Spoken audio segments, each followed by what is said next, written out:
Please, let's put our hands together for Pharma Symbiosis. Thank you.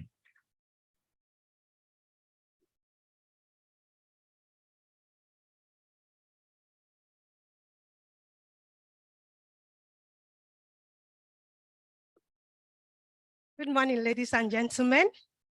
My name is Nzebunwa.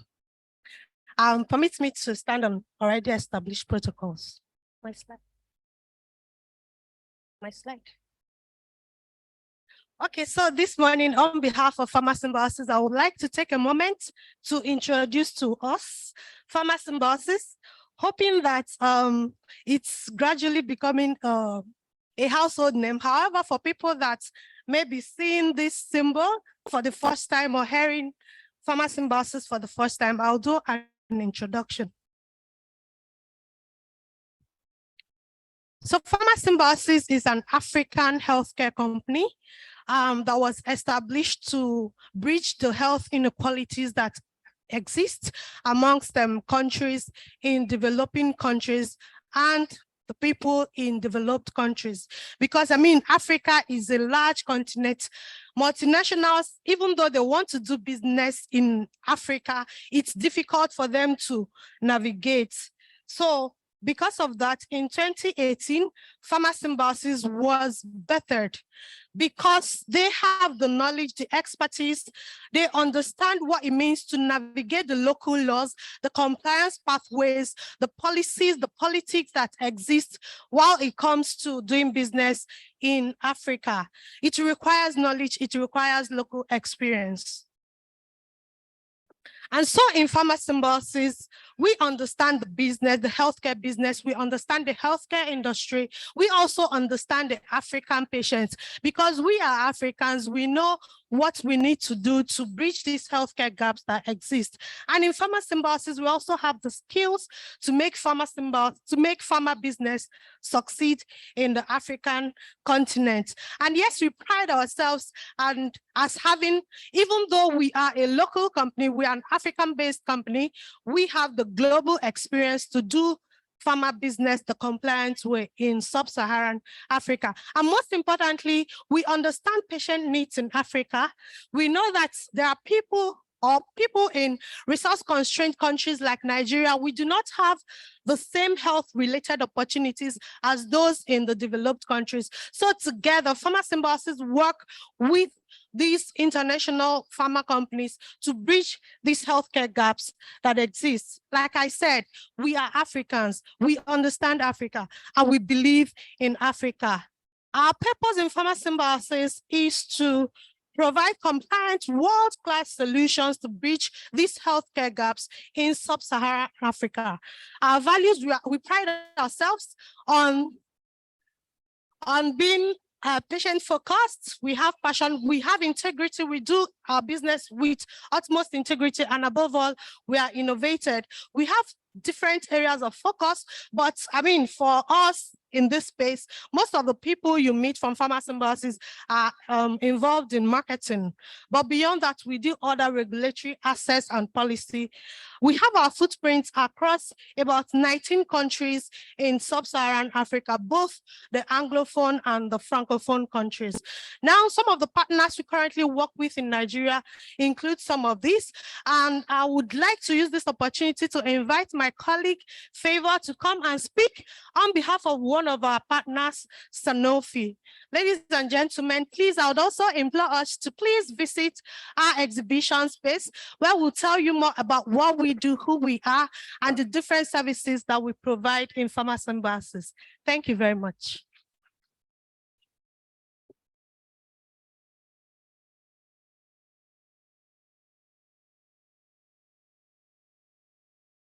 All right, good morning, ladies and gentlemen. Still standing on the existing protocol, I am Ojebe Favor, and this morning we're going to be having a conversation on Orelux, the rational choice in the treatment of upper respiratory tract infections.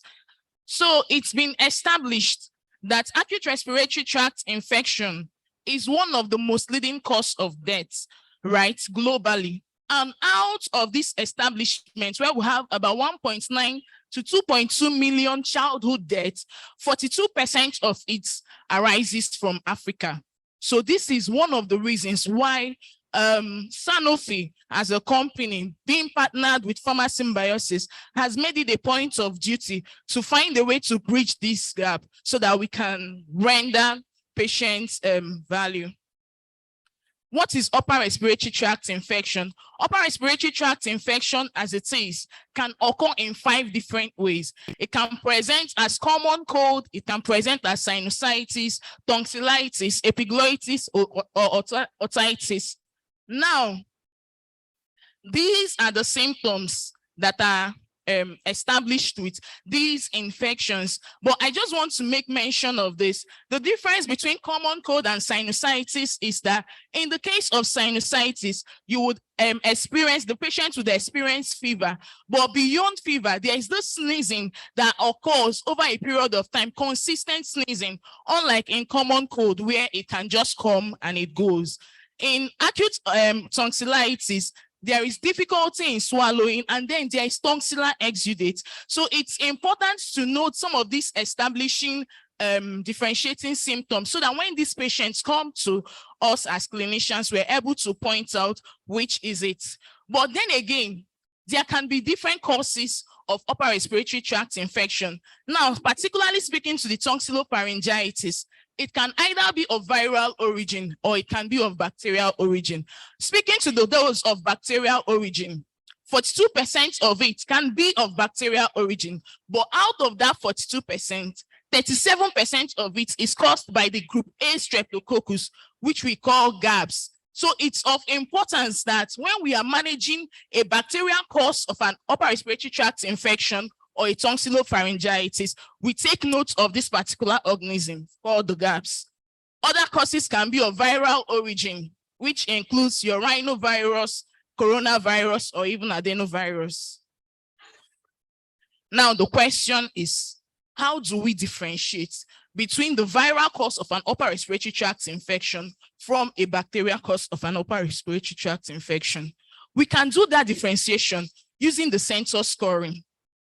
The sensor scoring helps us to be able to pick out a tonsillopharyngitis that is of bacterial origin from that which is of viral origin. C in sensor scoring means cough, E means exudate, N means nodal involvement, T has to do with temperature, OR actually means age, O here means often young, while R means rarely old.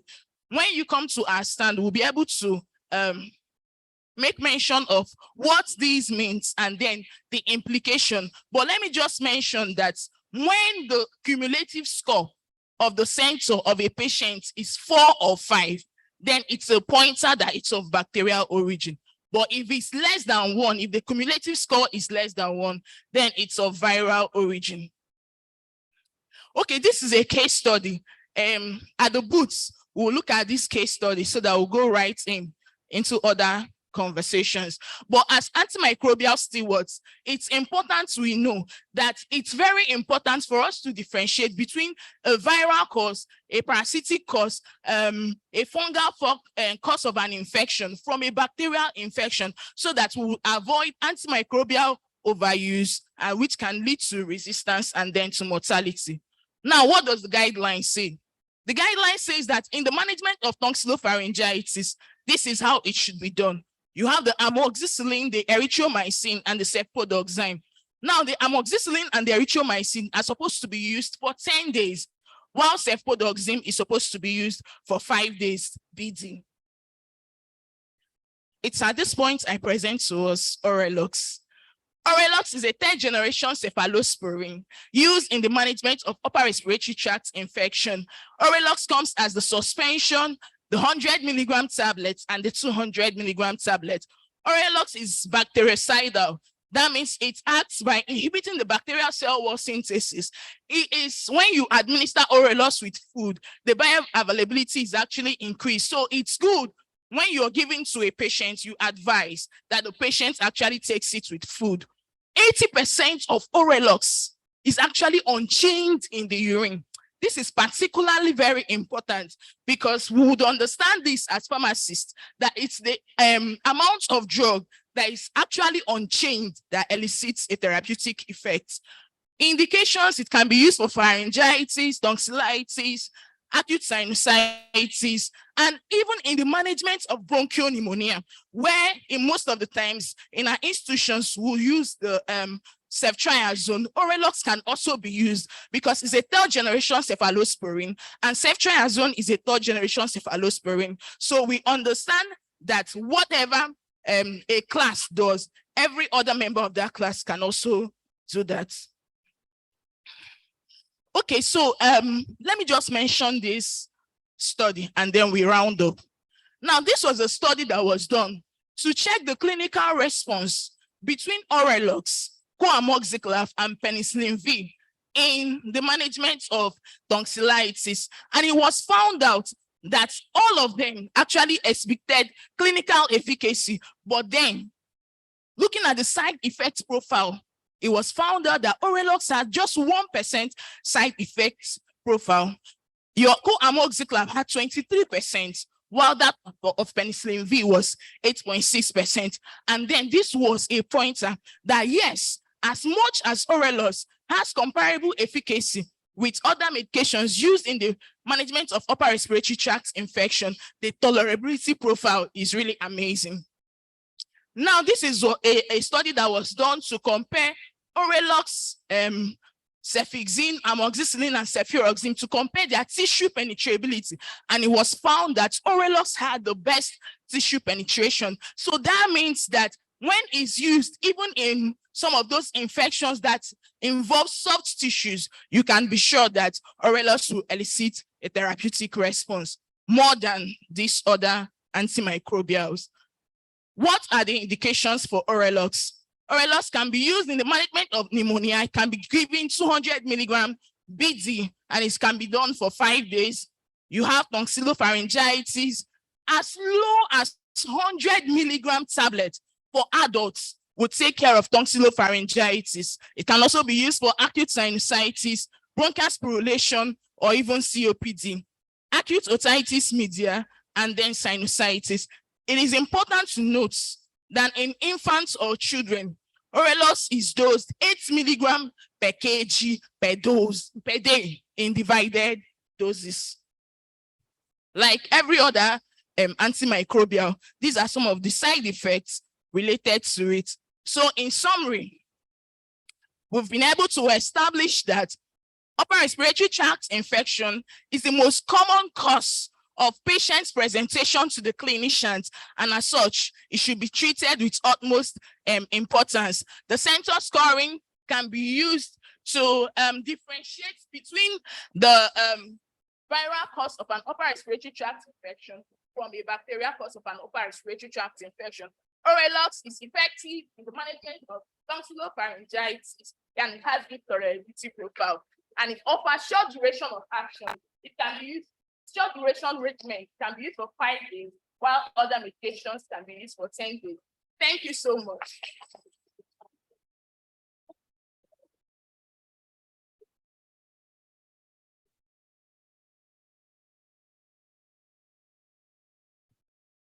All right, we'd like to emphasize that the break was not deliberate, please. Sanofi, it wasn't deliberate. It was a coincidence. We'd like to recognize all our dignitaries here present. We'd like to appreciate you in the course of the, we'll continue recognitions. At this point,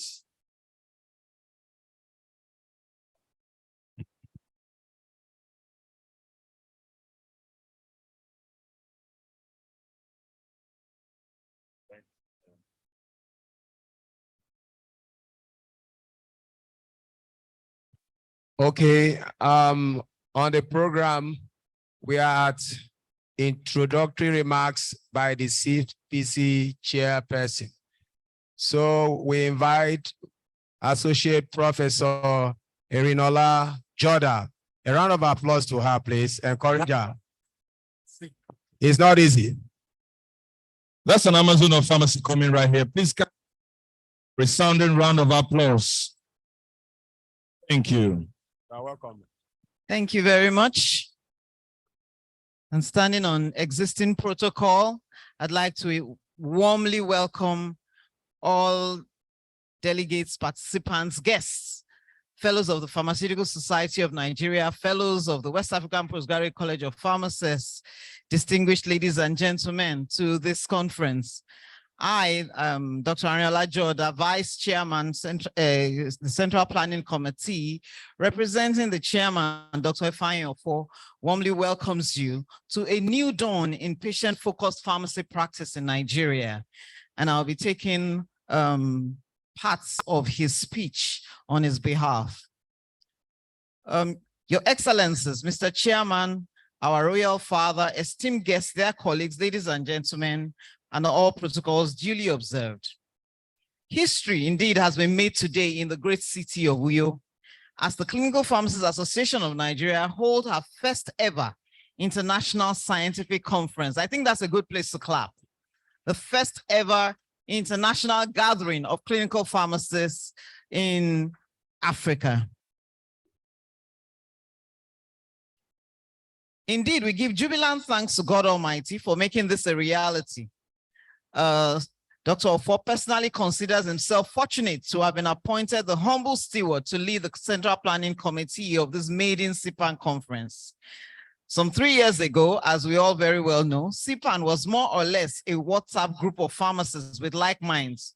We remember through the COVID-19, we were there gathering, learning and unlearning some things that we thought we knew.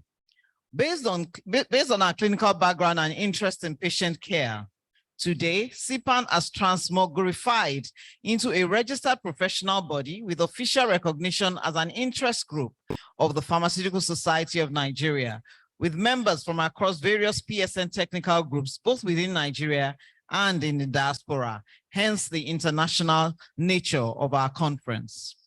Within a short space of 3 years, CPAN has achieved several laudable milestones, including 3 years of uninterrupted weekly clinical presentations, the launching of the CPAN peer-reviewed journal, amongst others.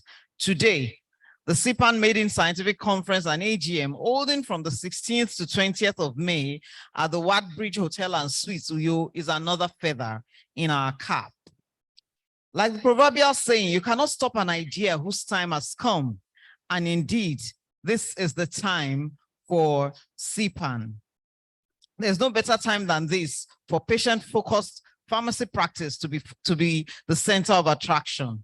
It is important, therefore, for pharmacists practicing in resource-constrained settings like Nigeria to develop an open mindset to see the various areas where they can make their impact in patient care based on global best practices. And I say global best practices with tongue in cheek, because we know that many people quote global best practices while they are doing some very local on best practices. And be ready to acquire the necessary hands-on skills needed for such practices.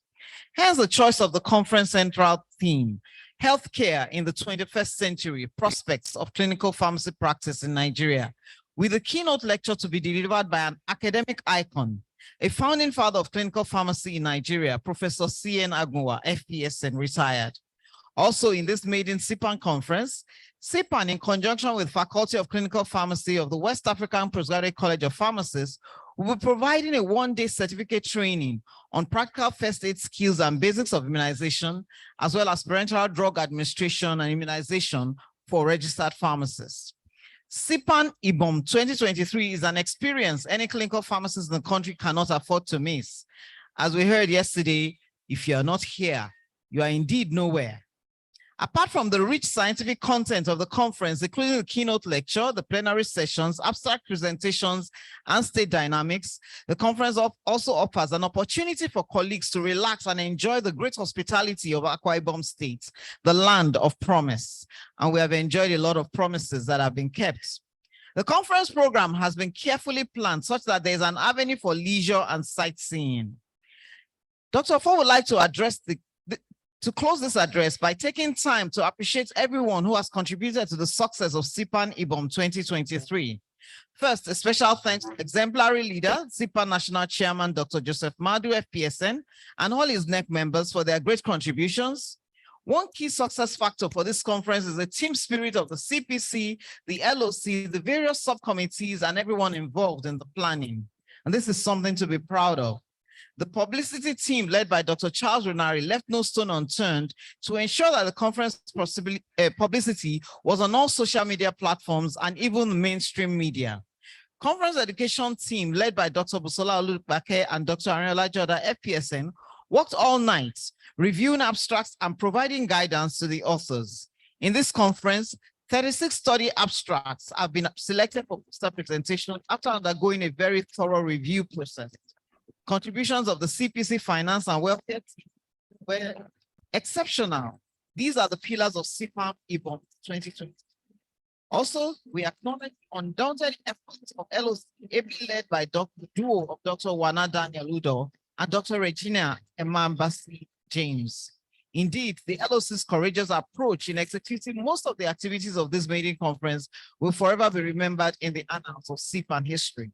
Thanks to the Uyo neighbors, another special committee consisting of FPCPharm states around Akwa Ibom and all concerned stakeholders for their timely intervention, which greatly boosted the number of conference registrants. In a special way, it does not fail in its capacity to acknowledge the untiring efforts of the fundraising team led by Dr. Uju Unwatuegu, FPSN, and the finance committee. We thank all our resource persons, including faculty members from WAPCP, our sponsors and partners. May God Almighty bless and reward you all abundantly. Dear colleagues, teachers and elders in the profession, esteemed guests, gentlemen and ladies, welcome to FPCPharm IBOM 2023. On behalf of the entire CPC members, we wish you all a happy and fruitful stay in Akwa Ibom. You are welcome. Thank you. And also some miesere to that.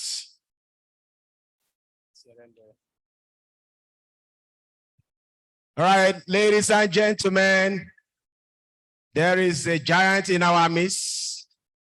May we all rise on our feet as we recognize the presence of His Excellency, the Governor of Akwa Ibom State, the advocate of the Dakada Ministry, that same God, taking Emmanuel Udom. Put your hands together for him, ably represented by Honorable Commissioner for Health, Professor Augustine Umo. You are welcome, sir.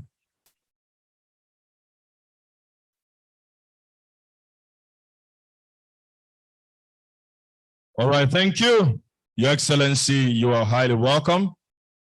And I'm sure Your Excellency is settling and enjoying the rich essence of clinical pharmacy practice. Once again, let's give our governor a round of applause. At this point, may I respectfully invite to give the opening remark the chairman of today's occasion, the man of the moment, Elder Ubong Obot. Please, a round of applause for the chairman of the occasion as he comes forward to deliver the opening remark. Please, let's keep clapping. Let's keep clapping. Let's appreciate the chairman of the occasion.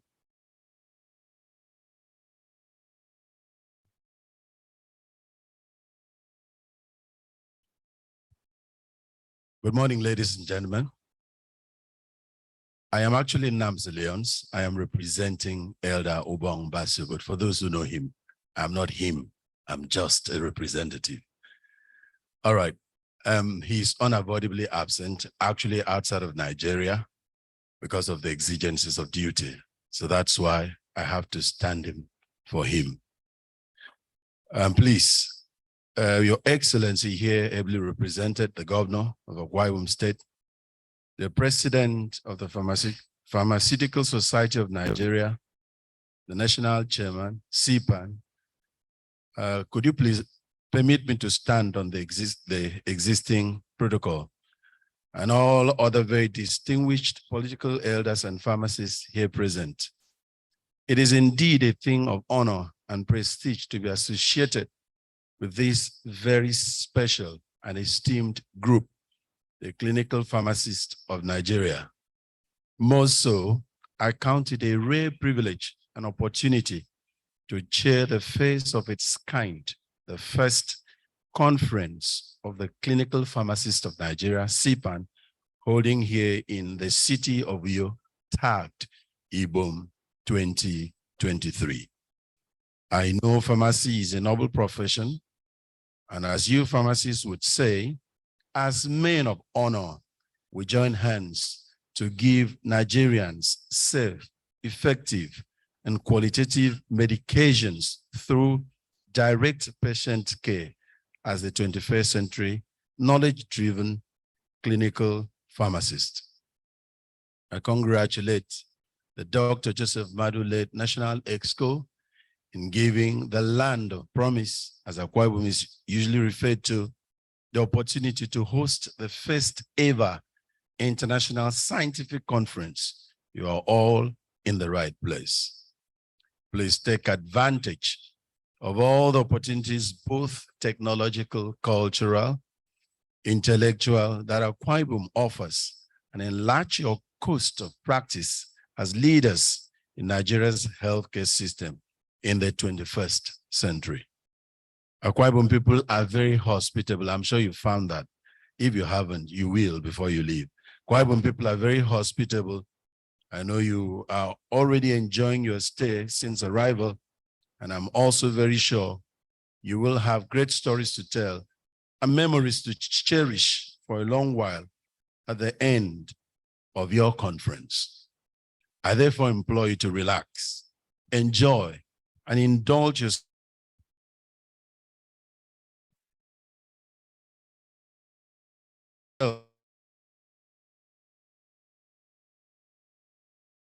as I welcome the entirety to Akwa Ibom State. May God bless us all. Thank you. Let's make those applause very resounding. Thank you. That's the chairman of today's occasion. May I also respectfully invite to welcome us in a very special way, the SIPAN coordinator of Akwa Ibom State. Her title is tagged, Welcome to the Land of Promise. Let's put our hands together for her as she comes to take all of us from where we are to the promised land. Please, let's keep clapping for Dr. Regina Emenabasi James. Keep clapping, keep clapping. Don't worry, it's not a webinar. It's a welcome address. Thank you. Thank you very much.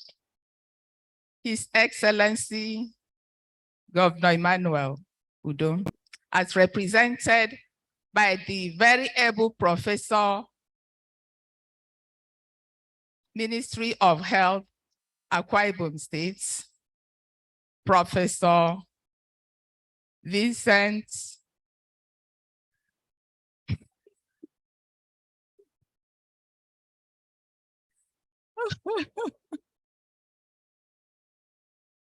I welcome her royal father. I welcome all the elders, my president, Professor Cyril Usifo, but all protocols observed.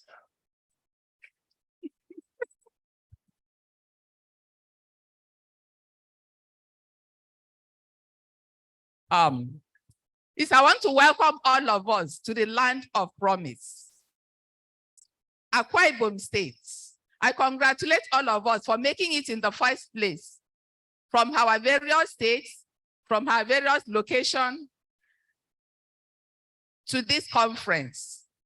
I say welcome to the very first international conference of the Clinical Pharmacists Association of Nigeria, with the theme Healthcare in the 21st Century, the Prospects of Clinical Pharmacy. Akwa Ibom is very special. I want to say that the word Ibom symbolizes the origin, the cradle, the source of ancient community, or a place from which other communities or people originated.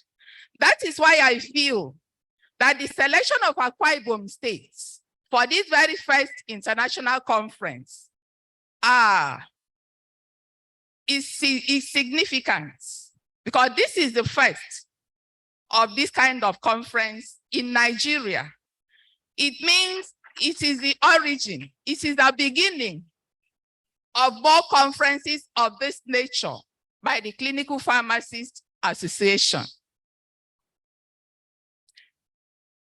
Now, for us in Akwa Ibom State, the first international conference of CPAN is actually a part of fulfillment of our expectations, our vision of over 2 decades of attempts at improving patient care through clinical pharmacy, various aspects of clinical pharmacy, pharmaceutical care, world round, you name it, extemporaneous preparation and the rest. We have actually made that attempt, we have tried.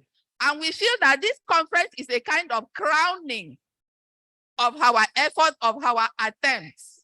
That at the end of this conference, more of such will be seen in this state and beyond. I will again go a little bit into meanings. That Uyo, the venue of the conference, where we are, and the capital of Akwa Ibom State, is one of the cleanest cities in Africa. It is also one of the beautiful cities in Africa, in Nigeria, rather. As you were coming, you must have seen network of roads, overhead bridges. Some came by air, through Ibom Air, through the international airports, and many other things. So I want to invite you that while you are in Akwa Ibom State, please take advantage of it. We have one of the best culture in Nigeria. We have delicacies like fisherman soup, edikaikong soup, afang soup, ekpankukwa, and the rest. I want to invite you, before you go, have a taste of it. Enjoy them. Our structures that you need to visit before going, they include our Ibom Icon Hotel and Resort Center, Ibom Tropicana Entertainment Resort, the Ibom Specialist Hospital, the International Stadium, which is actually one of its kind. We have the Ibom Beach, the Ibom E-Library, and the rest. The Ibom Hall is just across. It is a very magnificent building that has hosted most of the events around. Now we have a dinner come Friday. I want to invite all of us to that dinner. It's going to be a happy hour to remember. Also, before then, tomorrow, we are going to show you the culture in Akwa Ibom State. There's going to be cultural display. So I invite every one of us to come and witness those dances you have been hearing about. They include Etiri, Abang, Ekombi, and the rest. All of those names you have been hearing. Please come tomorrow and you will enjoy yourself. You see all of them. I want to welcome us to this conference. Please welcome, enjoy yourself, endeavor to visit all these places. And then for those too, I want to announce, for those who may not be satisfied with the conference food, we actually have a food court for you across by the gates. So you go there, you have a taste of all these varieties of food I have mentioned. The fisherman soup, the fish is so fresh that you would think it jumped from the river into the pot. So don't fail to taste it. I welcome everyone. I say thank you for coming. God bless us all. Thank you much. Thank you.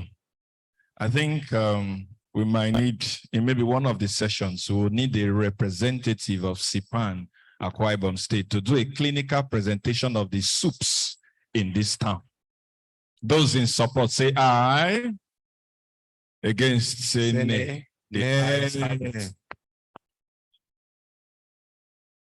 Anyway, when she was introducing the states, she said the state is one of the most beautiful cities in Africa I agree. One of the cleanest states in Africa, I agree. If you do not agree, go to...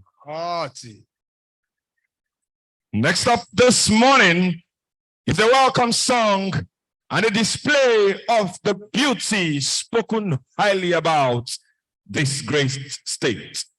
Let's welcome the local organizing committee of the first International Conference of CPAN.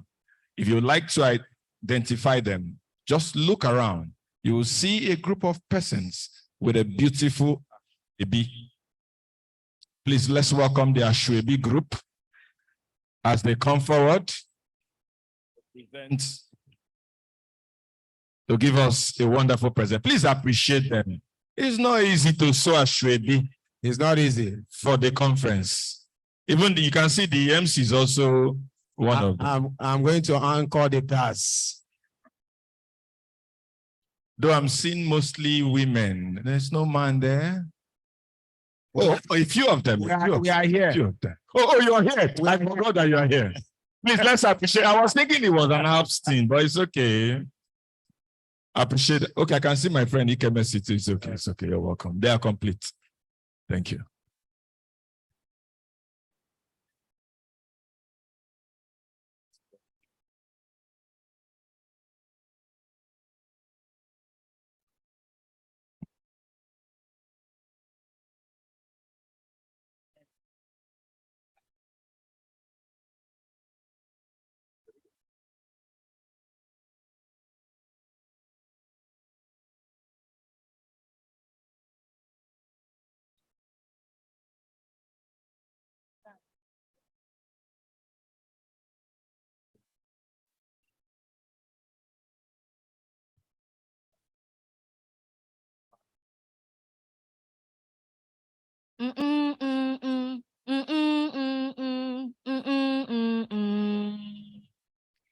Emedio, Emedio, Emedio, Emedio, Emedio, Emedio. Silpan mo for medi, may sana wanyen mo for medi. Oh, through for me, mo for medi, abasi all young bufo. Emedio, Emedio, Emedio. Emedio, Emedio, Emedio. Mentai fjoggen mo for medi, mi bowoingen mo for medi, fru for me mo for medi, abasi odyong mo for. Welcome everybody, it's good to see you here. Your colleagues in Akwa Ibom have been waiting all the while. Praying for your safety. Joy is full to see you here today For a CPAN conference. Welcome everybody, it's good to see you.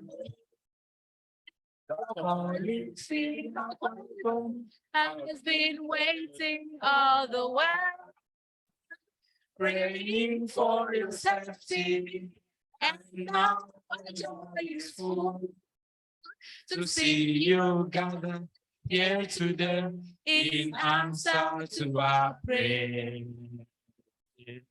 You are welcome to Akwa Ibom, the land of promise, the land of fulfillment too.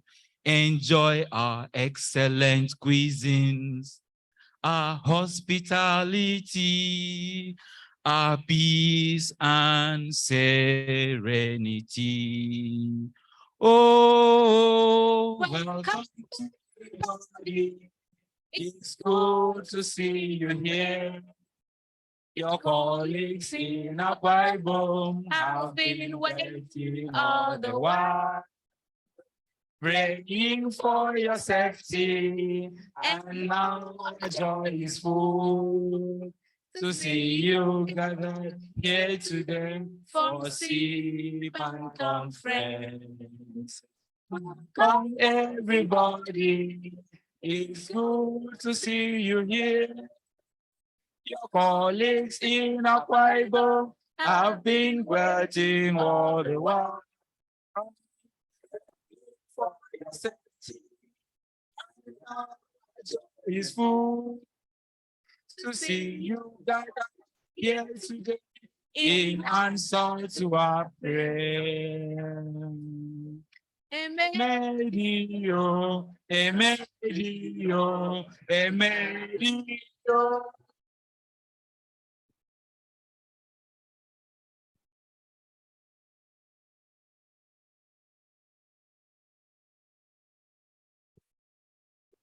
Please, let's give them a big round of applause. The song is actually saying, you're welcome, you're welcome, you're welcome. A little has been said about Akwa Ibom State, but the truth is, it is the land of promise. And we are hoping that one of these days will become the land of fulfillment. So once again, let me take time out to welcome everyone who is here with us to celebrate this maiden conference of the Clinical Pharmacists Association of Nigeria. You're welcome. And I know that we are going to leave a mark that will not be forgotten in a hurry. My name is Pharmacist Nsuka. I work with the teaching hospital. I am the third man behind the mic. My job this time is to help introduce a man who, in my opinion, is a great man. It is said that a good leader will begot a vision and allow the people to run with it. But a great leader gets a vision, bring the people on board, and then run the vision with the people. CPAN, Clinical Pharmacists Association of Nigeria, was born out of passion of a man to ensure and see that clinical pharmacists in pharmacy practice in Nigeria takes its rightful place. This man is the chairman of this association. He is a fellow of the College of Postgraduate College of Pharmacists. He is a consultant himself. He is a clinical pharmacy specialist and the man behind the vision of Zedit Pharmaceutical. Ladies and gentlemen, it is my pleasure to welcome with me to the mic Dr. Joseph Madu, the chairman, Clinical Pharmacists Association of Nigeria, for his remarks.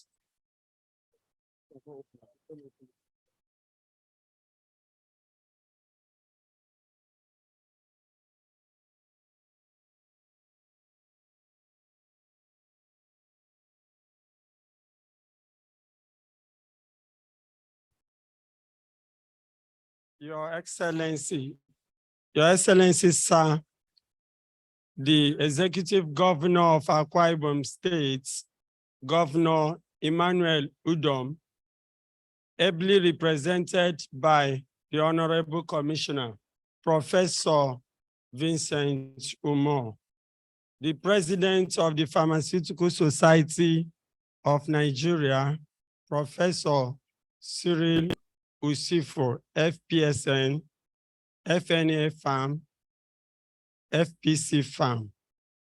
His Royal Highness, the paramount ruler of Uyo Kingdom, the keynote address speaker, the immediate past president of PSN, pharmacist, Dr. Mazi Sam Ohabunwa, OFR, FPSN, FPCPharm, MON, NPOM.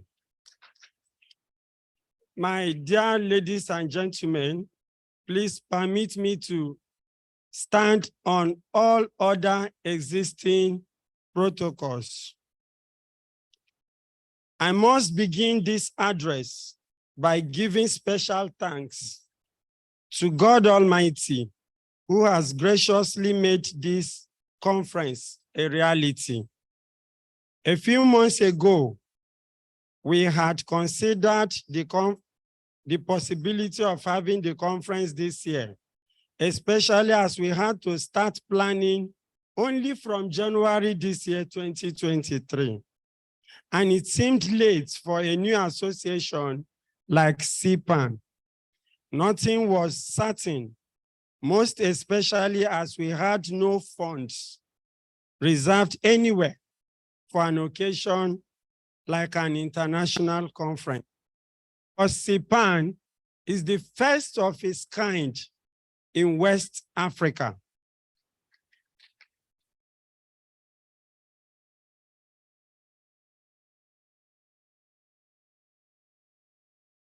Dues. CPAN right from the onset had been more of a voluntary association, and its dues were not mandatory as a prerequisite to annual licensure. And therefore, any success of our conference must depend largely on sponsorships. In the same vein, it is our maiden conference, and we were not aware, or we were not anywhere certain about estimates of how many clinical pharmacists or pharmacists in general who may want to participate in this conference. But to God be the glory today, I can see that we exceeded what we expected. It is therefore highly gratifying that today we are able to successfully gather in Uyo in these appreciable numbers and to have some colleagues join us online. Because as we said, it's an international conference. I assure you that there are people from different parts of the world joining us.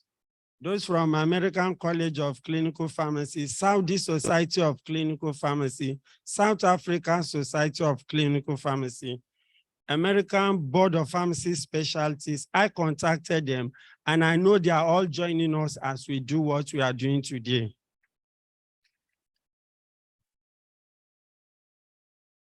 Prospects of clinical pharmacy practice in Nigeria.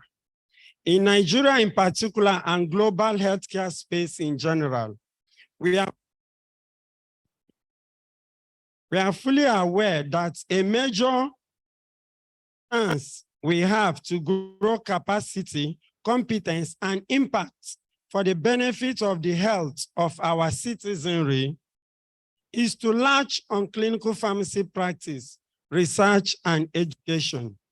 That is why we have chosen to address the theme, Healthcare in the 21st Century, Prospects of Clinical Pharmacy Practice in Nigeria. The Nigerian National Drug Policy of 2021 stipulates the enshrinement and encouragement of clinical pharmacy practice in all our healthcare institutions. Furthermore, the Pharmacy Council of Nigeria Act of 2022 recognizes key elements of clinical pharmacy practice, such as pharmaceutical care and collaborative drug therapy monitoring. This is therefore, or there is therefore, no better time than now to begin to emphasize the prospects of clinical pharmacy practice in Nigeria, and to advocate that our governments at all levels should fully recognize and fully implement the practice of clinical pharmacy in all its aspects and ramifications for the good of our people and their better life expectancy.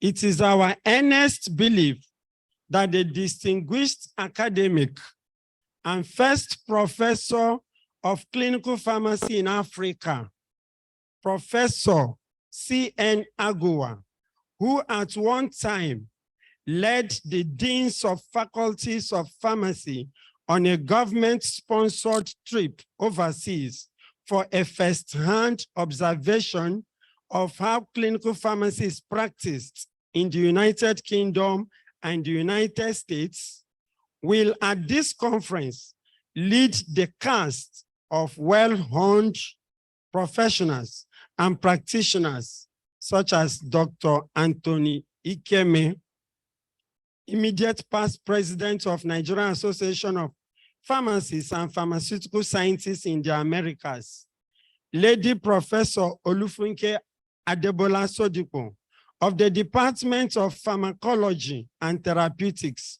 Faculty of Basic Clinical Sciences, University of Maiduguri, Borno State, and other notable speakers and panelists to firmly direct us to the strategies that we must take to advancing direct patient care through clinical pharmacy practice, research, and education in Nigeria. Such will help to assure the best care possible for the sick and even the healthy, just as obtainable in many countries with enviable health indices and systems across the globe. I'm aware that the Conference Planning Committee, CPC, led by Dr. Ifeanyi Offor as chairman, Dr. Arinolo Joda as vice chairman, and pharmacist Choma Okonkwo as secretary, has worked round the clock to give us a great maiden conference. Knowing the staff of the local organizing committee, LOC, led by Dr. Wana Udo, PharmD, PhD, and Sipan Akwa Ibom State Coordinator, Dr. Regina James, Fellow of the Postgraduate College of Pharmacists, and their determination as well as enthusiasm to host the first international conference of Sipan, I have every belief that this will be one of the best and most unforgettable conferences in contemporary Nigeria and our Nigerian health sector, especially as a good number of the conference participants will be trained on hands-on clinical skills, on updated first aid skills for pharmacists, and basics of immunization and parenteral drugs utilization, as well as the related pharmacokinetics. Our very distinguished guests, SARS and MAS, it is my pleasure and privilege to welcome all of you to the first annual International Scientific Conference and AGM of the Clinical Pharmacists Association of Nigeria, tagged IBOM 2023. I trust that your presence at this conference will bring us good tidings and good luck in our continued efforts to advancing the quality of direct patient care through clinical pharmacy practice, which will invariably transform to higher quality of our service to the healthcare consuming public, while expecting in return a better appreciation for our efforts, better recognition of clinical pharmacists, the doctor of pharmacy, and the consultant pharmacist cadre, and better rewards or remuneration for our contributions in the health sector as clinical pharmacists. I believe this is not asking too much, especially as we have His Excellency Governor Emmanuel Udom, ably represented by our distinguished Honorable Commissioner for Health. Finally, my distinguished professional colleagues, those present physically at this conference, those online, including those from the diaspora, it is my esteemed joy to welcome you to the maiden International Conference of CPAN, where we are set to review and discuss new strategies to help us to become better at fulfilling our primary calling of providing efficacious, safe, and appropriate medicines, and ensuring that the consumer, client, or patient gets the best outcome out of his drug regimen. Through some of our roles, among others, of preventing, detecting, categorizing, and resolving potential or actual drug therapy problems in collaboration with other healthcare professionals, such as physicians, nurses, medical laboratory scientists, therapists, optometrists, dentists, etc. Please permit me to thank my elders in the profession, members of CPAN Board of Trustees, CPAN National ESCO, members of CPAN Council, our various committee members, the CPAN specialty groups. We have about 15 of them. At this conference, exhibitors, donors, governments, and people of Akwa Ibom State, many other stakeholders too numerous to mention. May the good Lord in his infinite mercy continue to guide us into the right path as we encourage all aspects of the conference activities. Amen. Thank you very much for having me.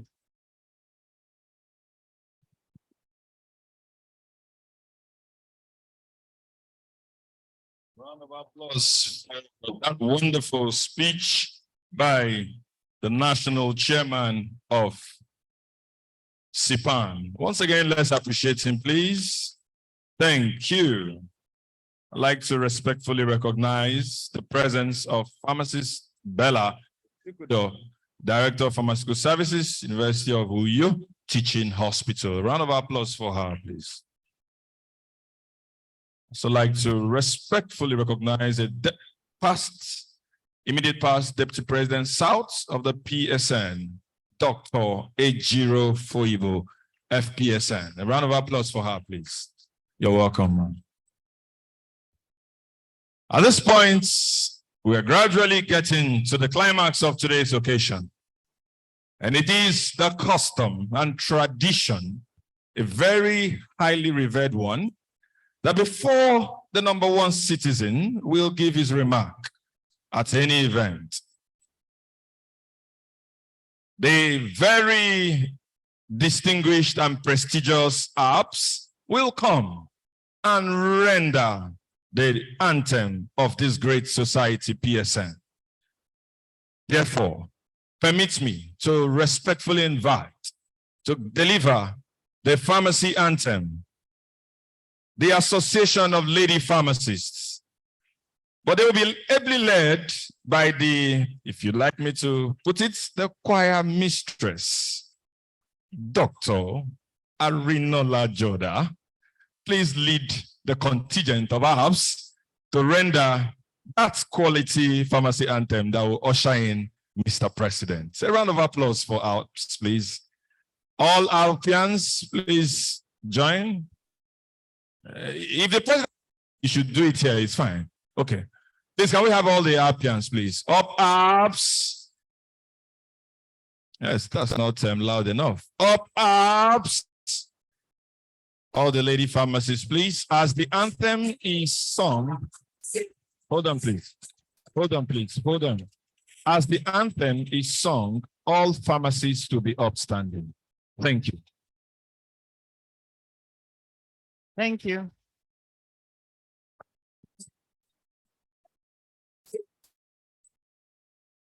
Pharmacy, we know all.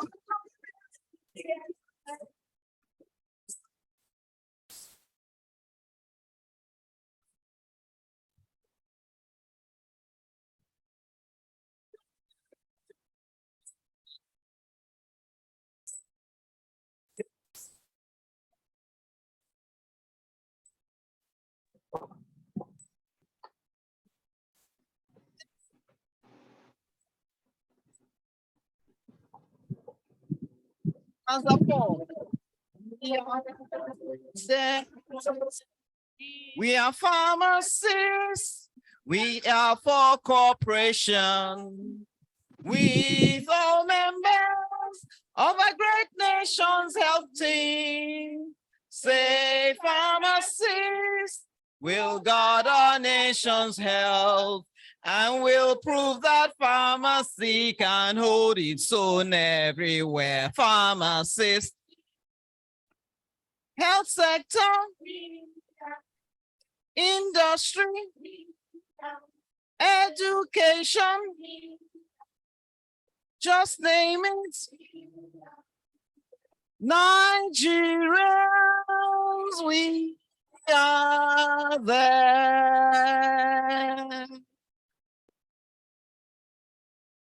A round of applause for our beautiful Alpians.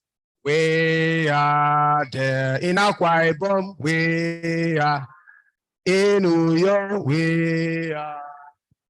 On this note, ladies and gentlemen, it's about time to make welcome His Excellency, our own father, the President of the Pharmaceutical Society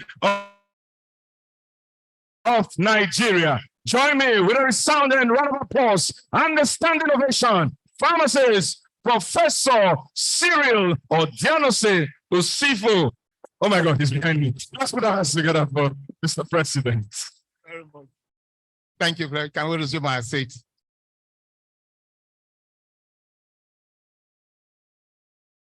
I want to specially thank Akwa Ibom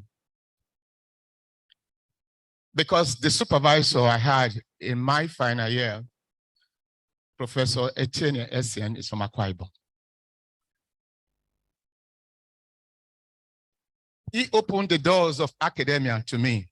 In fact, in my 300 level practical pharmaceutical chemistry, he looked at the work I did and the results, and he said, young man, you will get what you want to get. So you can pack your load and go to the hostel and enjoy your time. You've only done 1.5 hours.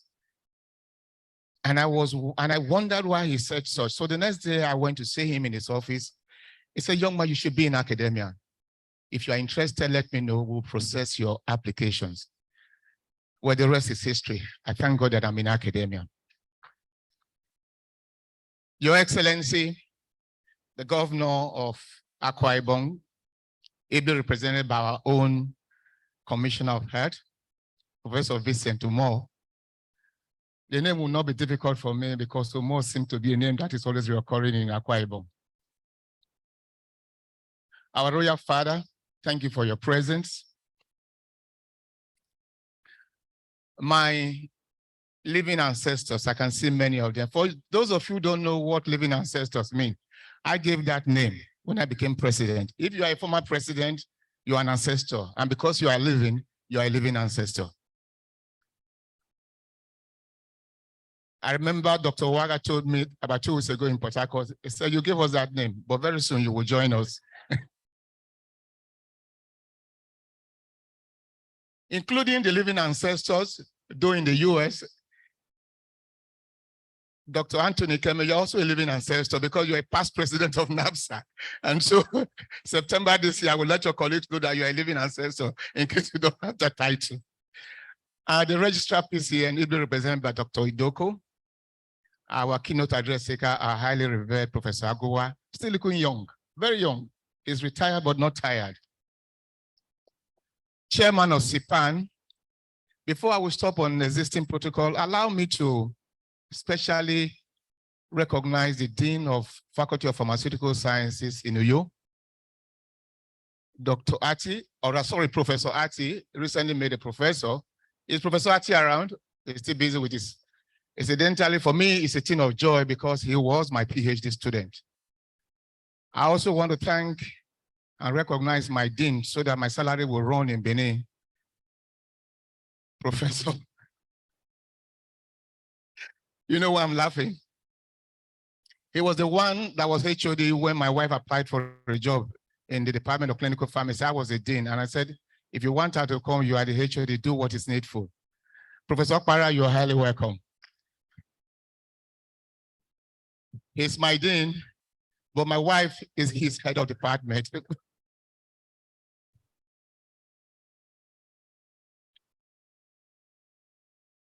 The provost of the College of Pharmaceutical Sciences, Sado Ikiti. Let me summarize it. She won't like it, but I just want everybody here to know that she was my teacher. Professor Femi Oyewo, you're highly welcome, madam. Our military officers, I've longed to see here Commodore Babalola. I've always seen Colonel Stella Ibe, because she's my wife's namesake. But I was happy to meet you, my Air Commodore. We are grateful that you are around, and we want to see more of you in our conferences. Please allow me to just align on existing protocols so that we can redeem time. I find it necessary to commend the passion with which Clinical Pharmacists Association of Nigeria, CPHAN, conducts some of its activities.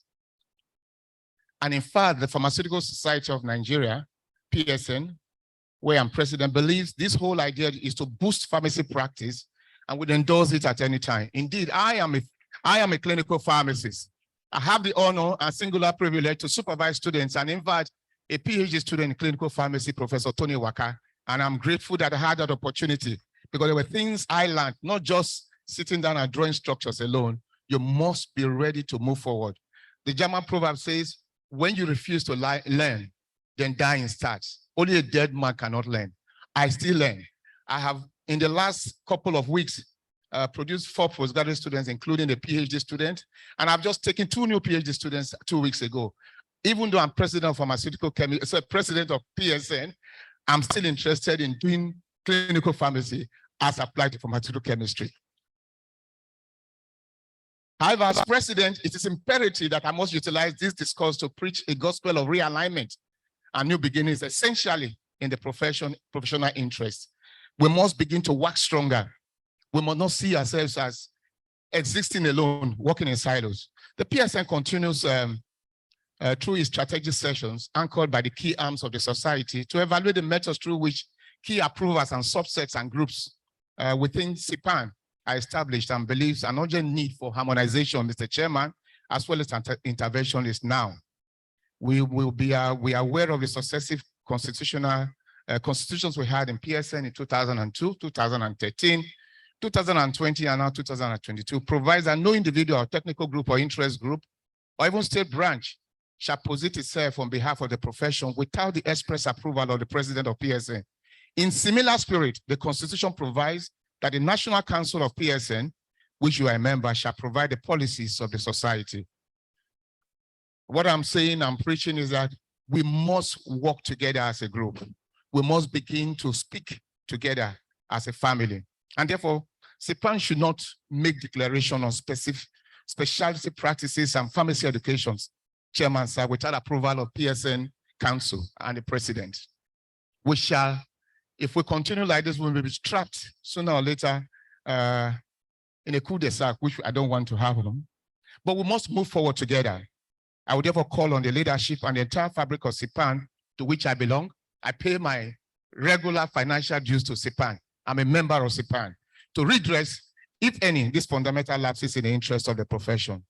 Despite my observation and observations, I want to assure you that we shall continue to work with CPHAN to achieve the objective of good pharmacy practice in Nigeria, because as men of honor, we join hands. Please don't forget to taste the fisherman's soup. Messier, thank you. Hey. Your Excellency, Messier, don't sleep, don't sleep. Thank you. Can I have money? Wake up. Can I have money? Wake up. Wake up.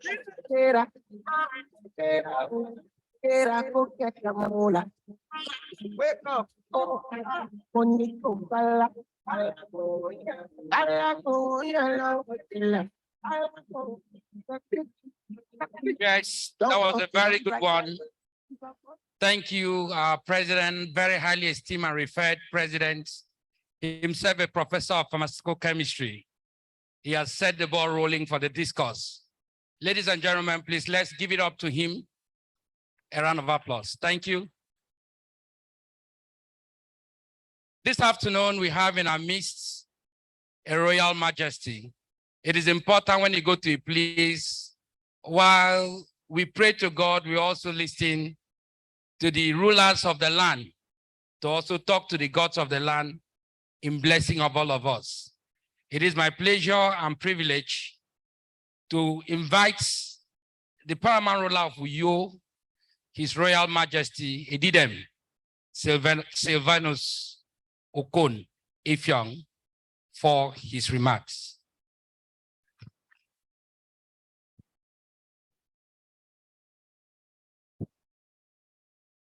With due respect to Almighty God, I want to say that I thank God for bringing all my guests into Akwa Ibom State very safely to arrive here and have their conferences.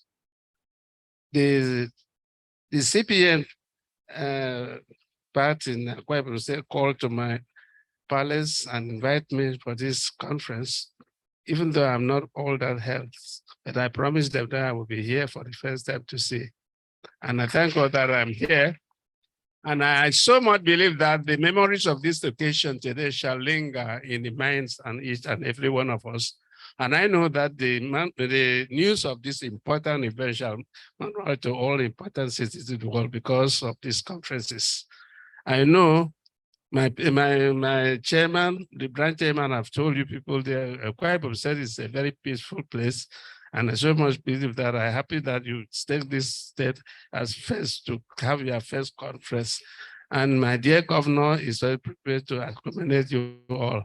And I wish if you will be here for some days, you will visit all the areas to see the facilities of which the government has put in places, which is an actor. And so much thank God that you are here. And when you want to go, you will taste all our diets. And the performances of the traditional the same performance will be played, and you will see them so that you copy it and go back home safely. Thank you very much for your coming, and the royal blessing upon all of you in Jesus' name. Thank you very much.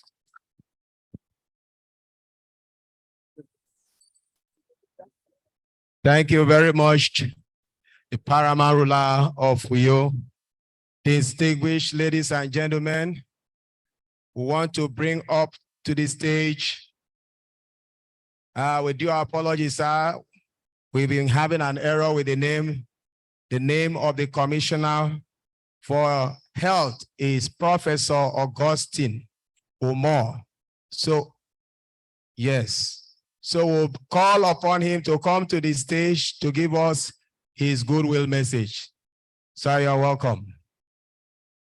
Let's encourage him. You're welcome, sir. Problem, you know the finish. We can try to enjoy. Bye, you know the finish. We can try to enjoy. Sekata we know the finish. We can try to enjoy. Problem, you know the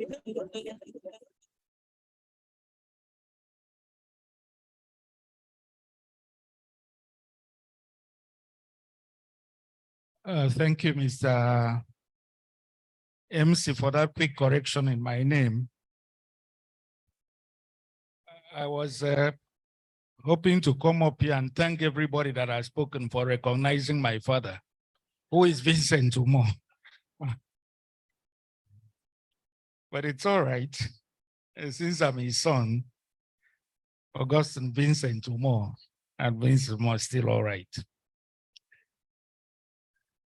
The chairman of the occasion, here, Elder Obama here represented,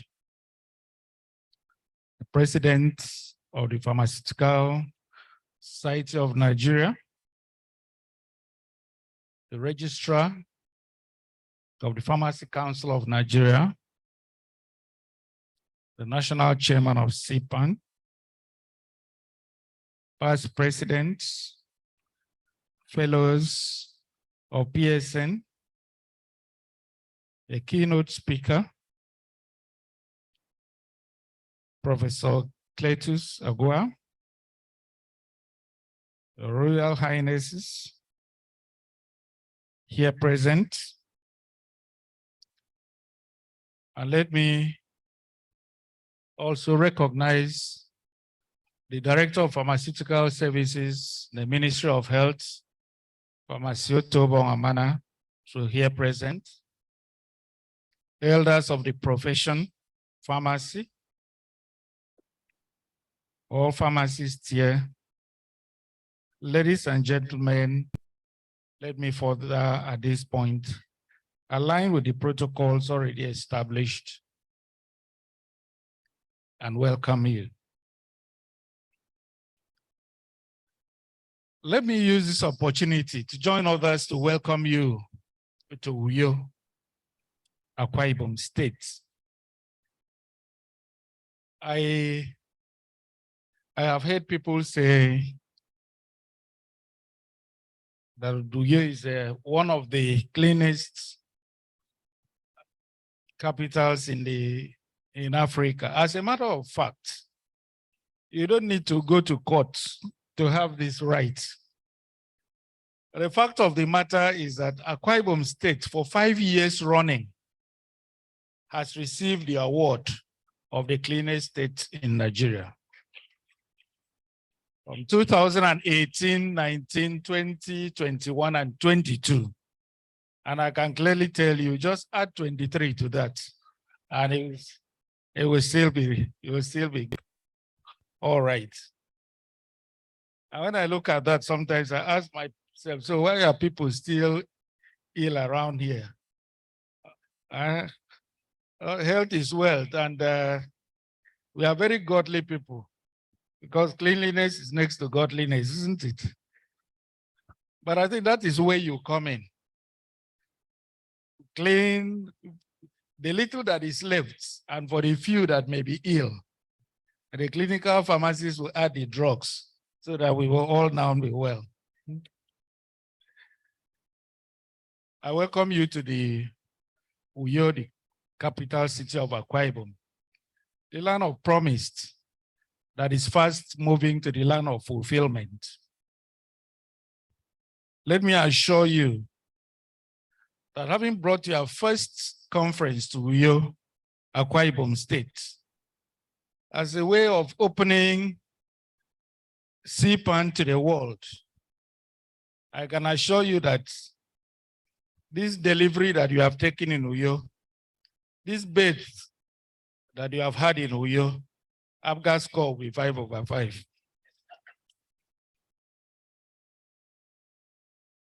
Pharmacy practice is an important aspect of medical practice. And indeed, it is an evolving one. It's no surprise, therefore, that we begin to have new aspects of the association arising out of the practice. One of the only constant things about life is change, and things continue to change. So CPAN is coming in to join in this change, and it is our prayer that this change will bring good things into the medical practice. In Akwa Ibom State, I thank His Excellency for all that he's done in the medical field. I always say that my Excellency, my governor, His Excellency Governor Odom Emmanuel, is a health-centric governor, I call him, because he does all that is necessary all the time to ensure that the health sector remains in good health. He's taking steps over time to completely rework the health system. And he's taking in a lot of staff, a lot of workers have been employed into the health system, and these have included pharmacists. He's not stopped there. For those that have been brought in, continue to have training for health workers to keep them in top shape to be able to deliver the necessary care that is important for health. It's renovated several hospitals and ensured that at least a hospital in every federal constituency has received his touch of renovation, reconstruction, remodeling, and re-equipping. And in doing all this, pharmacy aspect has never been left out. And that's why I thank the director of pharmacy of the ministry very specially, because he's taken interest in all the things that have been done and has worked to ensure that pharmacy is accommodated in all the works that is being done. As a matter of fact, just last week, we were at one of such facilities, and we took time to look out and take a look at the aspects made out for pharmacy and pharmacy care, make the necessary adjustments where as required, and we look forward to improve practice.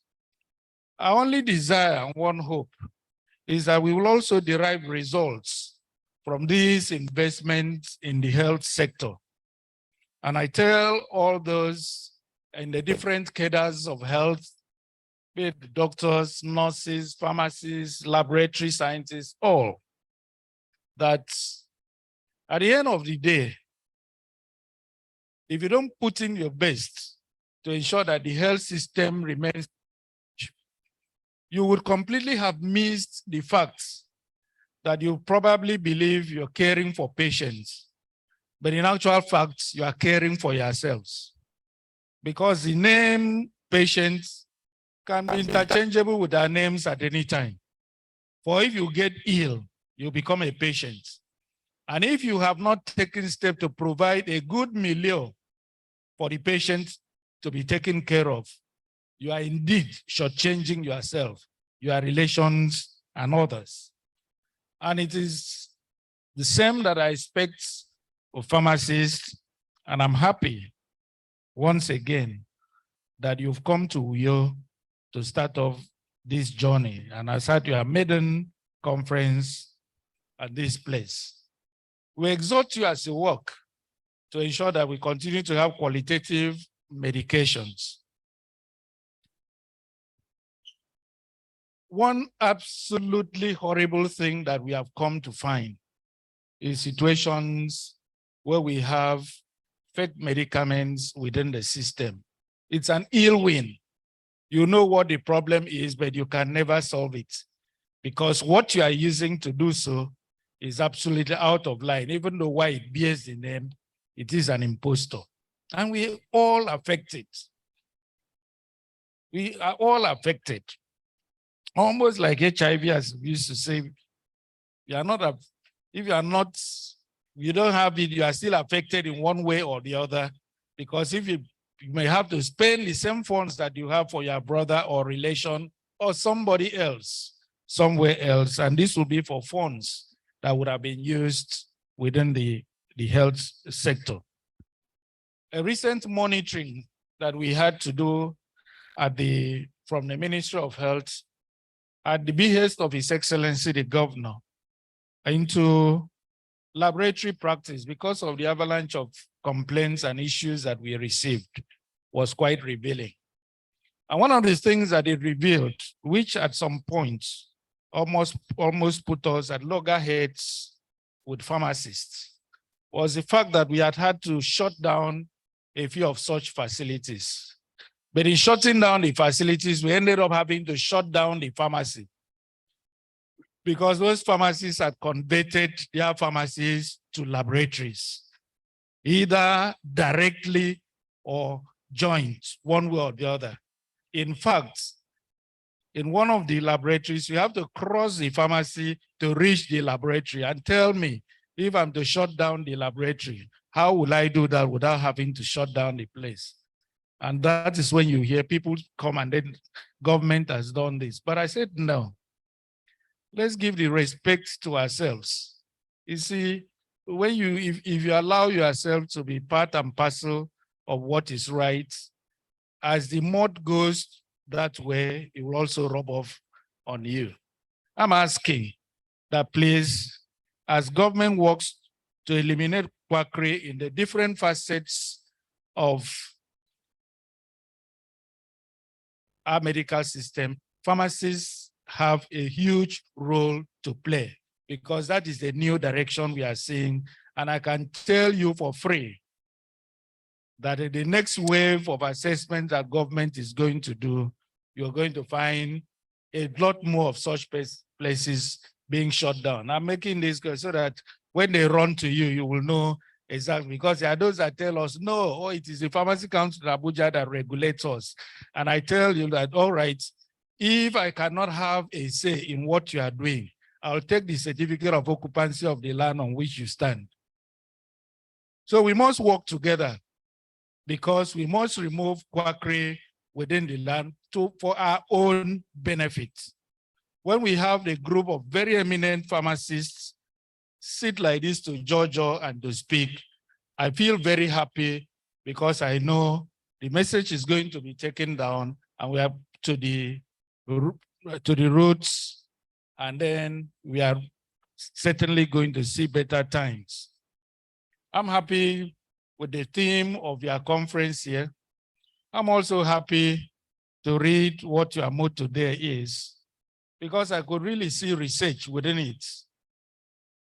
And very interestingly too, the president of the Pharmaceutical Society of Nigeria is a researcher. At the recent ministerial briefing, many members of the audience took us to task. So why we have not developed, we have not researched and developed appropriate medicaments for COVID-19, for instance, when, as they claimed, as it was claimed on the day and believed, we have lots of medicaments, leaves, roots, and other things that is believed to be able to take care of this.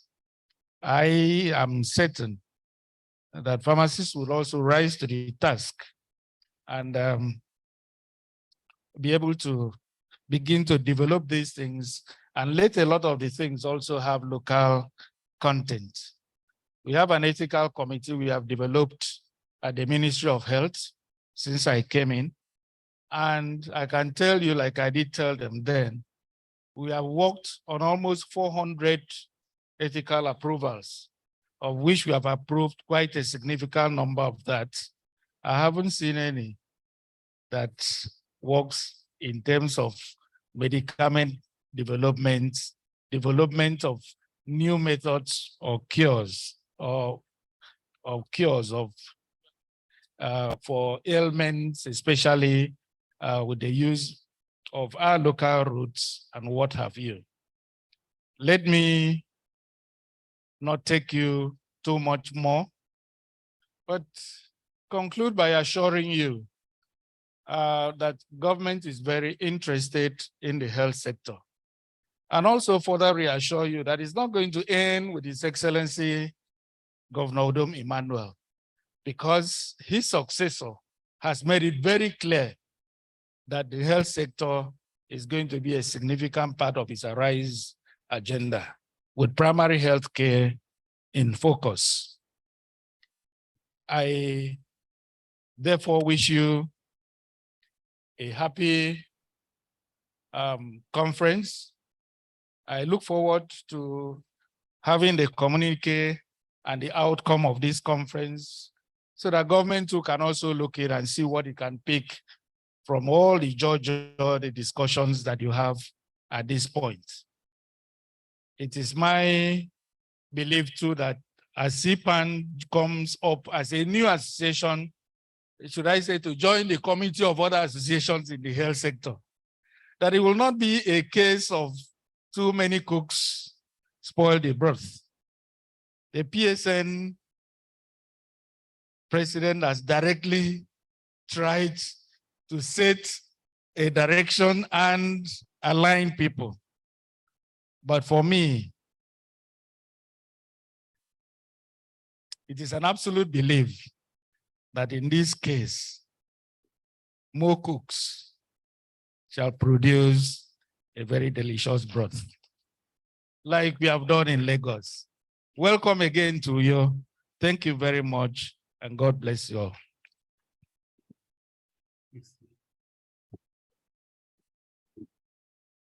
Having said this, I want to, at this point, now declare this conference open.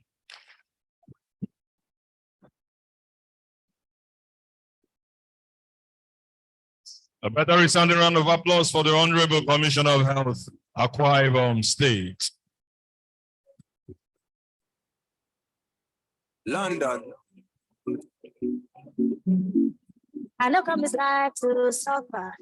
If I follow politician, you go hear am for paper. You go call them prostitution. Who no like enjoyment? All right, thank you so much. Permit me to respectfully recognize the presence of the chairman of the Bayelsa State Drug Abuse Prevention and Rehabilitation Committee, representing the Bayelsa State government, Dr. Faith Nzebunwa Zibs Godwin. A round of applause for her. You're welcome, ma. Thank you. Also like to recognize the head of department and director of pharmaceutical services, Niger Delta University Teaching Hospital, Okolobri, Bayelsa State, Dr. Austin Onabo.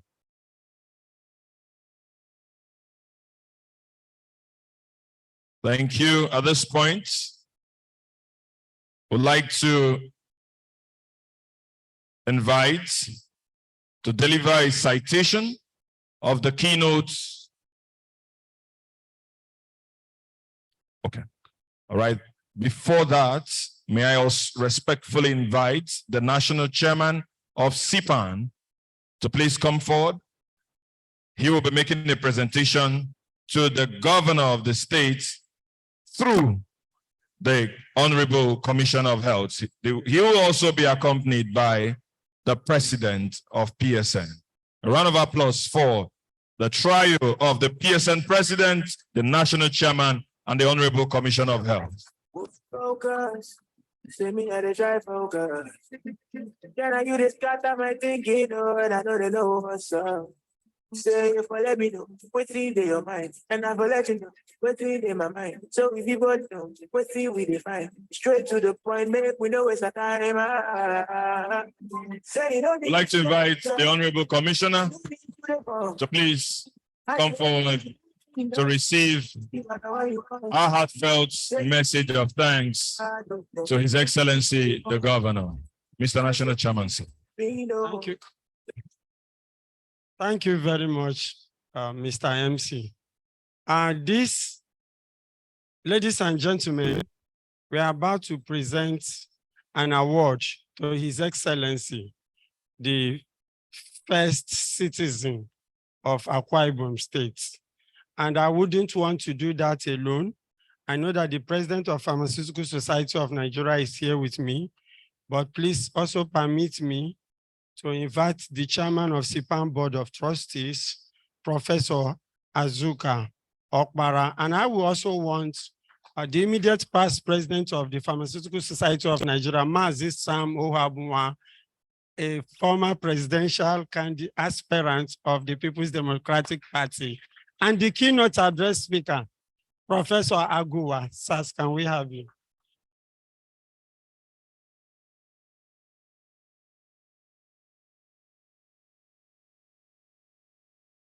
You will make the presentation as Chairman Secretary of Trustees. Give them a round of applause. I'll give it to you.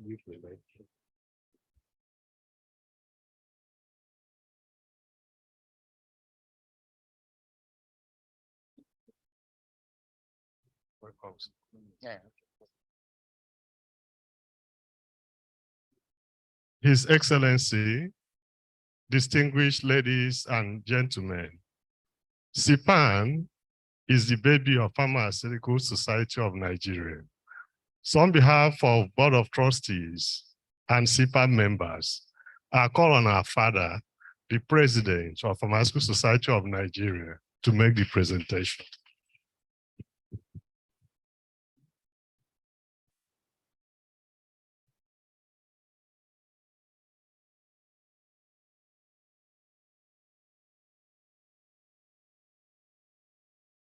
The Clinical Pharmacists Association of Nigeria, FPSN, Award of Excellence, been presented to Governor Udom Emmanuel, the Executive Governor of Akwa Ibom State, on this occasion of the first International Scientific Conference of FPSN, tagged Ibom 2023. On behalf of the national chairman, I present this to you, sir, which I'm sure will not only get to the governor, but like I shared with you, PSN will be back here November next year, and then we'll eat a lot of shaman soup. Congratulations, sir.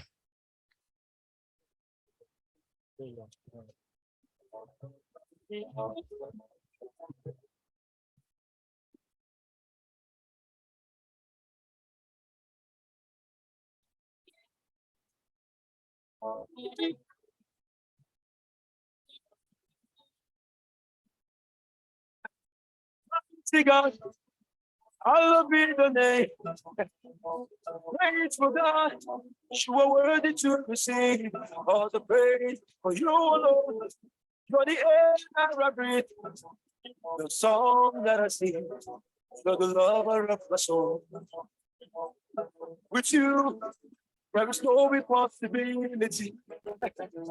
With you, I can move the mountain. Whatever you say, will surely come to pass. At the mention of your name, every knee must bow. Oh, unchangeable, reliable. Thank you. We're gradually getting there. I have a good news to share. That good news is that something is being projected at the moment, and it is valued at a clinical cost of 10,000 naira. But there's something you have to do. Look at this link, download it, click it, and fill just about 5 questions, and then you might be the lucky winner of 10,000 naira. However, you have only 1 hour to fill it. Your time starts now. While perhaps it might change, for now it's still 10,000 naira. If there is any reason why to change to dollars, I would let you know. May I now respectfully invite to deliver the citation of the keynote speaker that will usher in another eccentric moment to savor from the prowess, the knowledge of Professor Aguwa. May I invite Dr. Arinola Joda for the 3rd time to appear in her glamour as she gives us the citation of the keynote speaker. Please a round of applause for Dr. Arinola Joda. This clap is not enough. Thank you very much, and I'm happy to be back again. I'd like to read the citation of our keynote speaker, Professor Cletus Aguwa. And sir, please could you be standing, sir? Thank you, sir. Professor Cletus Nzebunwa Aguwa, FPSN, FPCPharm. He's from the legendary Aguwa family in Abo Mbese, LGA, local government area of Imo State. From 1960 to 65, with the Eastern Nigeria Regional Scholarship, he received secondary and higher school education at Holy Ghost College, Owerri, and Trinity High School, Oguta, respectively, in the mid-1960s. He then proceeded to the prestigious Howard University and later to the Philadelphia College of Pharmacy and Sciences in the United States of America, where he was educated and trained as a clinical pharmacist. In 1978, Professor Aguwa returned to Nigeria and was the first clinical pharmacist to be employed in any Nigerian university. I think that's a good place to clap. Before returning to Nigeria, Professor Aguwa was assistant professor of clinical pharmacy at Howard University College of Pharmacy and Pharmaceutical Sciences, Washington, D.C. from 1974 to 1978. He was a registered pharmacist in Philadelphia, Maryland, and Washington, D.C. In Nigeria, and specifically at the University of Nigeria, Nsuka, where he spent most of his life as an academic, he has had a fairly good academic and professional career, rising through the ranks and becoming a professor in 1987. He has held many positions in the University of Nigeria, Nsuka, including head of department, associate dean, chairman board of governors of the University of Nigeria Secondary School, pioneer director, University of Nigeria Community Bank, to mention a few. From 1988 to 1990, he was a visiting professor of clinical pharmacy at the King Saud University and clinical pharmacist consultant at King Khalid Teaching Hospital, both in Saudi Arabia. Professor Aguwa is the pioneer of clinical pharmacy in Nigeria and its first professor. He, on assumption of duty at Nsuka in the Department of Pharmacology and Toxicology, as we know, there was no clinical pharmacy for him to head at the time. He introduced clinical courses at UNN. In 1991, he put clinical pharmacy into practice for the first time in Nigeria by taking final year students to hospital wards. In 1992, as dean and member of the Pharmacists Board of Nigeria, he led a delegation of deans to some pharmacy and hospital institutions, including Howard University in Washington, D.C. and Philadelphia College of Pharmacy, to let the deans have hands-on experience of clinical pharmacy practice. In 1998, during his second term as dean, he established a full department of clinical pharmacy and pharmacy management in the Faculty of Pharmaceutical Sciences and UNN.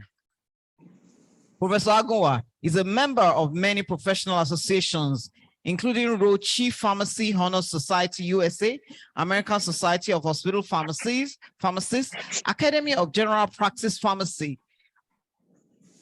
One moment.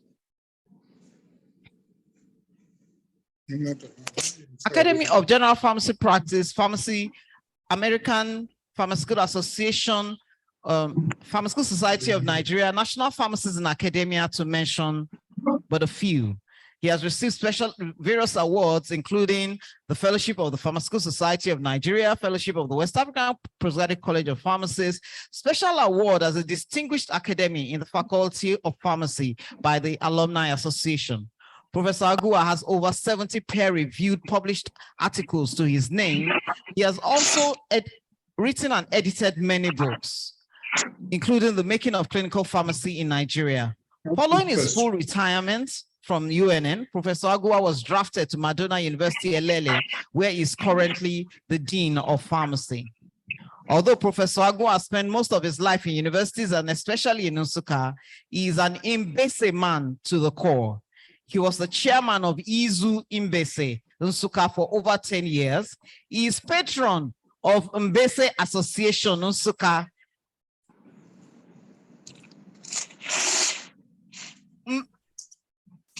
Mbese, all right, thank you. Mbese, apologies to all the Mbese men and women in this hall.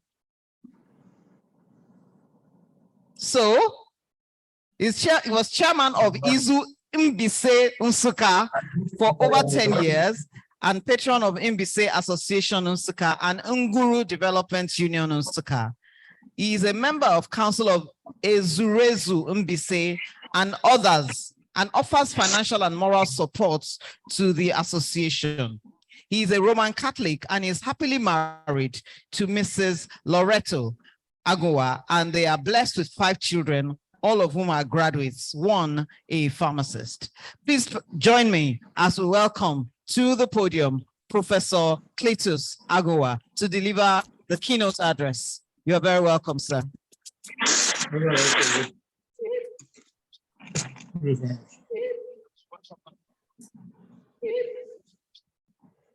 Let's keep those hands jamming for Professor C.N. Aguwa. I can see the smile on people's faces.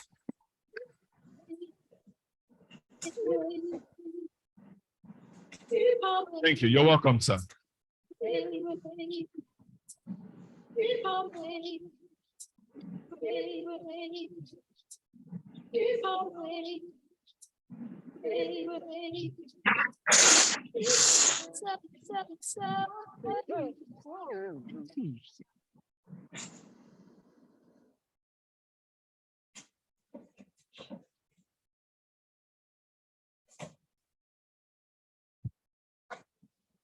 I have to observe all other protocols.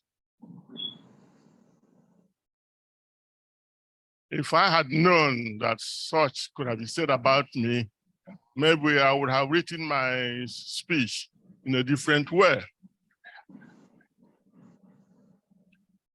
Thank you, presenter, for nice things you have said about me. Looking at the galaxy of pharmacists here, most of them who have gone through me, I feel very much humbled.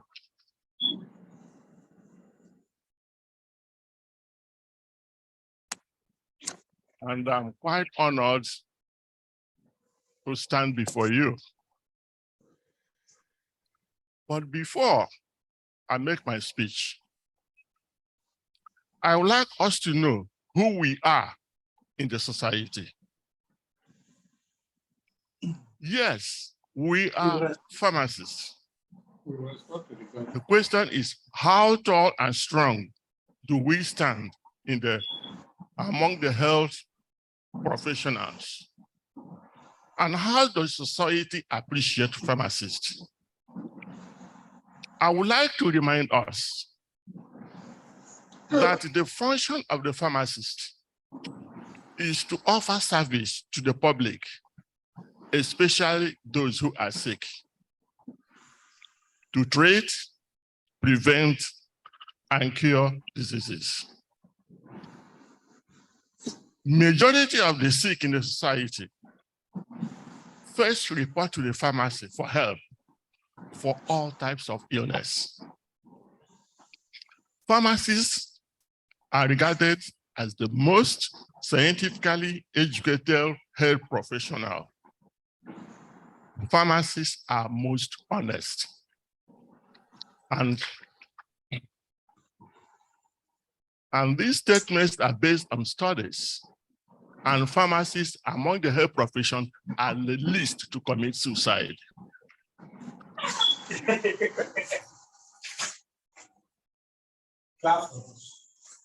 And on that note, I congratulate you, and I am proud to be a pharmacist.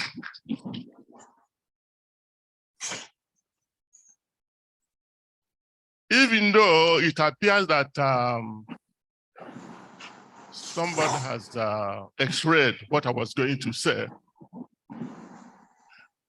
it is important that at times when people speak, you know on what basis and what background are they laying their claims. And it appears some of those things have been stated about me. But let me state that it's true. I went to US, studied in 2 universities, had my clinical experience in 3 hospitals in Philadelphia, and I went to Howard University to teach as assistant professor of clinical pharmacy before I returned to Nigeria. Within a short period of time, I spent my time at Saudi Arabia, which was a nation. But as you mentioned about my background, I could tell you that as I arrived in Nigeria, Nsuka, in the 1970s, I did not know that I was the first academic clinical pharmacist to be employed in Nigeria or in any Nigerian university. Thank you. The pharmacy unit at that time was a sub-department in the Faculty of Biological Sciences. And there were a few Nigerians, Egyptians, and Indians who were handling the department. These Nigerians were few in number, but they were determined to set up the clinical pharmacy following the interruption by the Civil War, the Biafran Civil War. They determined that the Faculty of Pharmacy should be instituted. Now, the task was a little bit heavy. On my arrival in this sub-department to prepare and set up competent, objective teaching method. But this opportunity or this situation, this haphazard situation, offered me the opportunity as the pathfinder to introduce both biological and clinical courses in the faculty curriculum. Few years later, pharmacy sub-department became a faculty with academic staff employed, and I was appointed as chairman of the curriculum committee. With this position, many staff didn't agree with the way I was introducing clinical courses. But being a lone voice in the wilderness, I continue to preach the concept of clinical pharmacy. Is this American guy? Why? Why all this pathology, anatomy, and disease tests? Is he going to make us pharmacists or many doctors or many nurses? That's what they asked me, which I did not give the answer. Later on, some of my colleagues from university, from AB University, led Dr. Odutola, pharmacist Geoffrey Obiaka of UBT of ABUTH, my friends sitting in front of me, Dr. Aguwa Osula of Benin, and one Dr. Justina who is not here with us. These people from other universities supported the introduction of clinical courses in all pharmacy curriculum in Nigeria. The rest is history, as I publish it in my small book, The Making of Clinical Pharmacy in Nigeria. From clinical courses to Department of Clinical Pharmacy in Nigeria, then from 5 years PharmD degree, now to 6-year degree. This is a major development in the pharmacy education in Nigeria, which Pharmacists Council of Nigeria has strongly supported. Let me make a little shift from what we are talking about. Let's look at the global village. There were many predictions into the 21st century. There were wars in Asia, Europe, Africa. There were nuclear accidents and earthquakes. There were too many philosophical theories that governed the world, but at last, socialism gave way to capitalism. The Berlin Wall was destroyed, and this resulted to an era of superpower. Technological advances with the development of computers and internet communication waves have dramatically changed the rate and the way things are done. Yet, as global village grows, we expect much more to happen in the non-stagnant world. In the health sector, the world has been ravaged by many diseases, resulting in human suffering and death. The WHO took a bold health action to declare health for all by the year 2000. This yielded impressive results in some areas.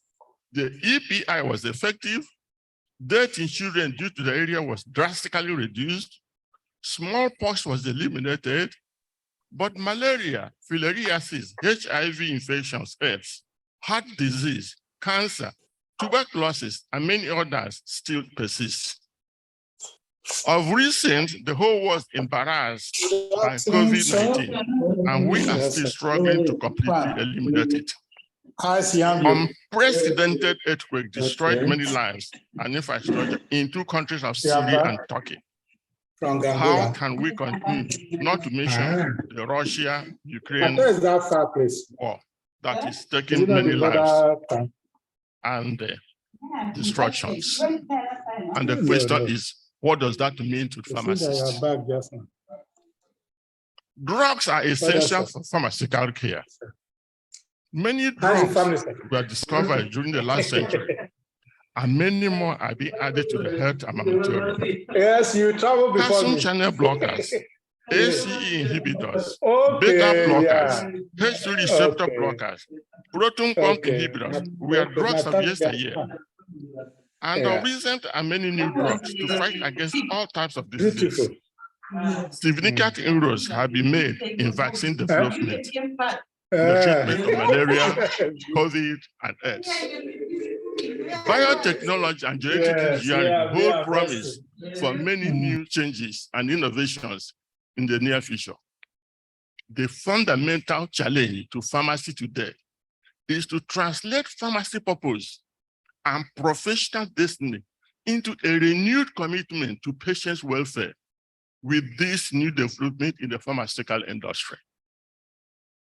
The profession's practitioner must be inspired to action which pursue the goal of qualitative drug supply and rational drug use, both for prevention and treatment of ailments. The implications are that all the building blocks of pharmacy, including educational, legal, regulatory support, professional organization, administration of practice, and the individual pharmacist ethical bearing must be brought to bear in fulfilling pharmacist's role in healthcare now and in the future. I want to make comment about pharmacy education in Nigeria. And I have to say that we have made giant advancement in Nigeria with respect to pharmacy education. The curriculum has been severally updated with many biological, pharmaceutical sciences in the 5-year program. With the arrival of clinical courses, the pharmacy program has been upgraded to 6 years. One could observe that many basic biological courses have given way to clinical courses with the hope of introducing clinical practice. What this may mean to educators and students alike is that training may predominate and the education is the secondary outcome of pharmacy education. The curriculum is overloaded. Can the students carry them? The issue is whether we have reached the point of overtraining and undereducating the students. Now, to educate implies development of varying degrees of growth and expansion of knowledge. To train involves to teach in and out of profession with specific skills. That is to say that where education concentrates on intellectual development, training centers more on skills and competence development. In a 6-year program in pharmacy, we have to address the issue of over-educating versus overtraining. And we are at present overtraining our students for practice at expense of their intellectual growth. And if so, we are narrowing the ability to adapt to new changes that are currently would be foreseeable in the future. The PCN has supported that all the schools of pharmacy must adopt the 6-year program before 2023. Time has been given to implement this policy, but we are ready. Are we ready to implement this program with 6 years? The infrastructure is not adequate. Many schools of pharmacy do not have complement of staff. Most part-time and retired professors are on contract. And technical and laboratory staff are not available. Pharmacy education, that is laboratory intensive, is now more or less in didactic presentation. Students do not have required text for courses, and the use of smartphones cannot be equivalent to learning from the textbook. And with part-time lecturers and some retired contract professors, it is difficult to get complement of staff in any department that can steadily impact the pharmacy education on a regular basis. Thus, Lectures are in haphazard way, and laboratory intensive programs are now administered in all courses by what is called alternative to practicals. If pharmacy education is administered with alternative to practical, what of other areas that are non-science based? Let me comment on clinical pharmacy. You want me to say something about that? Yes. I think members of FPCPharm committee, they know me well enough to appreciate that I am well positioned to speak on the present subject in clinical pharmacy practice in Nigeria. As the teacher practitioner who has emphasized clinical function practice and in the academic area, and to prepare future graduates for clinical pharmacy practice, I feel I have more than a casual interest in the subject, and I can speak from a base of experience. Majority of what I state here are some of my personal experiences, programs that I have participated to develop or implemented, and how I view pharmacy should practice in Nigeria. It is necessary from the start for me to clarify some terms. One, clinical pharmacy, clinical pharmacists, clinical pharmacy practice, clinical practice, and patient care. These are terms that we're using. Sometimes we get them all mixed up. Traditionally, gentlemen, pharmacy practice deal with patients. Therefore, clinical pharmacy and clinical pharmacy practice are synonymous with pharmacy and pharmacy practice. Some functions may be more clinical than the other, but by its nature, all pharmacy practice are clinical. And therefore, all pharmacists in Nigeria are clinical pharmacists. Pharmacists in Nigeria, especially those in the rural areas, provide primary health care. Provision of primary health care service involves diagnosis, prescribing, and in some cases, administration of medicinal products to patients. Almost all healthcare centers in the country are run by healthcare nurses. And it is reasonable to expect that pharmacists should have been in charge since drugs are heavily utilized in the treatment. Clinical pharmacy is defined as the health science specialty which embodies the application by pharmacists of the scientific principles of pharmacology, toxicology, pharmacokinetics, and therapies in the care of patients. A clinical pharmacist is defined as a pharmacy graduate with advanced pharmaceutical and biomedical education and extensive clinical training, who practice clinical pharmacy as his major professional activity. The emphasis on this definition is based on acquisition of advanced knowledge in the pharmaceutical and biochemical sciences, coupled with extensive clinical experience. Clinical pharmacy, therefore, can be practiced in any healthcare setting, and those wishing to retain practice skills should be engaged primarily in clinical activities.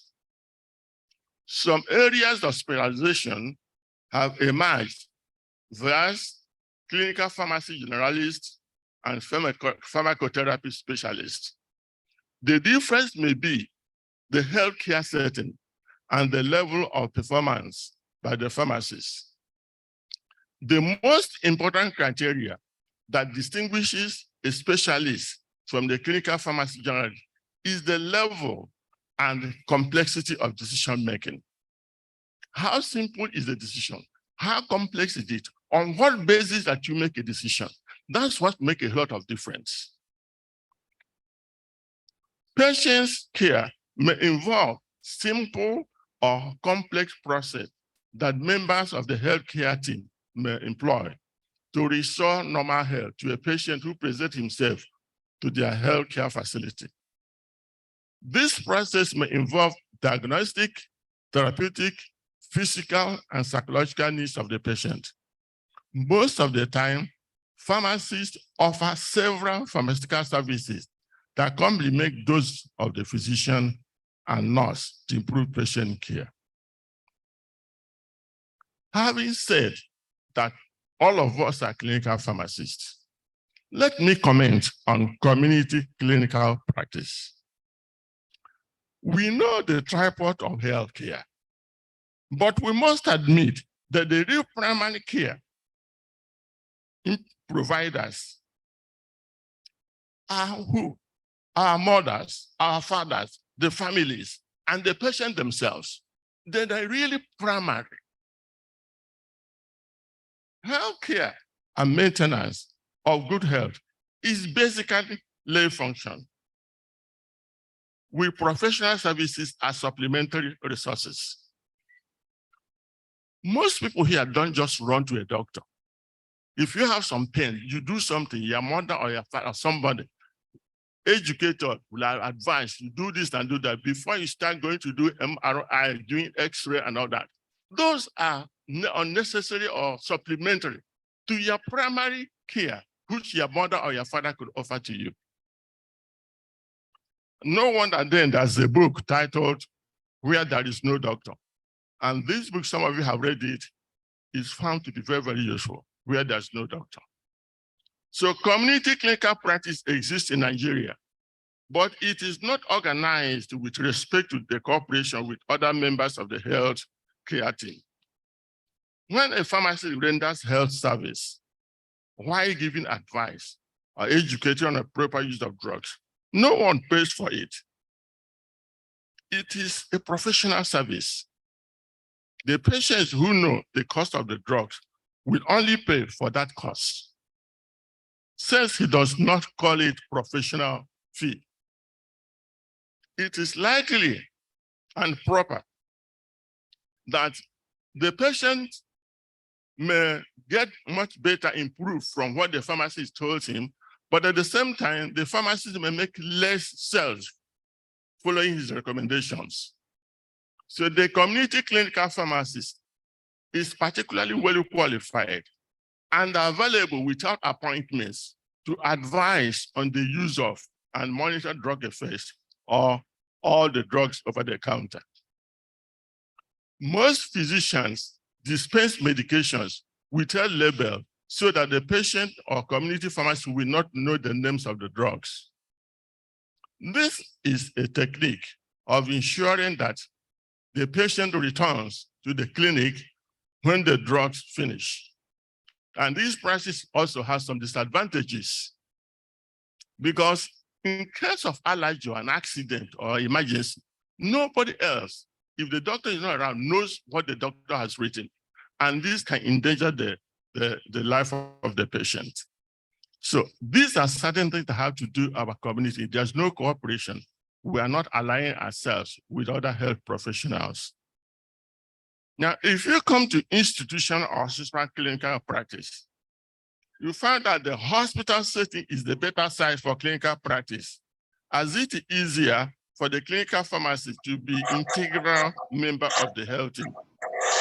As a member of the team, the hospital program should include the pharmacist and outline activities they should do. It is the responsibility of the hospital pharmacy department to outline these activities and have them accepted by the hospital administration. His roles should be strictly related to his professional skills and competencies and be important enough to justify the cost of additional personnel in the healthcare team. He should be outlined. He should be properly outlined how some of these functions should be performed, as they may vary from one institution to the other. Example, are there situations when a clinical pharmacist could prescribe some drugs or offer discharge counseling or advise the patient when next to visit the clinic. Clinical pharmacists should be involved in research involving pharmacotherapy in the hospital. But if we X-ray our hospitals nationwide, we observe that most of them are not ready to offer clinical services as it should be. Yes, the pharmacy department generates more funds than any other department in the hospital. More than 80% of patients who visit other service units in the hospital usually exit via the hospital pharmacy department. Now, in spite of the obvious economic and therapeutic importance, the government and many of the hospital boards do not accord the pharmacy department the recognition it deserves for reasons not understood. Pharmacists are not consulted when a new hospital is being constructed. The pharmacy department requires a certain amount of space for each service. When the hospital building is completed, pharmacy department is shown inadequate space area for each services. Governments allow some hospitals to be run without pharmacists being in charge. This happens very often in private and mission hospitals. And this may be interpreted that the pharmacy is not a major healthcare provider. And at this level of our education, training, and the preparedness to offer clinical services, this type of situation should not be acceptable. And that they state that the Association of Hospital Pharmacists must bring to bear on the Ministry of Health for the need to have adequate infrastructure, complement of staff, and allow pharmacists to offer clinical pharmacy services in the hospital with the focus to improve patient care. And there should be high rating standard for accreditation of hospital pharmacists, especially those in the teaching hospital and federal medical center where clinical pharmacists should be trained. Pharmacoeconomics is part of operational research or drug use studies. It is apparently becoming important. Now, the use of some drugs, either alone or in combination with respect to cost and benefits, are not being evaluated.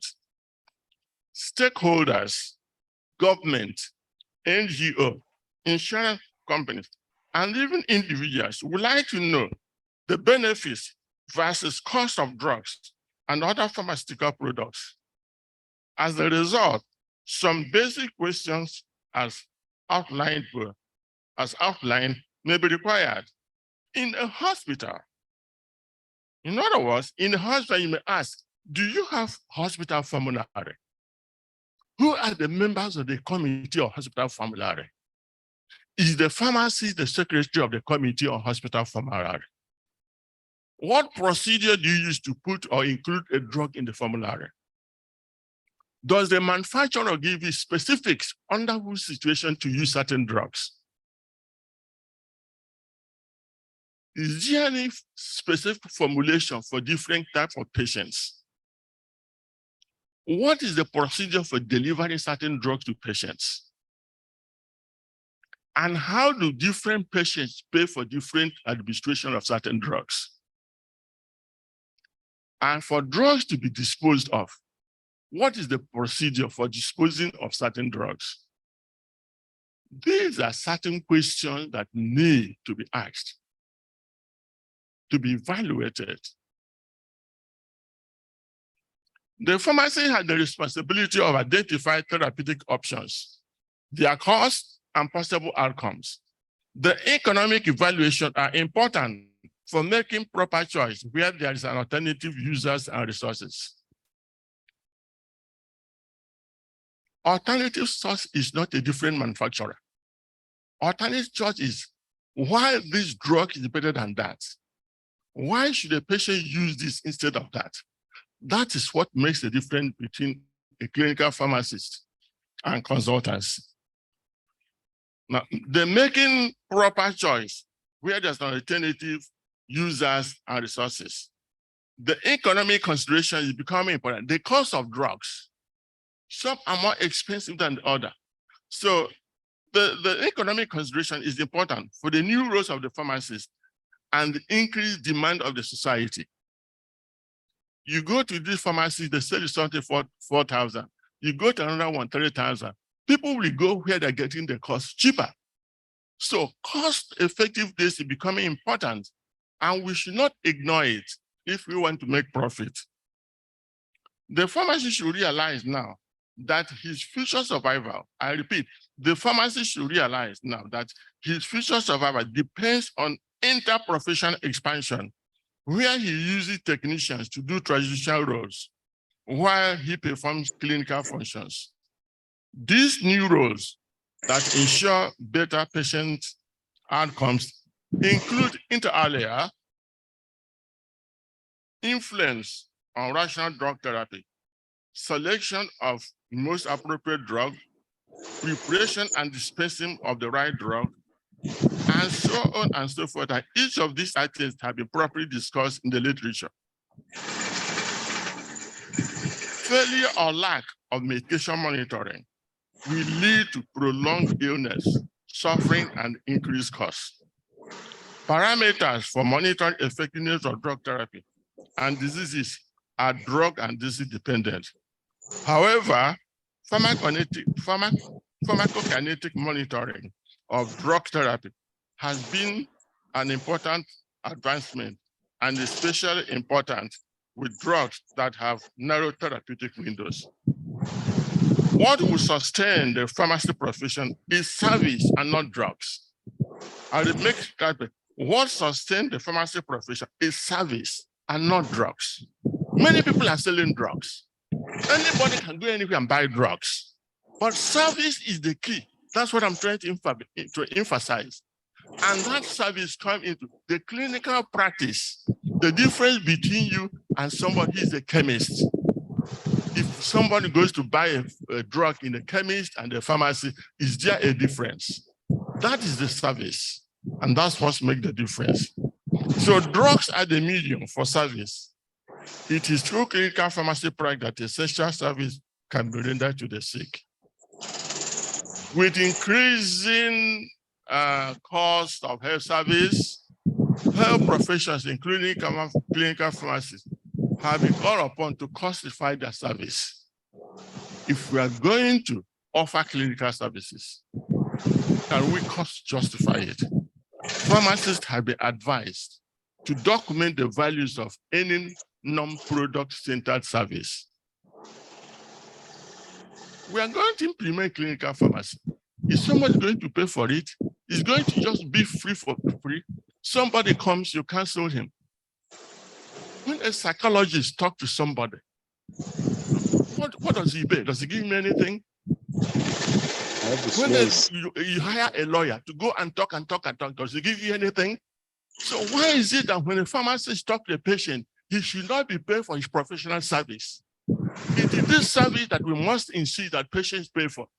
And we're going to put it into the regulation that if a pharmacist does this and does that, if a pharmacist monitors a renal patient, advising the doctor, drug that is dilazable and those not dilazable, he should be paid for it. That is the point I'm trying to make.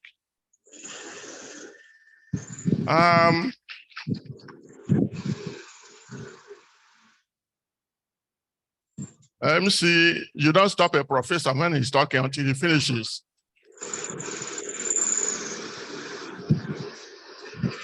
Anyway, now, establishment of clinical service. Pharmacists who want to offer and label as clinical pharmacists should establish such service in their choice in the institution. If you want to be a clinical pharmacist, you are going to establish that service. Such service unit may include drug therapy, monitoring, drug information, pharmacotherapy in various units of the hospital. Drug therapy monitoring involves the use of standard patient profiles. On approval, it must belong to a medical team whom that you make rounds with. You must deliver something that somebody is going to accept. It's not that you're just talking, you must do it. You join a program to be accepted, you join a medical team, and you are prepared to offer some consultative service. So clinical trained pharmacists with experience should be attached to, e.g., pediatrics, oncology, ICU, cardiology, diabetic, renal, any of these areas you have trained yourself, you think you could be used, as well as provision of emergency medication services. If you go to many of the hospitals here, there are no emergency drug box. There's no hospital or clinic in the US, you will go and say clinical pharmacy, there's no emergency drug. There's emergency drug for so many things. If there's cardiac resuscitation, the heart attack, which box you bring at the budget is the pharmacy that is responsible for that. So do we have emergency box in our hospitals? So those who are going to practice clinical pharmacy, you have to read and open your eyes and establish the service. And those services, you have to take it through the administration of the hospital and let them approve of it and then get it implemented. And if you do that, I mean, there should be remuneration for your service. And without some of these services, my friends, within the medical team cannot influence, and you cannot be regarded as an integral member of the health team. Clinical pharmacy service requires, please, my friends, clinical pharmacy requires a lot of personal commitment and hard work. A pharmacist who wishes to offer clinical service must have positive, friendly attitude. I must have a good rapport. They are not, listen, doctors are not your enemy. Our enemy is disease, heart attack, cancer, and all that.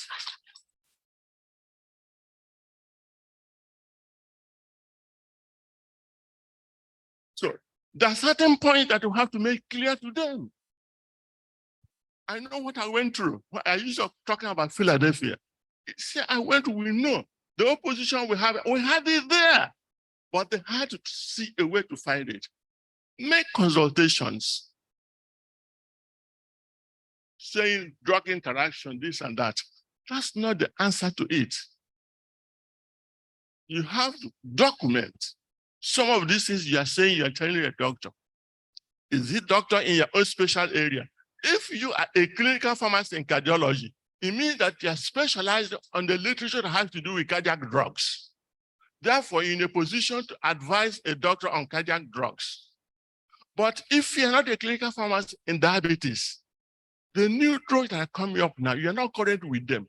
You have to be current, be specific, get information that is specific to the information. And that is why we are saying clinical pharmacy can be as simple and as complex, if complex that involves use of in other words, use of public information that this thing happens. So the pharmacist who wishes to offer clinical service, as I said, must be positive. And he has to ask some of these questions. One, do I want to practice? If you want to be a clinical pharmacist, you want to be in renal unit, ask yourself these questions. Do I want to practice the service? Two, do other health professionals want you or will admit you to practice it in the institution? Number three, do I have the required ability? Are there some remedial courses or remedies that I need to take in order to be effective? If I do, question is it worth the effort? You want to be clinical pharmacist, you want to do this. Is it worth the effort? Because you have to be on your toes. In any medical team, there are many doctors from various areas, and you are the only pharmacist in that team, and you're going to talk to them. My friend, you must have your onions very well, because you tell me you're a clinical pharmacist, to tell you some doctors who are really on their toes, know what is happening in all the journals. And maybe you're not reading all the journals. All you know is about. We have to prepare ourselves. That is the key point I'm trying to make. So, another question you ask yourself is, what are the social and professional and personal benefits to be derived from this service you want to offer. You want to go to oncology, cancer patients? Yes. There are specific guidelines and duration of administering cancer patients by IV, how many times? So you can be very useful in that unit. Many ways of administering and what advise the patient about cancer drugs, combinations. So if you want to do that, you're going to center on a lot of the cancer drugs. So you ask yourself, well, is the service cost beneficial and cost effective? Is it beneficial? Is it cost effective? Can somebody pay for your service? If we include it, now you're on renal patient. So can somebody pay for it? Final question you may ask yourself, is the society prepared to pay for the extra money? These things I'm saying, they have to go to some legislative level. It's not you alone, the society, PCN, CPAN, and other. We come and articulate, do some studies, and then present to Congress. Try to convince them that this is the type of pharmacist we want. And if they do this, okay, let me just tell you a story. The story is how the clinical pharmacists start in America. American Pharmaceutical Association did a study to find out that clinical trained pharmacists will save Americans so many millions of dollars each year. They convinced Congress. Congress, in being convinced, forget about other people. Congress convinced and gave what is called capitation grants. The capitation grant meant that for all of us who are pharmacists, who are introducing clinical pharmacy, the government will give you this amount of money. Those who are teaching will get this amount of money. Those who are being trained will give you this amount of money. When I went to Philadelphia, I did not pay a copy for my clinical training. It was as a result of capitation grant. So this year, these are ways we have to do some studies, we have to document. Having said that, I want to comment on need for training. There is great hope for clinical pharmacy practice in Nigeria, full stop. The education system has gone from 5 years B.Pharm to 6 years program, with many clinical courses have been added and taught. This is the right way to start.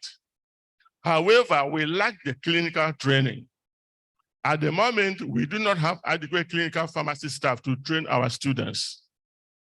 Training here means that the pharmacy student should be educated side by side with the medical and nursing student, where possible, in a teaching hospital.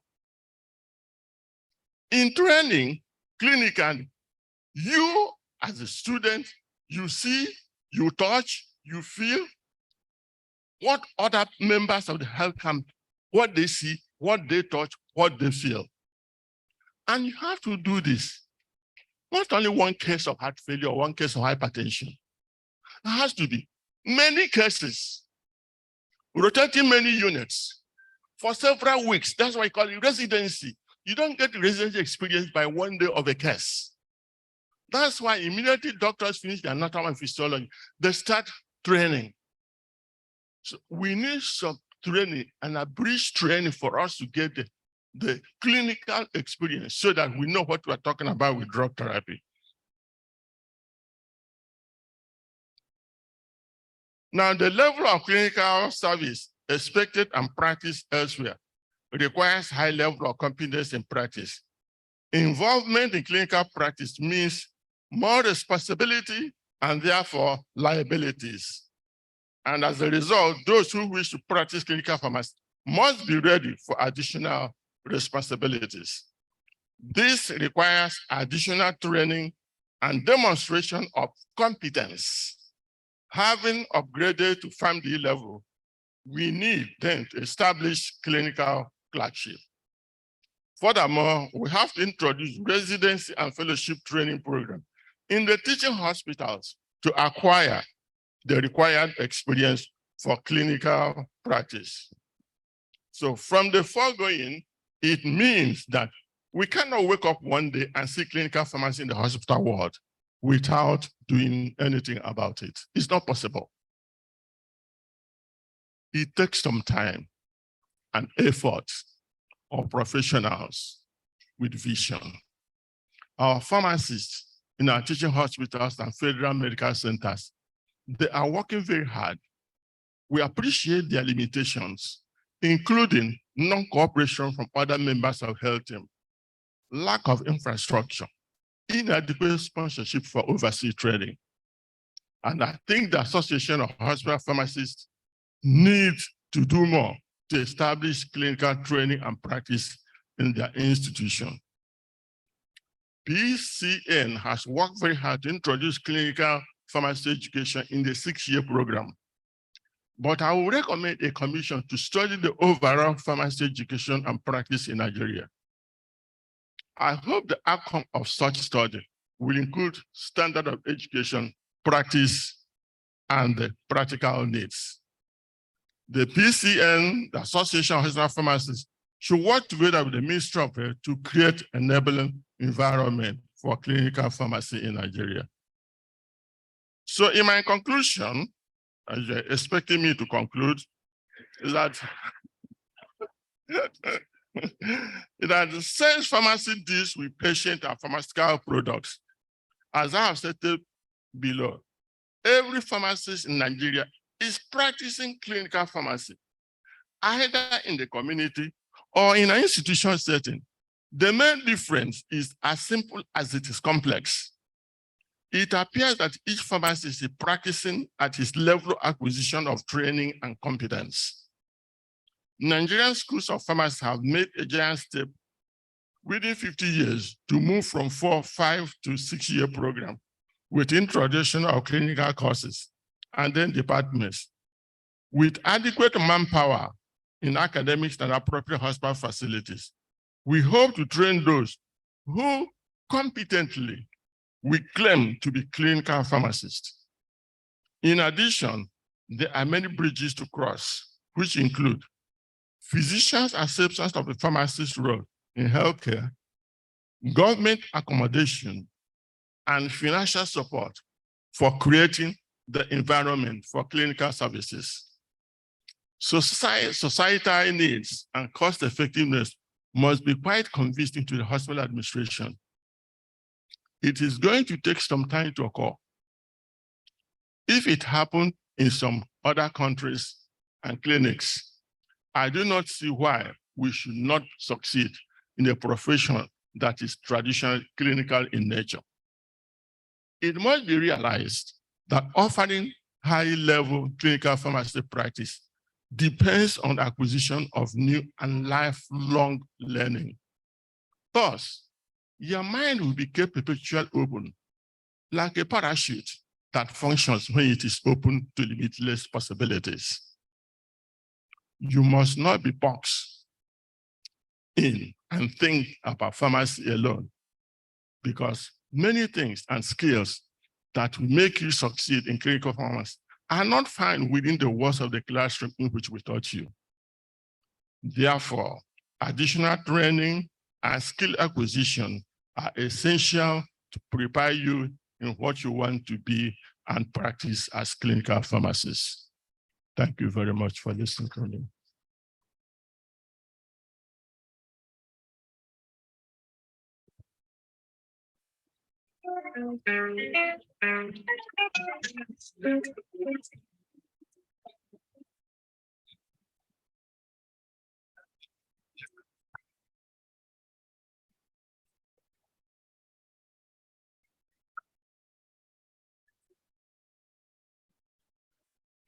Sounding round of applause for our father, Professor C.N. Aguwa. We can do better than that. A master class. enriched with so much wisdom, veteran experience in the purest form. Thank you, sir. Thank you. Thank you. I'm sure he didn't mean to interrupt you, sir. He couldn't have. He cannot interrupt you, sir. Thank you. We'd like to respectfully invite the national chairman to please come forward and make a presentation to our renowned father. Let's give him a round of applause as he comes forward. Clinical pharmacists, are we happy? Are we enjoying ourselves today? Thank you, National Chairman, sir. Thank you very much. My dear colleagues and our guests, I want to thank our father in clinical pharmacy. Of course, I know all of us are with the brochures, and we saw 4 founding fathers of clinical pharmacy in Nigeria. And he is one of the founding fathers of clinical pharmacy in Nigeria. We also have another one, Dr. Arigbe Osula, who is also a founding father of clinical pharmacy in Nigeria. Our national pledge says that the labors of our heroes past shall never be in vain. Their yesterdays they gave for our today. I'm very happy that we have them. At least we still have about 2 of them alive. And I remember my lecturer, Dr. A.A. Oditola, at this moment. I pray that his soul will rest in peace.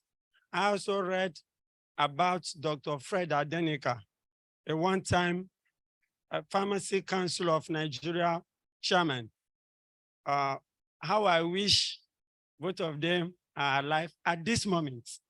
The seed they planted, they started clinical pharmacy in the universities.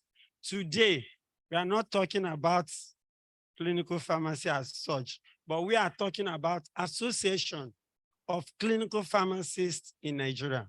Nigeria, being the giant of Africa, is the first to establish this association. And I must say that forward ever, backward never for CPAN. Please permit me to, at this moment, my classmate is here. Air Commodore David Babalola is here. He will come to this stage. And I want to be fair to our mothers. Professor Femi Oyewo will come to the stage. I want to recognize Americans. We are clinical pharmacy started. And we have Dr. Anthony Ikeme from all the way from United States of America. I would like him to be on stage. I would also like to have Dr. UNO Waga. Okay, I understand. But then the president of the Pharmaceutical Society of Nigeria also has to be here as our father. Thank you very much.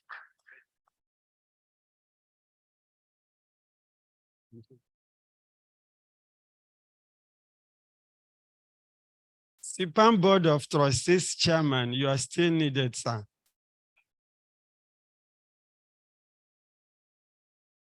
You hand over to our paraphrase.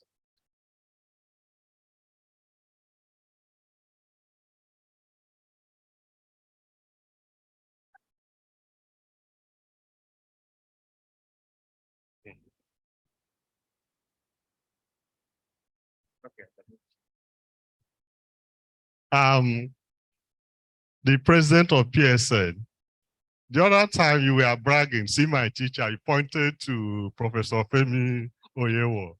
You think you are the only one that has your teacher. See my teacher.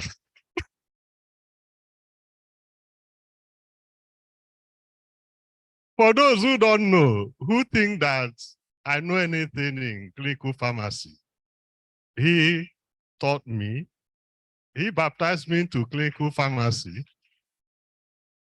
and Dr. Ribosula confirmed me to clinical pharmacy. And that is why today I have been anointing disciples of pharmaceutical care, courtesy of my teacher. So, sir, it's my honor and pleasure on behalf of CPAN. This is just a symbolic award to appreciate. Honestly, when you came on stage to talk, I thought we are going to get you seated. But the energy with which you presented your speech, many of us who claim to be younger couldn't have done better. So, all we can ask is that the good Lord will continue to strengthen Professor Aguwa. Yeah, so that, you see, people sow seeds and they don't know if the seeds will germinate or if they will grow. But you have continued to watch that the seeds you sowed some years past are now growing. So you continue to live in good health and continue to see the profession of pharmacy, and in particular clinical pharmacy, to move from strength to strength. So on behalf of all of us, your children, your grandchildren, your uncles and your cousins, we make this presentation to you, sir. Okay. Thank you.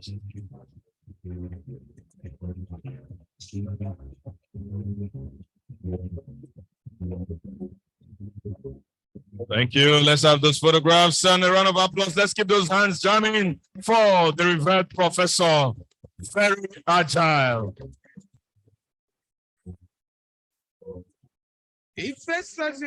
Thank you, sir. We, your great-grandchildren, we appreciate you, sir. We are happy.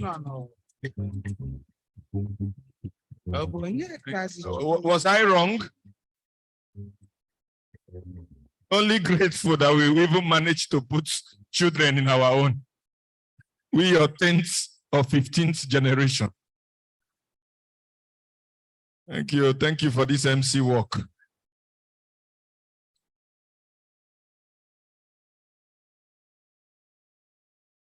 All right. Thank you so much. It's about that time. Okay, I'm told we're having more recognitions. I want to believe we are all having a good time. Notwithstanding, we have been told that there will be some refreshments. So we sure have hope that we're going to have a good time. All right. Yes, distinguished ladies and gentlemen, want to recognize in our midst the CMD University of Uyo Teaching Hospital, ably represented by the CMAC. Sir, you are welcome.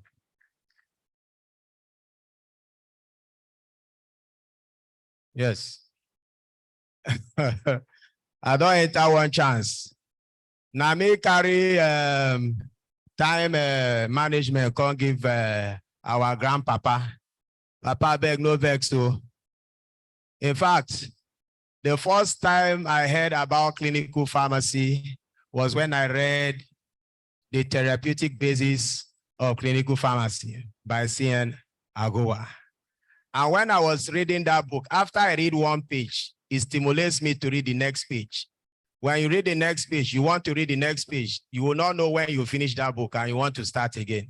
So thank you, Grandpapa of the clinical pharmacy, for your huge contribution. Thank you so very much. While Dr. Polycarp was eulogizing our great-great-great-grandfather, my brother, you have made it in life for him to be your grandfather. Please, nobody's dragging my great-grand-picking status. I'd like to respectfully recognize the presence of a man I respect so much, the very indefatigable chairman of the Association of Community Pharmacists of Nigeria, Pharmacist Prince Adewale Oladibolu, fellow of the Pharmaceutical Society of Nigeria. You're welcome, Sir Kabiesi. Also, we have in our midst a very high-ranking commissioner in the Akwa Ibom State government.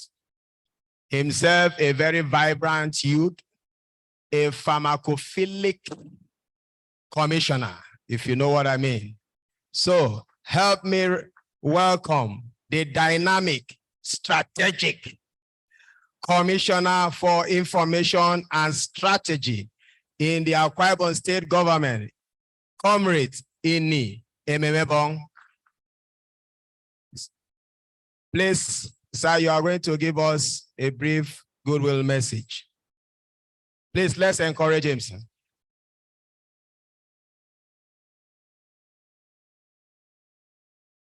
Very energetic and very strategic. Good afternoon.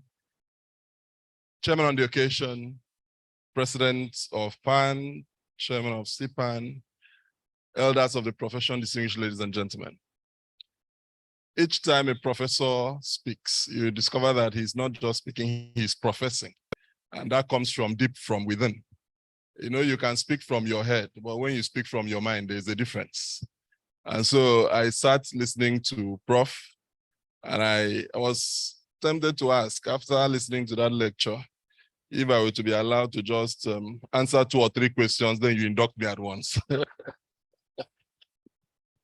Because in that lecture was history, was passion. In that lecture was also the future. And in that lecture, I also saw the dilemma currently existing between the generation of my parents and the generation below me. And incidentally, my generation is in confusion. I'd just like to show that. You know, Prof said that learning from smartphones isn't the same like learning from books. Prof, the generation below me, don't tell them that one. But truthfully, we still have a generation who prefer to highlight, who prefer to underline, who prefer to refer back. But you have this other generation who are learning on their feet. Everything is summary for them.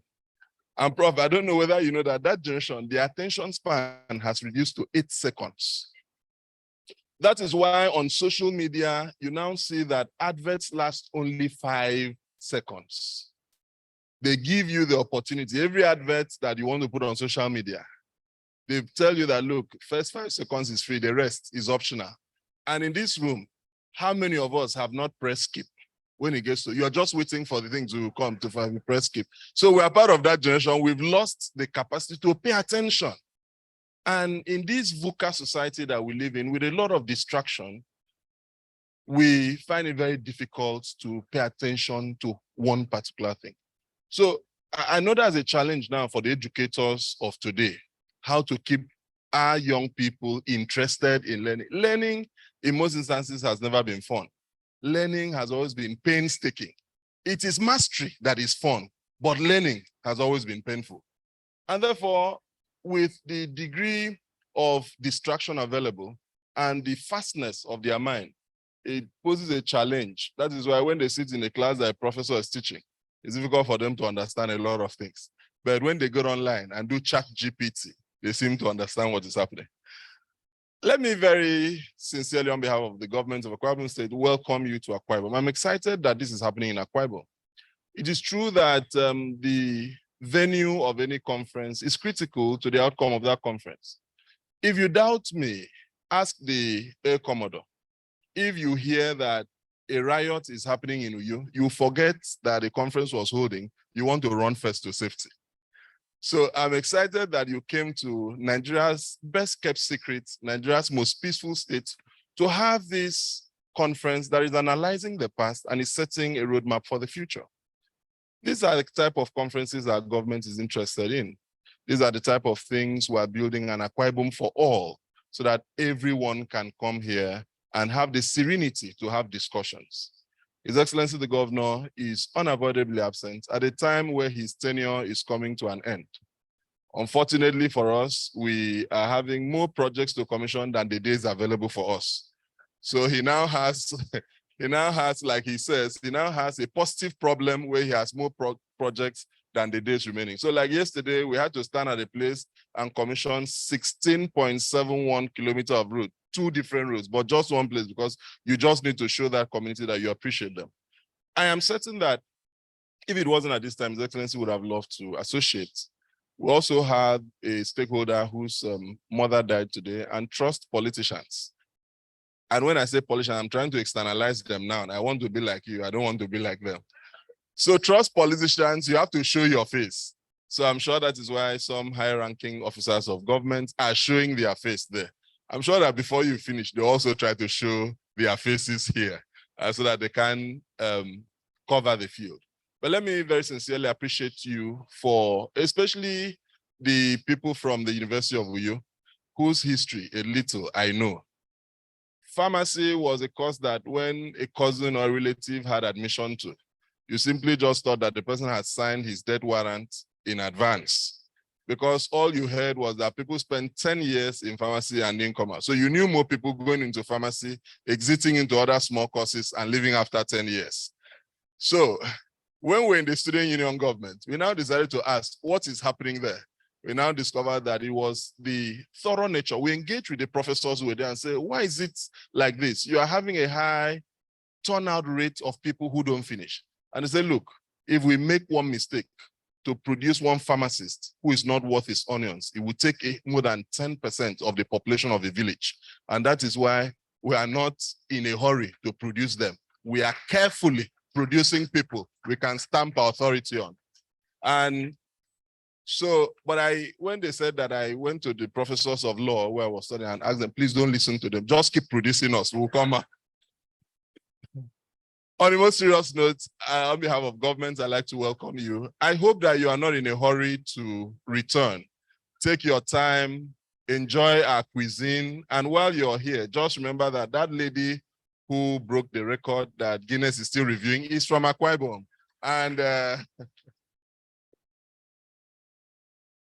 But let me warn, please, because I hear that a lot of exogenous people are now looking at our women in a particular way. Please don't just do that way. Eh? Just let them entertain you with the cuisine. We are Nigeria's capital, cuisine capital, and I'm sure you're going to have a beautiful time here. And I hope that when you return, the God who brought you will take you back safely. And Akwa Ibom, always remember that Akwa Ibom is open for you to come back, to live, to work, and to do business. Thank you, and God bless. Ladies and gentlemen, have you seen a speaker? Is this one a speaker?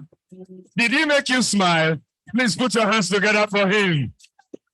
I don't know why I keep seeing a future governor. I'm seeing a vision. Sir, if you happen to come around River State, I think you deserve a flyover.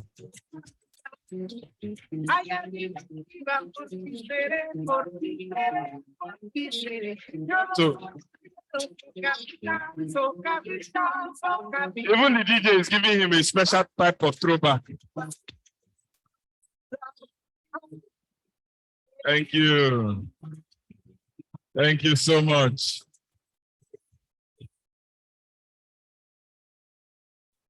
All right, so let's have the next. That was very soothing and a tonic, if you ask me. I heard effortless, smooth, fluid. I told you it's Mr. Strategy.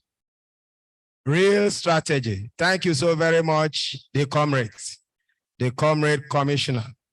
So we would like to call on the representative of the CMD UUTH in the person of Dr. Odoinyang Clement Inyang. Please. Yes, Inyang. Yes, please come over to the podium and give us the goodwill message from the CMD. Please, let's encourage him. When he comes, you will ask him about those rhymes. Inyang, Odoinyang, Inyang.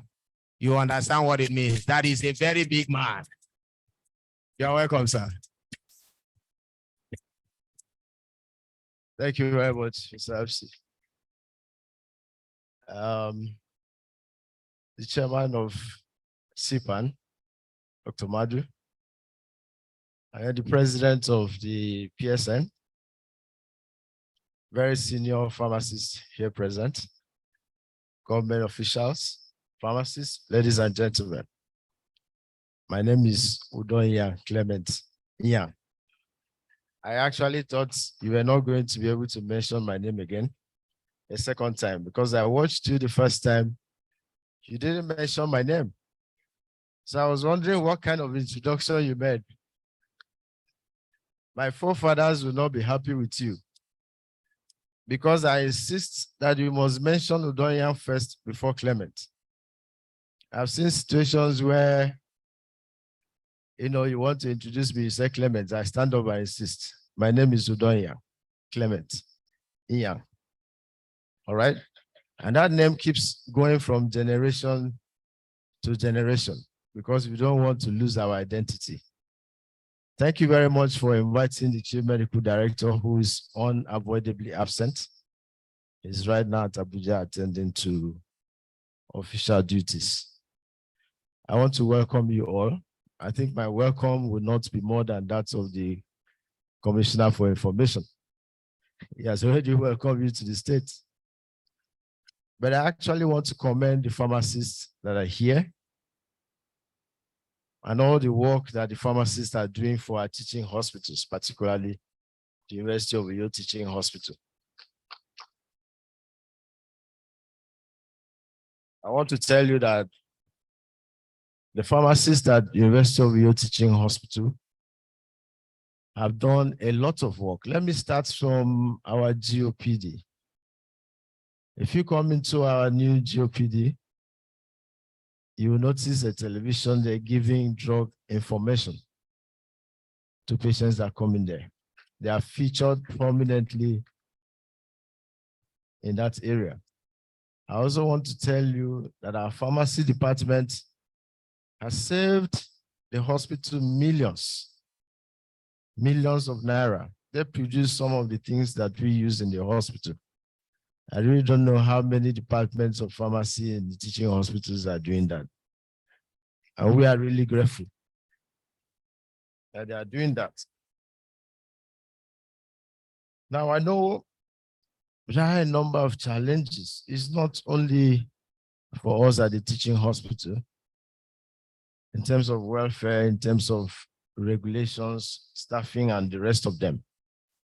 But I can tell you for the management of the University of Uyo Teaching Hospital, we are all determined to support our Department of Pharmacy. We have been doing that. We carry them along in every decision-making process of the hospital. Our HOD pharmacy is here, and she's listening to me attentively, and she knows that what I'm saying is true. They have done a lot to improve the services that we are able to offer. There is a drug information unit. They also produce, I remember when Prof was talking, he mentioned something like who produces the drug information and all of that. We have a pharmacy drug information unit. There's a WhatsApp group. They give out all this information to, the hospital community. And they are actually doing a lot, to improve services in our teaching hospital. Now we have challenges there at the teaching hospital, but I assure you that management of the University of Uyo Teaching Hospital is doing everything within its power to make sure that, first of all, we improve our patients' care, we improve the level of performance of our drug services. And we assure you that the highest standards are being maintained when it comes to, the purchase and the distribution of drugs within the hospital. Now, I don't want to take too much of your time. I just want to say that you are welcome to Akwa Ibom State. You're welcome to Uyo, the capital city of Akwa Ibom State. And just like the commissioner said, I'm sure you have already identified with the cuisines in the States. Always feel free to visit us at the teaching hospital there. And then I pray that as you interact with us, as you have deliberations, that this will add up to improve the pharmaceutical services in the country at large. I thank you so very much, and God bless you all.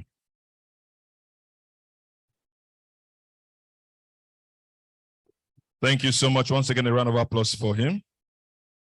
May I respectfully invite to deliver the next goodwill message on behalf of our very dynamic and indefatigable registrar, Pharmacist Ibrahim Babashehu, FPSN. May I invite Dr. Anthony Idoko, FPSN. A round of applause for him. Please keep clapping.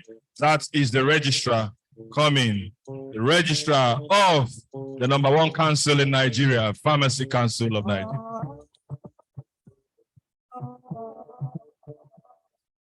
The chairman of today's occasion, the President PSN, Chairman CPAN, and past presidents here present. Permit me to stand on existing protocol. I'm representing the registrar as announced, Pharmacist Ibrahim Babashehu Ahmed, who actually wanted to be part of this event. But as we speak here, he is currently in the United States of America pursuing the PharmD issue for us. He's currently visiting 2 universities in the US, well known for Doctor of Pharmacy program, Howard University and Philadelphia College of Pharmacy. And that is actually to help us to get it right when it comes to the Doctor of Pharmacy program that we are currently pursuing. He said I should extend the warm greetings of PCN to this gathering and essentially to commend CPAN for this first conference. As we are all aware, PCN has been doing so much to entrench Doctor of Pharmacy program in our universities, to the extent that as of today, out of the 24 accredited faculties of pharmacy in Nigeria, about 10 has commenced the PharmD program. And the remaining ones are actually working towards commencing by 2023-2024 academic session. But the good news really is the fact that even the National Universities Commission and PCN no longer approve school for pharmacy program unless it's the Doctor of Pharmacy program. Once again, I commend CPAN, and I can assure us from the team of the conference that clinical pharmacy in Nigeria actually has a very high prospect in this country. Thank you very much.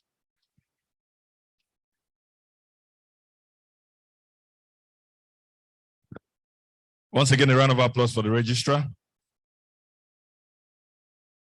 Thank you so much, sir.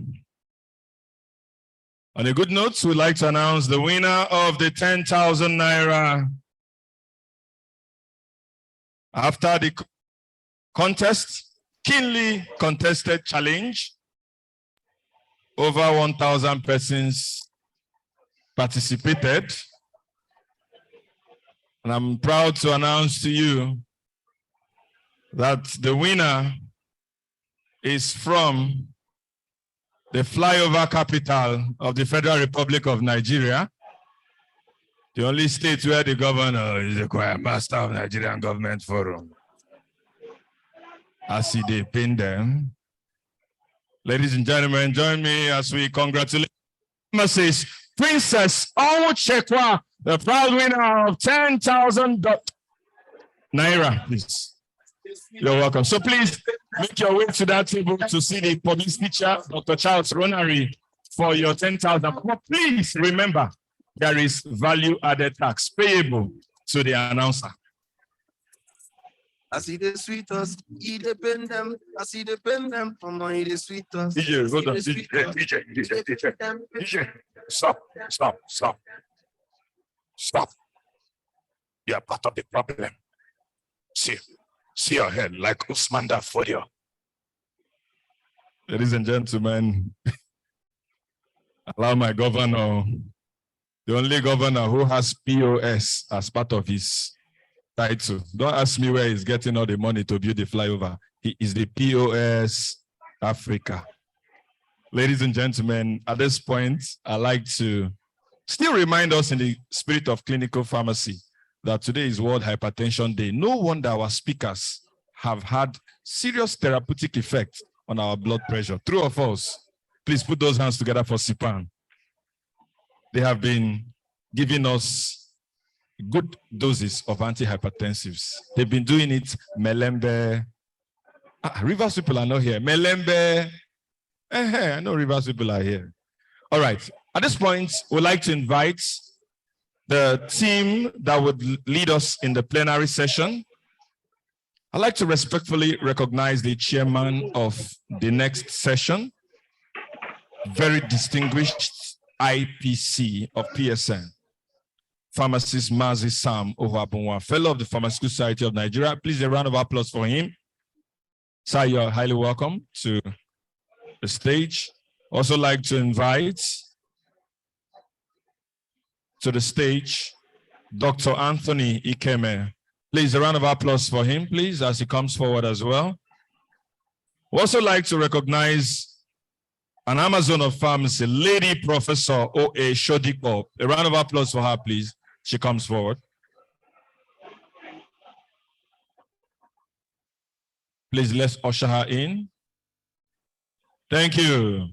I hear the word yes from Alps. Please, let's make welcome Lady Professor O.A. Shodipo. I also like to welcome Professor Chukwemeka Obaka. A round of applause for him. He is one of the panelists. And once again, from the flyover capital, I'd like to welcome my teacher, Professor Mrs. Ifi Chijoke Nwoche. A round of applause for her, please. Department of Clinical Pharmacy, University of Port Harcourt. Please, let's appreciate her now. Let's appreciate her. As much as we clap, she has one of the flyovers very close to our university, so she has access. Please welcome her. You're welcome. Thank you. At this point, I'd like to invite to give the first.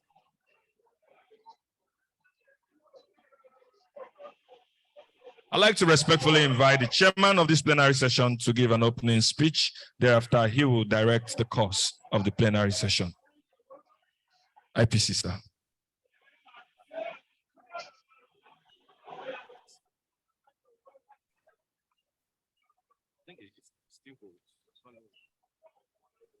There should be some permission. We have just two speakers, Dr. Anthony can show before we speak. These are the two panelists.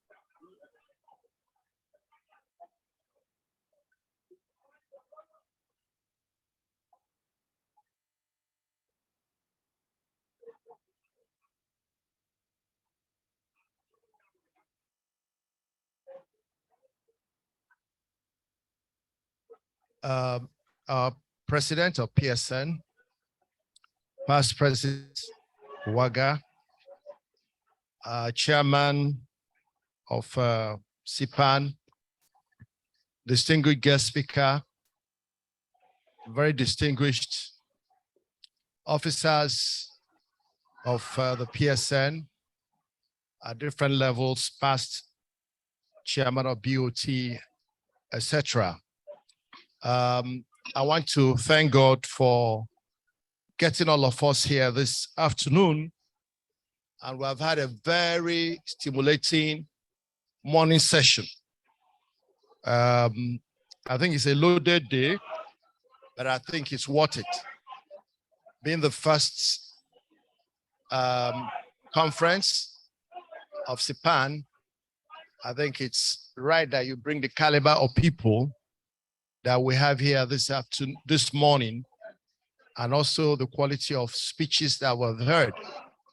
Many of them will need a second reading to be able to digest them properly. But despite that, I think it's loaded. This afternoon, we have a couple of two main speakers that will speak to us. First is Dr. Ikeme, former president of NAPSA, who is going to be talking about advancing healthcare in the 21st century, leadership imperative for clinical pharmacists. And we also have brain drain in the health sector and impact of clinical pharmacy practice by Lady Professor Shodikpo from Maiduguri, right? She's a lady from Maiduguri. And we have panelists, Professor Chukwemeka Obaka and Chijoke Ifimuche.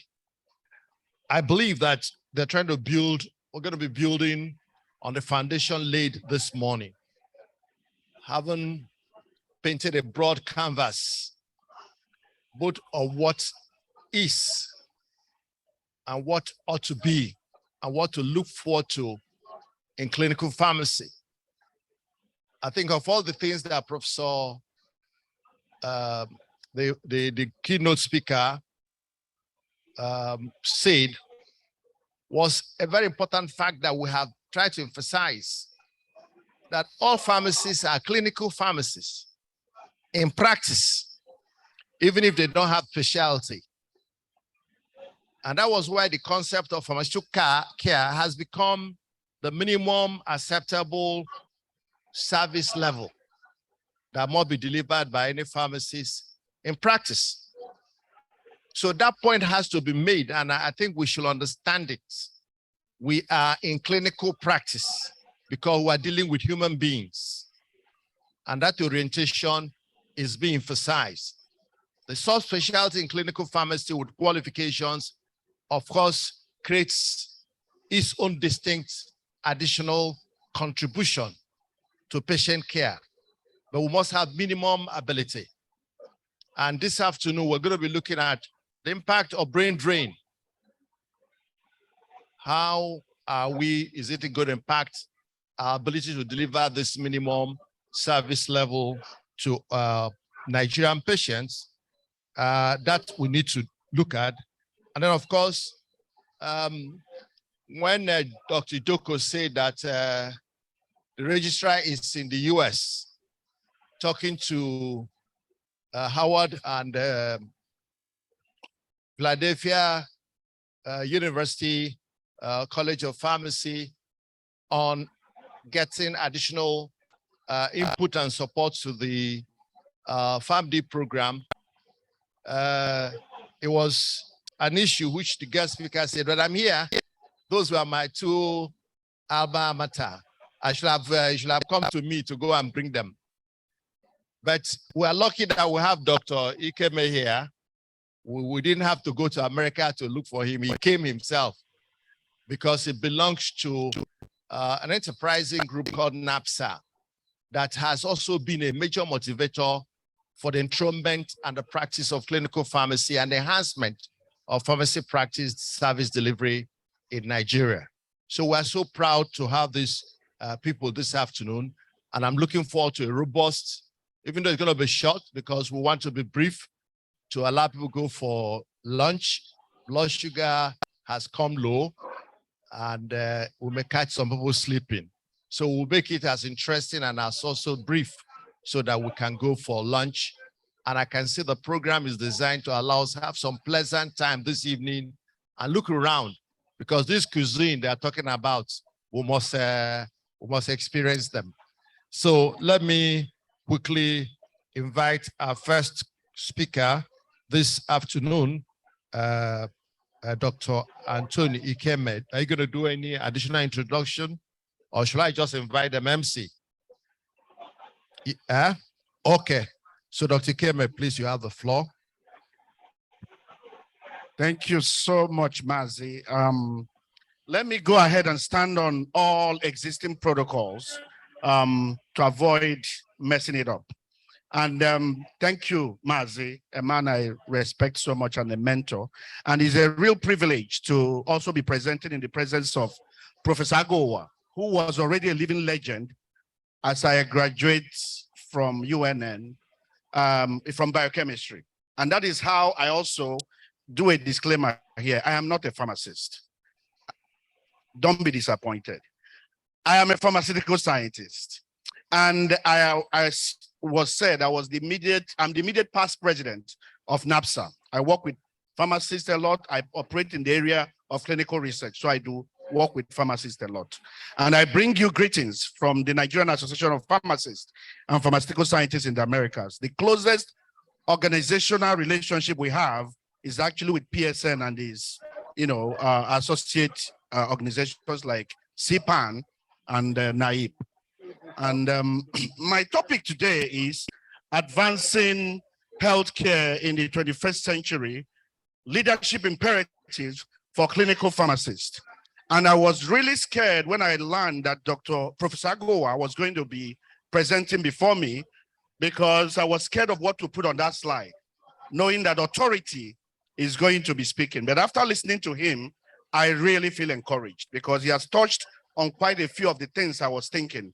The emphasis of my presentation is not on the clinical pharmacy, it's on the leadership imperatives. Because I consider, or people consider me to be somebody who understands leadership and also strategic thinking.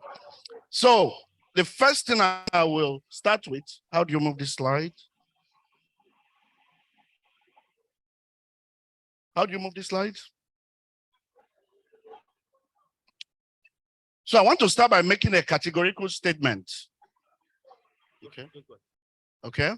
Is that there will be no advancement in healthcare without the leadership of clinical pharmacists. I will say it slowly. There will be no advancement in healthcare without the leadership of the clinical pharmacist.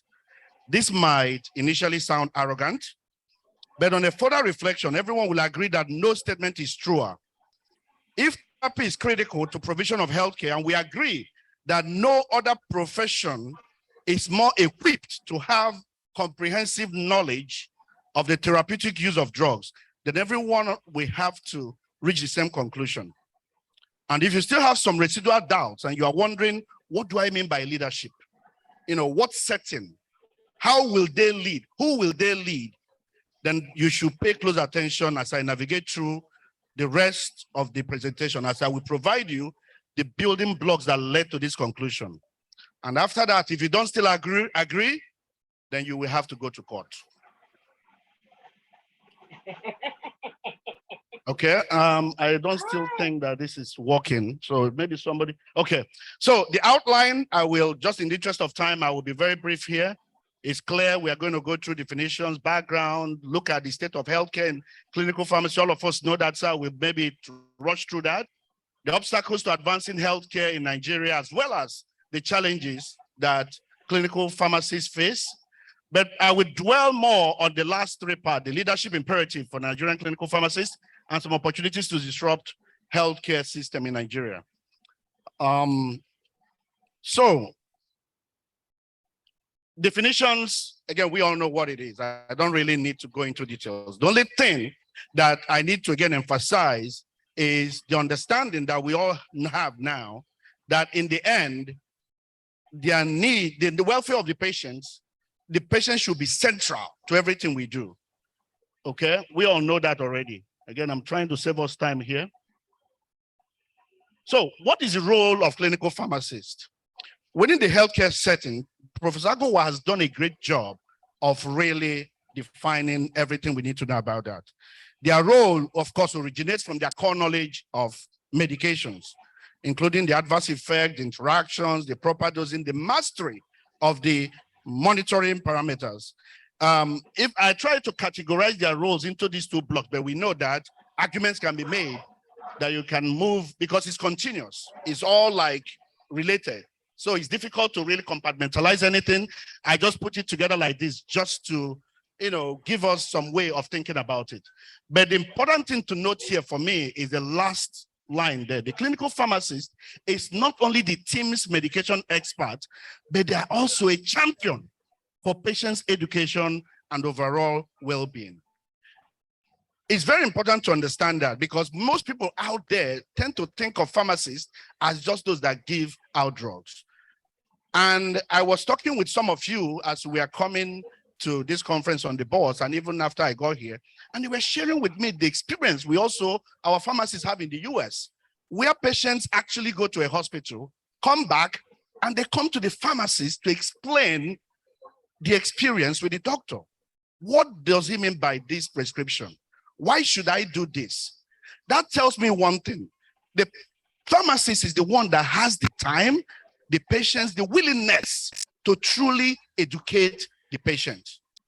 They are the ones that they trust more to educate them on their condition and the medicines they take. You are in a very powerful position. Next slide. It will take, by the time I get to know how to use this, I guess my presentation will be done. But looking at the obstacles to advancing healthcare, here, there. Okay. So looking at the challenges to healthcare in Nigeria, of course, we all know it. Everybody knows what the challenges are in Nigeria. Poor leadership, lack of a coherent strategy, right? Inadequate human resources, manpower, budgetary allocation, there's none to health. You just heard an example of what happened in the US, where a grant was given to help develop just the clinical pharmacy sector. The health services accessibility is nil. There are physical barriers, there are financial barriers, you know, and then we have this situation where a lot of our patients are uninformed because they are not properly educated. Next slide. And then you look at the clinical pharmacy in itself, there are so many barriers to you. The dominant one on that list, the medical dominance and opposition to your rightful place in the healthcare system is well known. There is, I guess, because of the experience pharmacists have had, and by the way, this is from a research, a published study, they say that pharmacists lack confidence and they have underdeveloped leadership skills, right? There's a shortage of pharmacy staff, underutilization of pharmacy technicians. There's a lack of specialization and clinical career structure, lack of policies that support clinical pharmacy practice. Next slide. Okay. And to really even make it more complicated, there is this interprofessional fight. You know, it came to a head, I believe, a few years ago, when these were the kind of headlines we see in various newspapers, because it is totally felt that there's a need to fight. And I really encourage that. Your big organizations, PSN, ACPN, CPAN, everybody have been fighting for that rightful place. But I'm coming to you, and I believe that's necessary. But the main point I'm bringing to you today is a need to also look at another side to engage that conversation. The paradigm shift that says, don't just focus on your hierarchical position, but also on your value proposition. What value do you bring to the table? Can you measure or quantify your value to the team, to the patients? Is your indispensability in the healthcare team clear and demonstrable, right? That's what is key, because it is that value that you will negotiate with. In every negotiation, when your value proposition is clearly felt, understood, and known, you are in a more powerful position to engage in a conversation. Next slide. So that's why I'm saying that rather than focus on the problem, let's focus on the solution. Next slide. Okay. So what do I mean by value? What do I mean by leadership? I want us to consider leadership beyond the hierarchical structure, leadership in the following areas. Knowledge leadership, you heard that mentioned here in terms of being exposed, knowing what's going on. Quality improvement leadership, okay? System improvement leadership, process improvement leadership, and research innovations leadership. And I will go into a little bit more detail on each one. Next slide. So what do I mean by knowledge leadership? Clinical pharmacists should take on ownership of their turf. It's no more enough for you to come out from university and think you are a clinical pharmacist. It's more important for you to continue to update yourself. What is the best in class therapy in the area where you are practicing? What's new? What's coming in the future? And again, Professor Aguwa hit on all of these things, okay? Do you seize opportunities to educate your members of the healthcare team on how your knowledge of drug can be used to optimize that patient's outcome? That's where you add value. When they see that consistently you are bringing value to the table, it will no more be a question when you ask for certain things. Next slide. Because leaders who lack knowledge to perform will forfeit opportunities to lead. I think now you are getting the kind of leadership I'm talking about. Next slide. Okay. Quality improvement leadership. You are best able to predict and anticipate the likely effects of medications on patients. And you will be in the best position to recognize an opportunity to standardize the process that might improve quality of care. How are you using that? Okay, you should be able to develop quality indicators that allow standards, targets, and priorities to be set, that allow people to be able to track and measure your contribution to improve quality among the healthcare team and in the healthcare system. That is your way of stamping your authority and your leadership in the healthcare team. Next slide. Okay, system improvements leadership. Okay, you have the most in-depth knowledge of the intricacies of medication use, right? But how are you leveraging that knowledge? Okay, are you aware of the trend towards using digital health to improve clinical outcomes?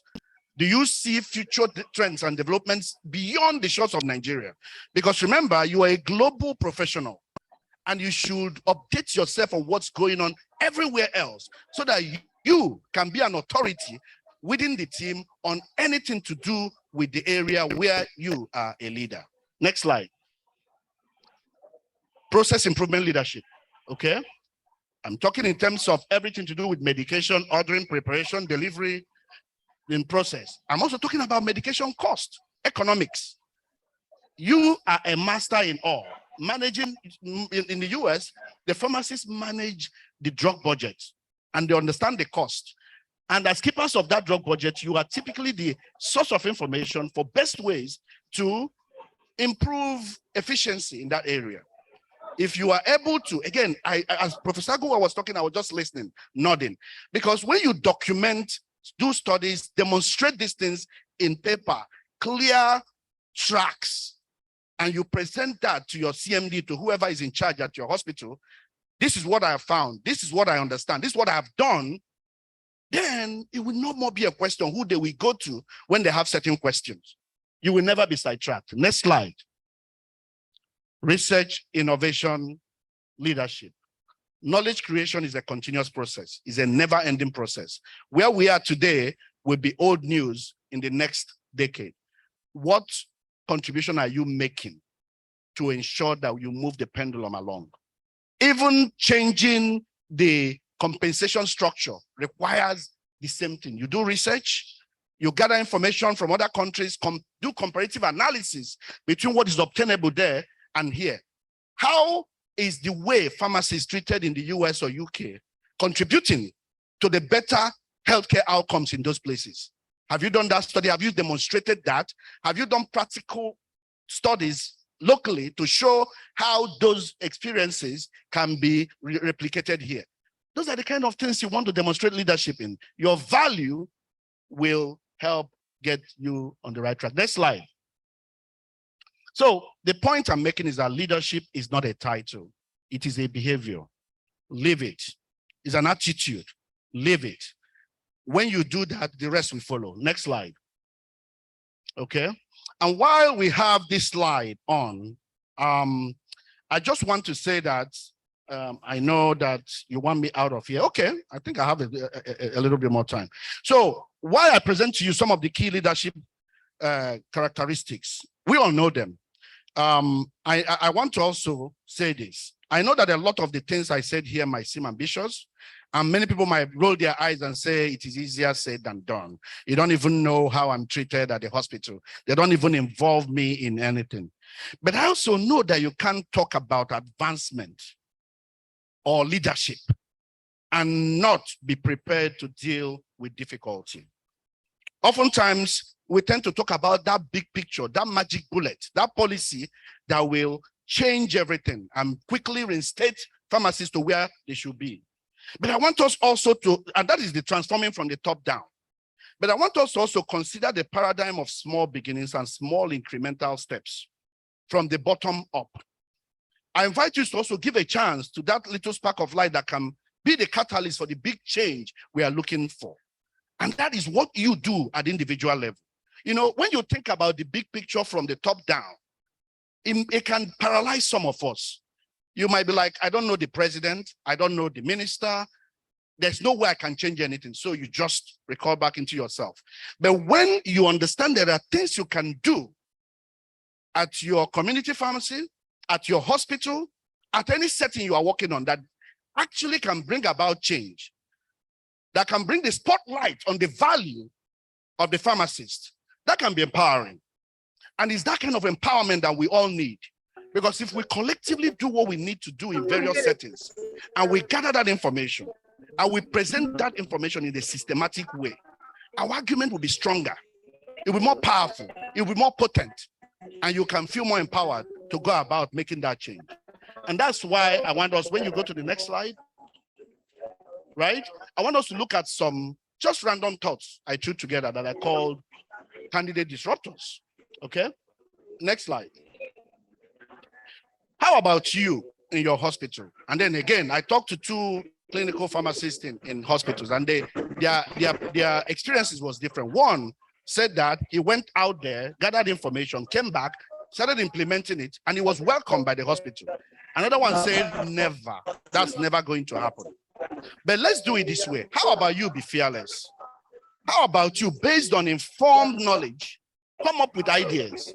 You know, maybe data gathering of some sort that can present or help shape your argument to the management about what you think they need to do to give the clinical pharmacy more say in the running of the hospital. How about publishing that data in international, a journal of repute? And I'm happy to know that CPAN already has his own journal. That's really very commendable. Initiate some kind of drug use studies, you know, some patient empowerment project. You can give it a fancy title. Let's change what we do here. Let's actually begin to have patients come in, sit down with the pharmacist and be educated on all ramifications of what their disease is about, why they need not to eat this kind of food, why they must take their medications. And I say this knowing the experience with my mom. My mom has CHF. And after taking medications for years, some days she now started taking out some medications. She will say, oh, I did complete those lists. Let me just divide it into half. These medications do different things, but she didn't know better. How about you call it a patient empowerment project at your hospital? I will lead it, I will champion it, I will give it pro bono for now. But then when you demonstrate value, can now begin to talk about how can this be compensated? Because they can see how much time you are devoting to that, and they can see the value it's creating. They can see how the patients are grateful.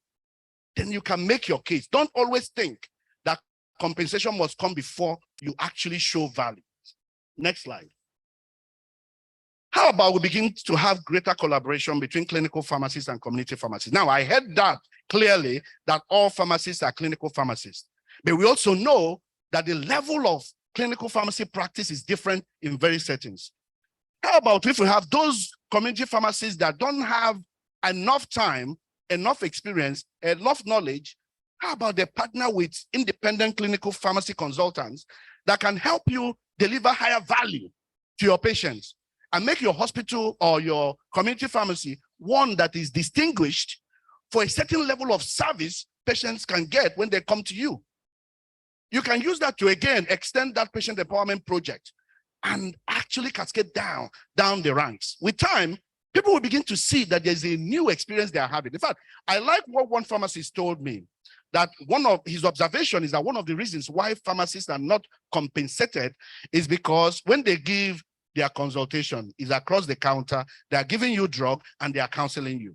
That if they actually make out room where you go into a space the way doctors do and sit down in an air-conditioned place and you give that service, it might have a different perception attached to it. But that's what we are talking about here. You start that in your community pharmacy, start that in your hospital, and all of a sudden, patients begin to see the pharmacist in a different light. Next slide. How about you leveraging your sweat equity? You know, this country is one of those kind of places where, because of lack of structure, because of lack of process in so many ways, there's opportunity for your leadership to shine. Many of us here have friends, relations, anywhere in the world, in the US, powerful people here in Nigeria, in the UK, wherever, but people that have access to things. How about if you leverage them to actually create something new at your hospital? Let's say you know people that work in IT. I'm almost done now, bro. Let's say you know people that work in IT and you can work in, or have some kind of access to resources, and you can work with them to totally transform the workflow automation capabilities in your institution because of your personal relationship. Do you think you'll be powerful in that hospital? It might not be. You know, many of us think that it has to be something that profits us for us to invest our time, energy, and resources to attract that thing. No, you can do it for your hospital because you're a pharmacist that know that it will benefit the patients. It will help enhance efficiency at your hospital, and use that relational network you have to bring it to be and to make it happen. How about that? And there are so many other examples like that. You can do it at your hospital. You can do it at your community pharmacy. You can work with NGOs. There are so many things you can do. Next slide. And I played with this idea, and I'm really serious about it. And I know that doctors are the only ones that can set up hospitals. But as an investor, how about you have a venture capitalist owned by pharmacists that decide to now invest in hospitals, where they will implement a true balanced healthcare team system. Any doctor that wants to be employed or be part of that project will have to follow the recognized balanced healthcare team.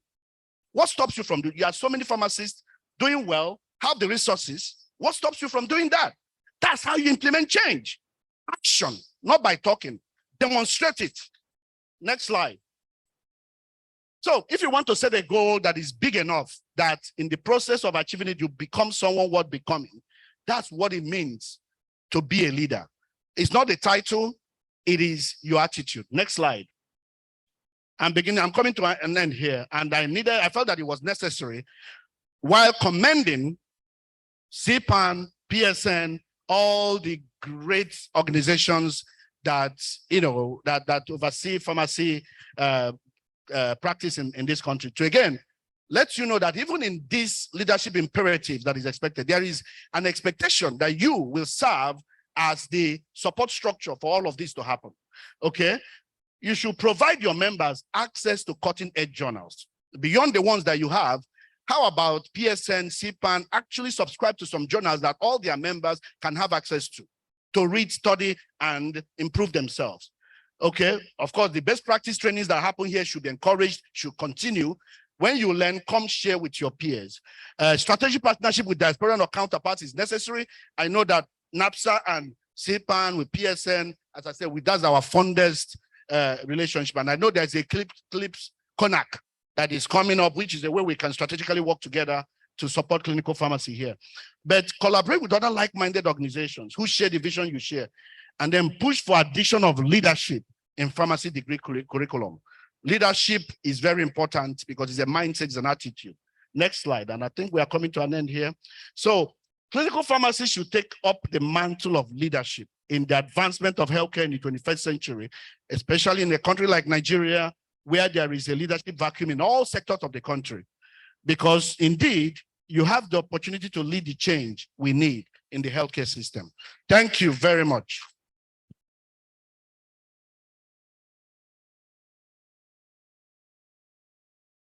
Thank you, Professor Tony Keme. I think he's done a good job. And he has hit on a critical issue that challenges everything, and that's leadership. And his point that leadership is not a title is something that is lost on many people. Leadership is not a title. It is not given. It's like asking for respect. Respect is not by asking. Respect is you deserve it, you earn it. And truly all over the world, there's scarcity of leaders. And who are leaders? Solution providers. People who provide vision, mobilize and motivate people to achieve that vision. There are very few people. It involves sacrifice, giving of your time, your talent, and your treasure. And it's also, you must have fortitude on a long term. That's why it's vision. Vision is critical. And that's why I think we must applaud Dr. Mado and his team, because they have shown leadership. All the elements of leadership are complete. And on top of that, there is element of humility to be able to know how to learn from other people. And also, it's also the leadership shown by Dr. Aguwa and Dr. Ursula, and all such people who saw the vision. They refused to be deterred or to be discouraged. And then the deans that followed through, we are getting close to. We have not yet arrived. It's a journey. And the way to arrive is to adopt the leadership, try and create value, try and create solutions in our settings. Let that value attract respect, attract followership. Thank you, Dr. Ikeme. We will quickly turn over to our professor from University of Maiduguri, Professor Lady Shodikwo, to take us on the issue of brain drain in health sector and the impact on clinical pharmacy practice. At the moment she's done, our panelists will make some comments, and then we'll take one or two questions if from the floor, if we have time, and then we'll wrap up. Over to you, Professor. Would you like to sit down or stand? No problem.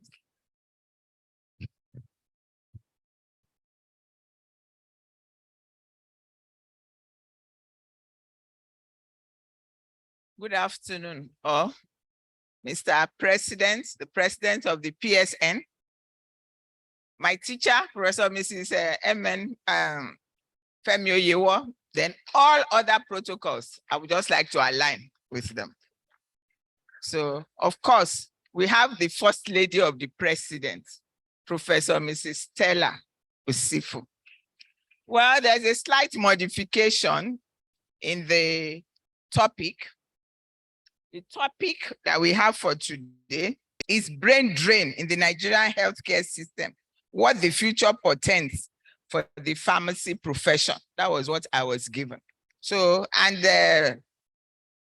the Prof, Professor Aguwa, and the President, they have already told us that we are all clinical pharmacists. We practice pharmacy. Next slide, please.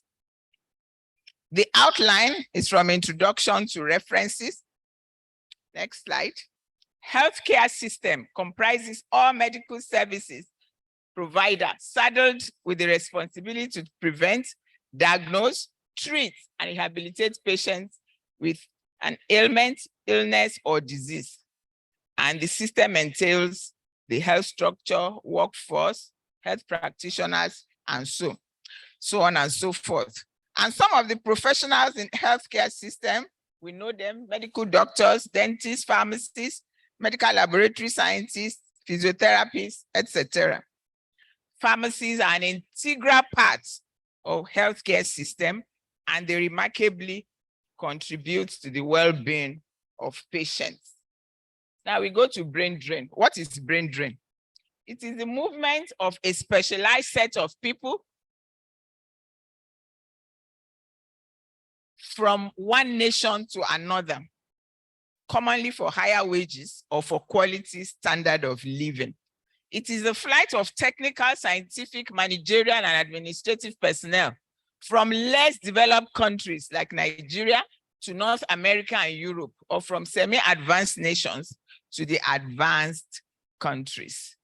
The word brain drain was created by the British Royal Society to refer to the exodus of these professionals via emigration from the UK to USA.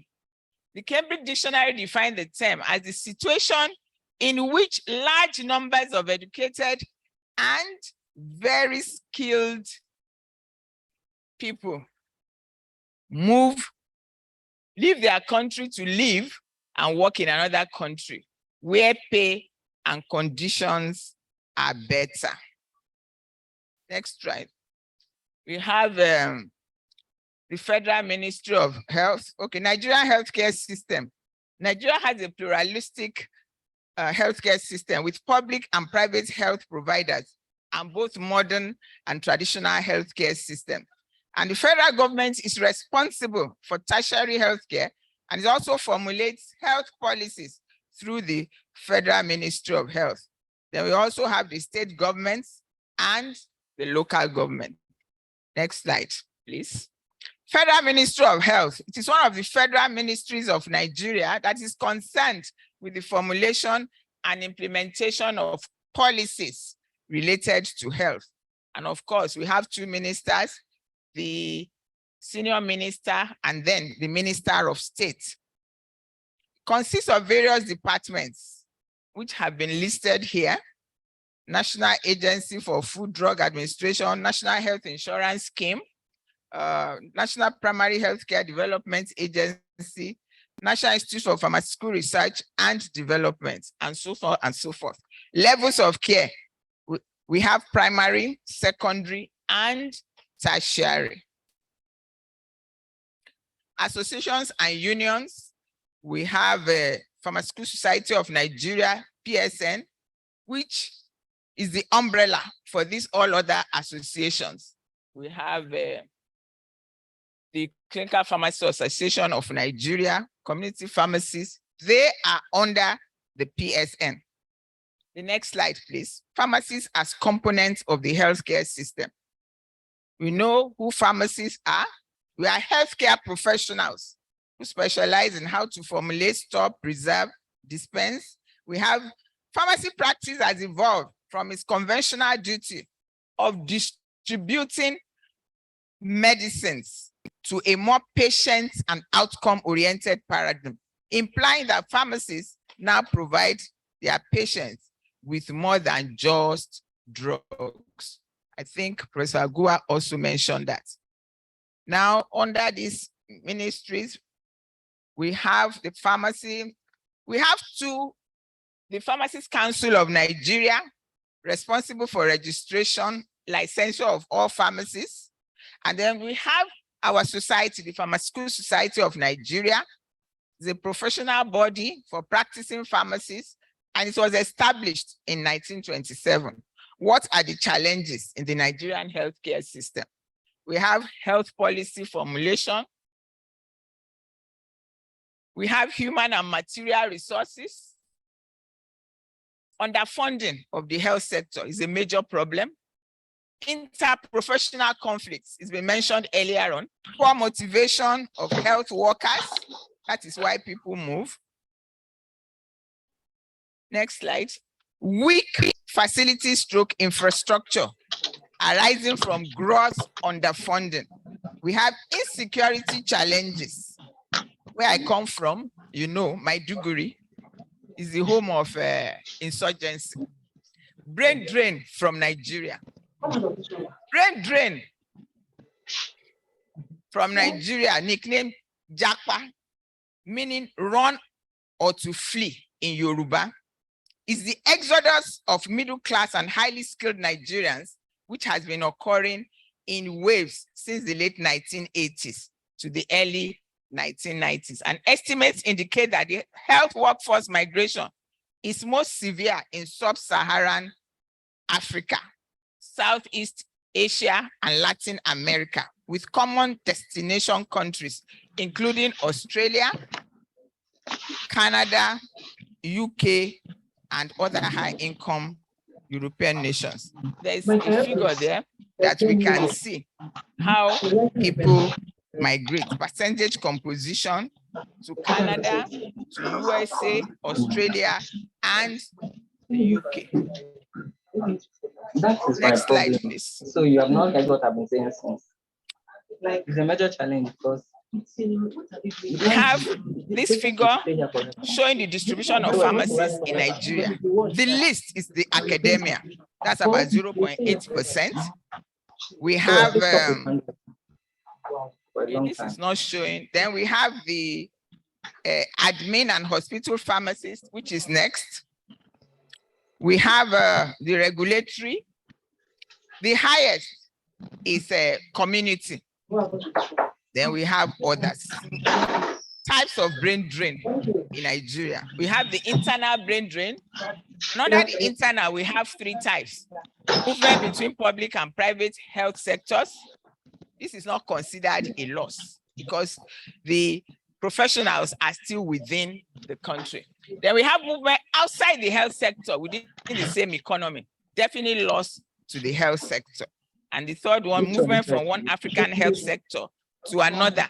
This may create problems for the country of origin but not a loss to the continent. The external brain drain. External brain drain means loss of manpower to other continents. They are of two types. The temporary brain drain, that is migrants return to countries of origin after some years of absence. And this typifies medical brain drain of health workers from Nigeria to the Middle East. Then we have permanent brain drain. The migrant's absence becomes unusually prolonged, and at times the migrants may naturalize in the country. General causes of brain drain, we have the push and the pull factors. The push factors, poor, unsatisfactory working condition, pushing people away from underdeveloped countries. The pull factor, what is pulling them there? Better working conditions. Then we have low prospects of professional development, where the people are migrating to, career opportunities and professional development exist. So we have all these poor, all these push factors, and then of course, the complementary pull factors. Effects of brain drain on Nigeria. Please. There is a drastic fall in standard of education due to mass movement of highly skilled and seasoned academics from Nigeria. We have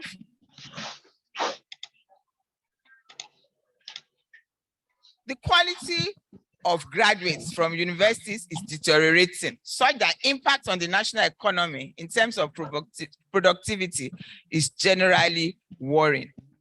And it's highly surprising that the quality and quantity of academic staff will be considerably reduced. Then we have tremendous reduction in the quality of skilled manpower in Nigeria's tertiary institutions, the teaching hospitals, and research centers. And we also have, in the words of Adebayo, many hospitals and research centers in Nigeria were without specialists and consultants in the 1990s, whilst many higher education institutions were left hollow and shadow. We can also have reduction in quality of service. We have retardation in economic growth, reduction of technological development, poor remuneration, bad healthcare infrastructure, insecurity, incessant occurrence of civil unrest, and compromised personal security. There can be lack of funding. We have said that before. Government does not really fund the healthcare system very well. Lack of policies, poor economic conditions, shortage of healthcare practitioners in Nigeria, and unhealthy rivalry among health workers. This has been taken care of already. I think Prof, somebody mentioned it. What does the future portend for the pharmacy profession? Brain drain has been identified as one of the factors hampering the growth and development of pharmacy profession in Nigeria. And if not properly managed, it can lead to reduction in quality of pharmaceutical services, increased mortality rate, inadequate training capacity, retardation in economic growth. And then the regulatory bodies, the NUC and PCN, may withdraw previous accreditation given to pharmacy schools due to lack of qualified manpower. We can have poor health services, reduction of technological development in pharmaceutical industries, and increased sharp practices. The pharmacy profession and brain drain, what is the way forward? The following are possible solutions to brain drain of pharmacists from Nigeria: better remuneration, safe working environment, adequate infrastructure, provision of advanced technologies that will improve pharmaceutical services, career development opportunities, such as we have now for people to be sponsored for conferences, workshops, seminars, etc., within and outside Nigeria. Good and affordable education and healthcare system for all Nigerians. And the government needs to build a data bank of pharmacist profession, as a lack of data is a significant problem.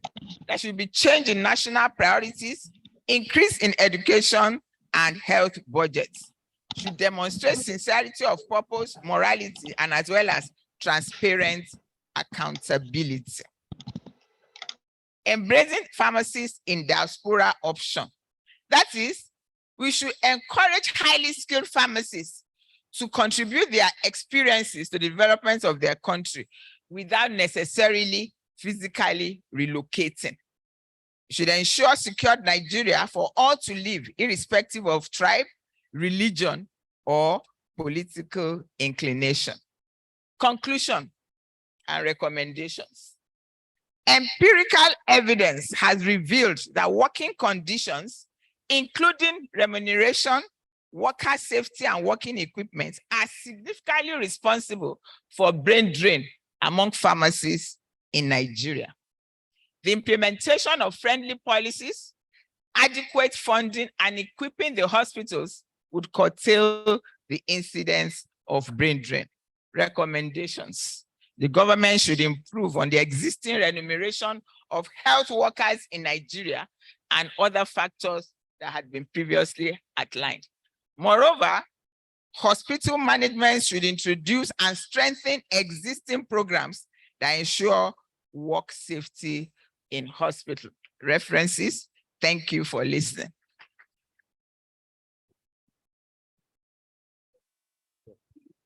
MC, come and help us move this chair, move this a little bit so we can be in a proper panel. Thank you.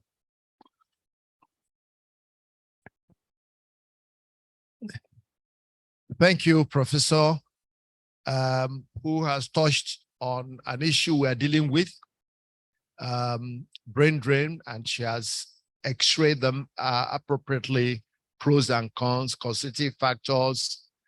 And the question today is it a loss or a gain? If it's a loss, is it a permanent loss or a temporary loss? So I'm sure all of us have different answers to those questions. But certainly, brain drain is not, from the word drain, it shows it's not something positive. So we are hoping that people can go to study abroad and get experience at undergraduate or postgraduate or whatever level and come back. But most of those who are jackpot now never have any plan to come back. They don't have any return tickets. It's one-way tickets, you know, and it's becoming a painful thing because we're losing manpower. Though we thank God for people like NAPSA and such people who still relate and come and support us, but it's not exactly the same thing. Someday, I'm sure there's going to be a reversal. The world moves in cycles. Someday there'll be a reversal. I was checking on those coming back from Sudan recently, whether I could see some of those who are checked back to Sudan. I couldn't recognize them. Maybe they were clustered together with students. But I'm sure amongst them are those who ran to Sudan, because if you go to Afghanistan, Iraq, you see Nigerian professionals. All the places in the world, you see them where they've left Nigeria, believing that Nigeria, everywhere else is better. I hope not. That's not absolutely true. But I think the country shouldn't take the position of Dr. Ngige, who said it doesn't matter. Anybody can go and come at his own space. I don't think that's the best.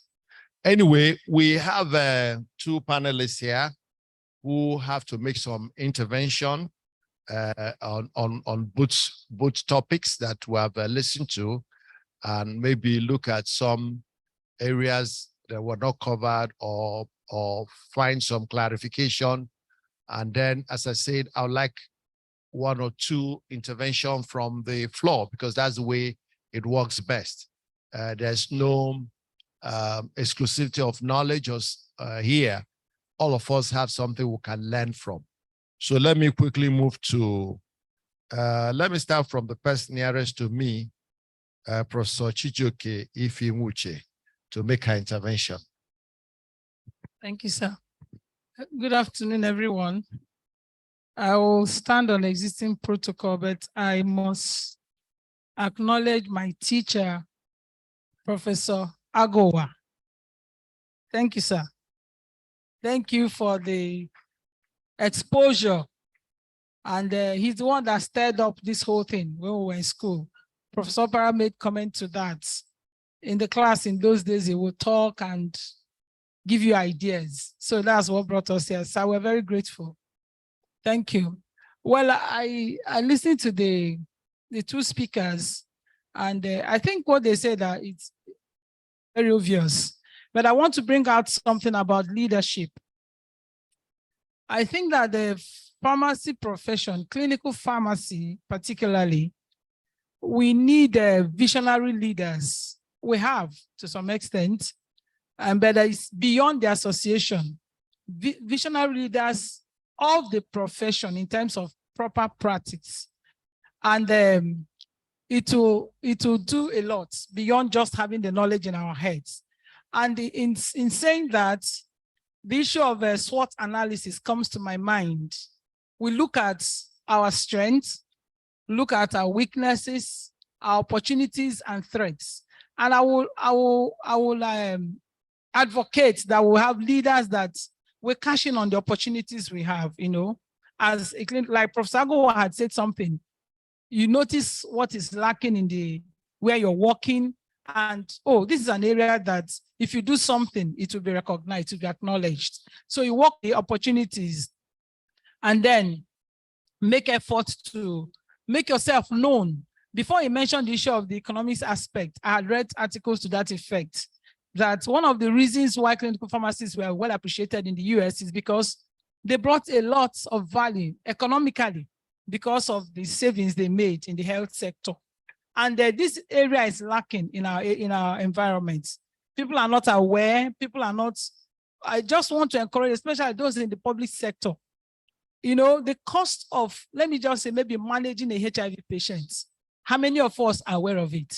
What does it cost the government? Or maybe because we are doing NGO and all that, it costs a lot.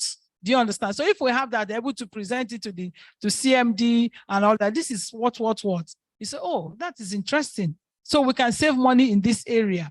I'm sure they will be able to listen because they're all interested in money, how to save money. So it's like, oh, how much are you bringing and all that? Then the other thing is the issue about collaboration. I keep saying, like we tell our students, your duty is not to go and fight the physician. It's not combative. You have to be, you know, amiable collaboration such that the person will say, oh, my husband is a physician. Not because he's my husband, but I know that many times he'll ask you a question, well, what do you think about this? So imagine in a setup where we're working in the same environment and you're able to provide information for the person when he's in need of it. There's no way he can despise you. So, and that comes from a relationship. But when you come from the point, I used to say that you have your sword by your side. Immediately the person talk, you're ready to bring out sword. Is like, oh, they have come again. No, with that, you cannot build a relationship. There should be a relationship before somebody can come to say, oh, I have this issue with this patient. How can you help me? So I want to encourage us in that area. Leaders that will, you know, harness on that aspect in training the younger ones so that the younger one is not coming with the fact that these doctors have dealt with us, they have done this, they have done this. No, you come and show what you can offer where they are not able to offer it. And I can bet you they will rely on you. On the other aspect where what she has saying about the issue of brain drain, everybody knows the implication of that. And talking about enabling environment, yes, in as much as we say that, but sometimes we are not even creating environment for ourselves where we work. Some of us are not interested in advancing themselves technologically. In the university, I don't know about the hospital. In the university, some of the lecturers, they don't even want to use PowerPoint to teach. They're still like ancient, analog. You don't deal with people like that. Or you're in your community and you're remembering what the topic you were taught in diabetes when you were in class. Meanwhile, the person that is coming to you has browsed internet. He knows. And they say, oh, but madam, I read from Susan, so then you start biting your mouth. You understand? We should advance ourselves. We should make sure improve ourselves, training and all that. And then the issue of security. Some people are actually japped, not because of maybe they don't have the money, but because of insecurity in the society. which I think that if government really looks into it, I believe with the political tension getting better, security will be better and people will be able to feel freer.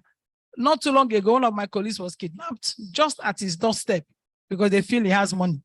You can imagine that kind of thing, a young man struggling to take care of his family. So things like that will make people, so let me send my family. I don't want to take chances. Even if I'll be here alone. Let me not talk too long so I can give. Thank you, sir. Thank you, Chijoke, for those points you highlighted. I think even the last one on security is a critical issue because when you look at the hierarchy of needs, the first one is life itself, security of life. If you don't have security of life, anything else anybody offers you will be meaningless. But that goes beyond us as pharmacists as such. It goes into the polity and into the nation. Thank you for your points. Let me now switch on to Professor Chukwemeka Obaka for his own comments. Mr. Chairman, thank you very much. Let me not recognize my teachers. They know themselves. My grandfather is here, my mother is there. So let me not extend the discussions. Let me start from Professor Shodikpe's presentation on brain drain. In a study conducted in 2020, Onuzulike, Ubaka et al., we had looked at pharmacy satisfaction in the Southeast and added another aspect of it, intention to quit. And we measured intention to quit at 3 levels.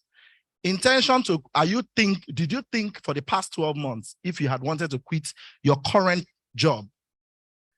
We now ask the next question, what are the reasons or what are your next steps? One of it was, are you willing to quit to another country? That's what one of the things she presented. Then the third and most critical question we ask is, are you actively looking for another job? Let me give you the statistics, if I clearly remember them. 47% of pharmacists in the entire Southeast. Please, mind you, the entire population of that study were mostly hospital, academic, and community pharmacists. So you could call them clinical pharmacists. There were no industrial pharmacists in that study. 47% said they had thought within the past year of leaving. This is 2020 study. And of the 47 that thought, half of them said they would leave, they would prefer to leave the country. And 20% said they were currently actively looking for how to leave the country. Now the question comes up, like Mazi had asked, is brain drain good or bad? For me, professional migration could be good. But brain drain, in which she defined as large movements. The system is meant to be amoebic in nature, where it's, no matter who leaves, it settles itself. But I'll give you an example of a hospital in the Southeast. I don't want to mention, it's a teaching hospital, and some of them are here. As of last year, 4 senior to director of pharmacies, that between that cadre, left the country, and 4 are about to leave. Now, this is the top management leaving. Now you're having a large pool of unskilled or poorly skilled or inadequately skilled staff. Now, how does this affect clinical practice? That is the question. If you don't have the mentors around, you don't have those who are going to pass on the clinical skills training, they are living in droves. Even when they had attained such high rank, it portends 2 things. You're having very poorly trained lower pharmacists, and you're also having lower pharmacists who are also thinking of also moving because their bosses have moved. So it's like you said, it's going to cause a collapse in the system. At the initial time, people thought it was only those in academia that would go for a master's and go. Hospital pharmacists are going for masters and not coming back again. So that is what I term as brain drain. But if it's professional migration, 1 or 2 people are leaving, the system itself adjusts itself. Now, but for the points on leadership, when Dr. Ikeme talked, he mentioned 2 things, and I'm okay with that. For me, those are the 2 critical components of leadership. He mentioned the word strategy. And he also mentioned the word, in some way, let me paraphrase it, continuous improvement. I'll look at those 2. A leader is not an operational person, no. A leader is not a tactile person, he's not tactical. A leader sees beyond years. He plans, like you said, visionary. 2 to 3 years, he sets the roadmap. He's the one that sets the roadmap and the steps to get to the roadmap. It is a manager that does the operations of you to get to those roadmap. So it means you have to have the qualities and the abilities to see beyond the now. You are a head of department. You are a head of a clinical rounds team. You are the head of pharmacy unit in your teaching hospital. You are the dean of faculty. You are a leader. You are leading persons. You are head of a research team under your department. And the question you ask yourself, from now to the next 2 years, what do we stand to achieve? Remember, your outcomes are not for, if it's a research team, how many papers we are going to get for that year. No. It could be, how many PhDs would I have presented at that time? Who would have moved to so and so rank because we had also published some papers? How many of my staff will be moving to pharmacist 1 level or principal pharmacist or hospital pharmacist within the promotion year? That is strategic thinking. But in all this, you must have a mindset of continuous improvement. And I'll pick 2 things he mentioned. In quality and in process. For me, process supersedes all. When you set up a system moves through a process. There's an input, there's a process, and there's an output. How do you optimize those single components so that when you optimize the input and the process in which it is running is something that runs efficiently? Definitely.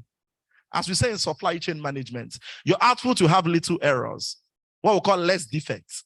And that makes a system does what? Continually work at a higher pace than it is earlier envisaged.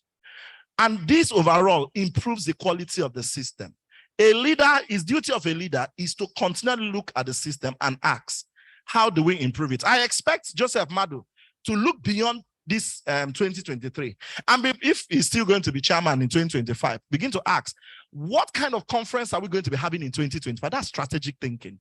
What did we do wrong? These team sits, they take a cursory look at what has happened in this conference. Where were the gaps? How do we close the gaps in the next? That is his duty as a leader.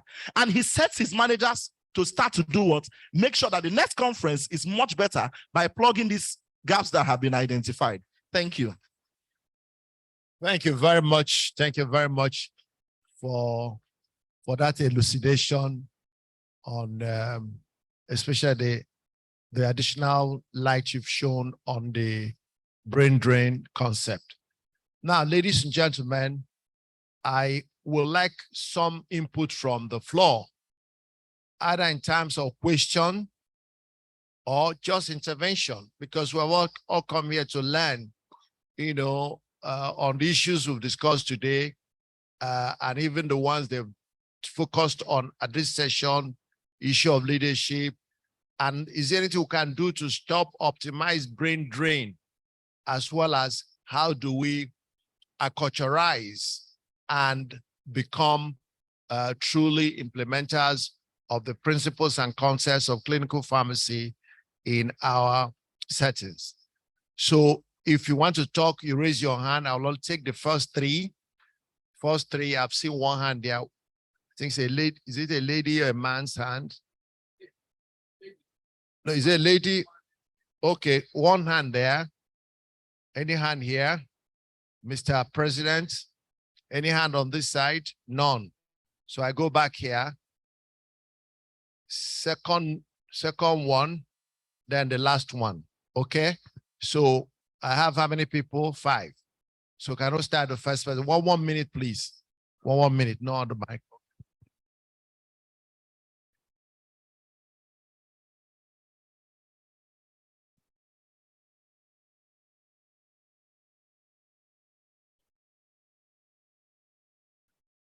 Thank you for the opportunity, and thank you for what you did.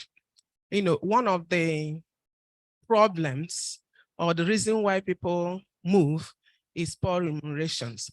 And we don't wait until they improve the remunerations. Why don't we become proactive? Integrate yourself into the teams. But one thing that one of us brought up, the kind of confrontational relationship we have with other teams. Every team has a team leader. Like what we are taught in communication skill, even if you have an excellent information and it's not well communication, somebody will trash it. So why don't you, humble yourself under the team leader and profile the good information that you have? The patient is our focus, like we say.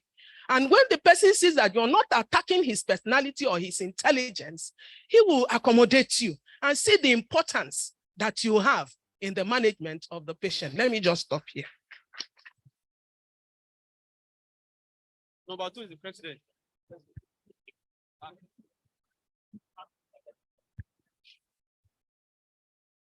A leader is the one that can identify other leaders and people around him. A true leader will remain in an obscure place and let those he has identified do the job.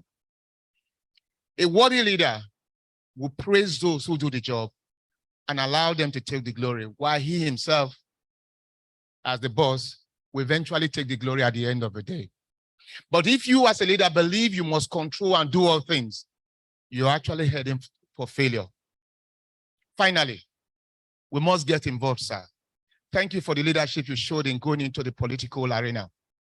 Pharmacists, I am challenging you today. We must get involved in politics. I know this is clinical pharmacy, it's part of it. The 1 year or so I have worked as president, I found out that if you want to get things done, you must be in the boardroom where decisions are taken. If you want, you can ask me how the Pharmacists Act came to be.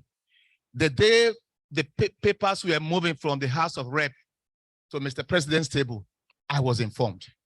When it wasn't signed, I was informed. You might not know somebody, but you will know somebody who knows somebody who knows somebody that knows the president. I was grateful to God when Baba Mawa showed me some communication, with due respect to our military people. He asked the military assistant to show me for my eyes only. So please go to your ward and register. We must get involved, and we will get involved. Thank you, sir. Number 3. Number 3. I know I saw you. I'm not giving you, sir. I'm giving my student. See, I'm not taking it. Good day, everyone. So I want to thank the speakers for their own for the talk so far.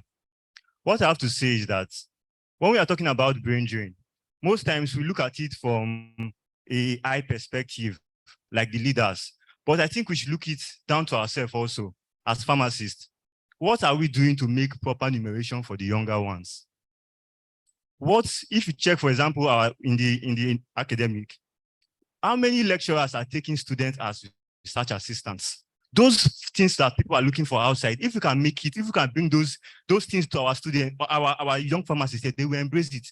So if as a pharmacist, you are creating research opportunity for students, they will come in and they will not look outside, because what they are looking out for there, they are getting it there from you as their senior pharmacist. And also, I feel that pharmacists also, we are not interested in the profession. I remember when I was doing my internship, the first day I came to my internship ground, I was posted to the ward. And then the person my preceptor said, where did you school? I said, UNN. He said, you know Professor Okwe? I said, yes. He taught me. He gave me all the pharmaceutical care form and pushed me to the ward. That was the last day I saw him. I was pushed to the doctors and everybody. And then I was the lab rat, because anything they're asking, they looked at me, and then most times I don't have anything to offer. So that is when we're talking about pharmacy training and pharmacy education. So we as pharmacists, we are also not making an enabling grant for the younger ones coming also. Because at that point, when we are in school, most of us try to venture into clinical pharmacy. But after our internship, because we look, less than 10% want to go into clinical pharmacy because there's no enabling environment by those people there already. Thank you very much.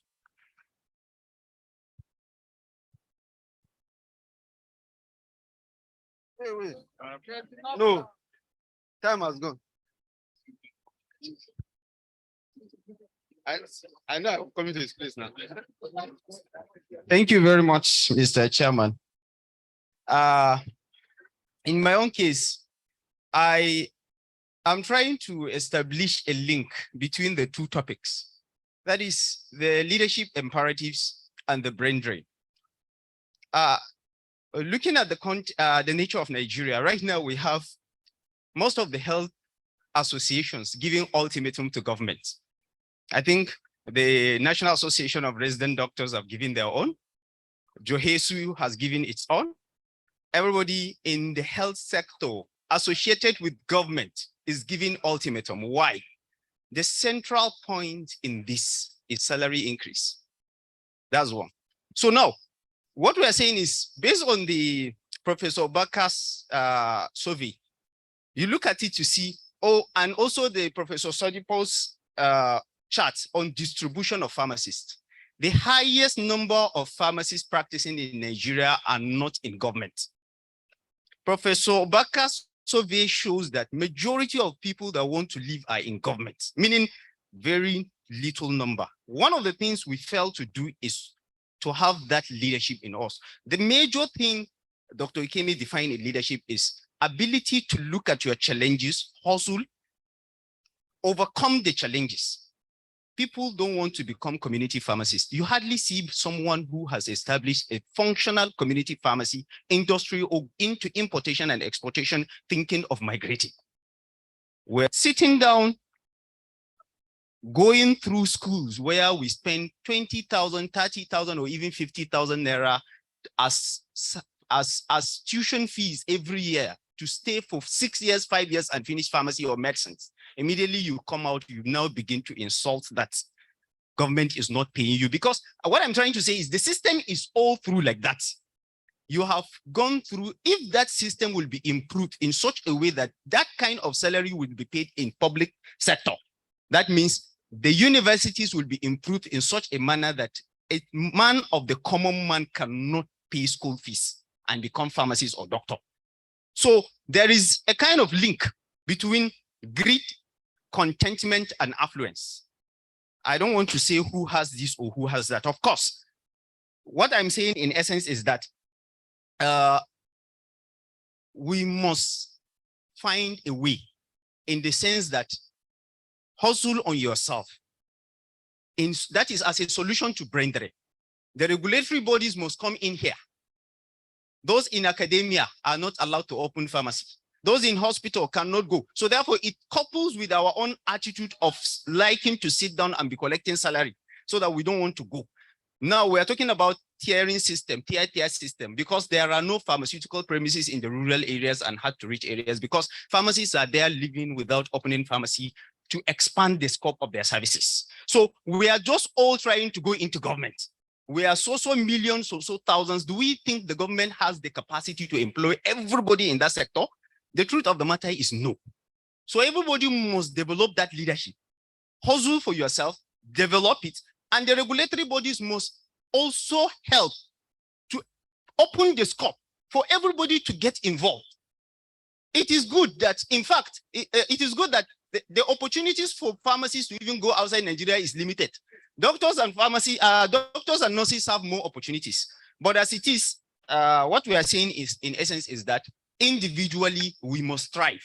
The regulatory bodies must also open ways, and everybody putting hands on deck to be able to solve this problem.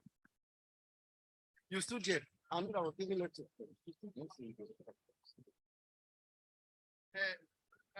Mr. Chairman, sir, let me just make a little correction. Okay. Thank you very much, everyone.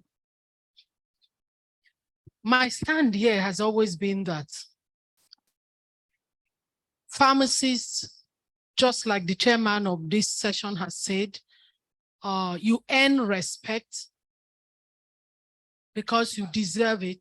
You earn, you don't wait for people to impose it on you.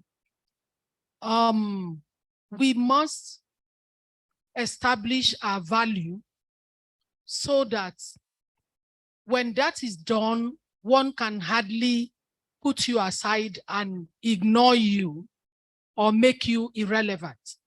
I mean, I remember when I was in practice in the hospital, even when the doctors are saying, you can't, what are you looking for in the ward? The pharmacists carved out what they wanted to do in the ward. Get there, practice your pharmaceutical care, solve the problems, identify drug-related problems, solve them, and get things going. So, you know, you were making an impact, and with the physicians seeing the impact you're making, it was difficult for them to just put you aside. So we must add value to our practice. And like the president of the PSN has said, most of us need to get into the mainstream of politics where things are happening. Pharmacists, we cannot continue to complain. We need to find solutions. I was glad this afternoon when I heard a doctor from NAPSA talking about what is wrong with pharmacists getting together and establishing a hospital. What is wrong with pharmacists getting together, putting up an HM? You are in control, so you can dictate what is happening there. I think that is the way we have to go. Thank you. Thank you. Okay, you are the last, but past president wants to make a little contribution. Thank you very much, Mr. Chairman. I just wanted to correct the young man who spoke, because I'm always interested in the students. I want to give this example. Some time ago, my wife and I tried to interview a pharmacist. A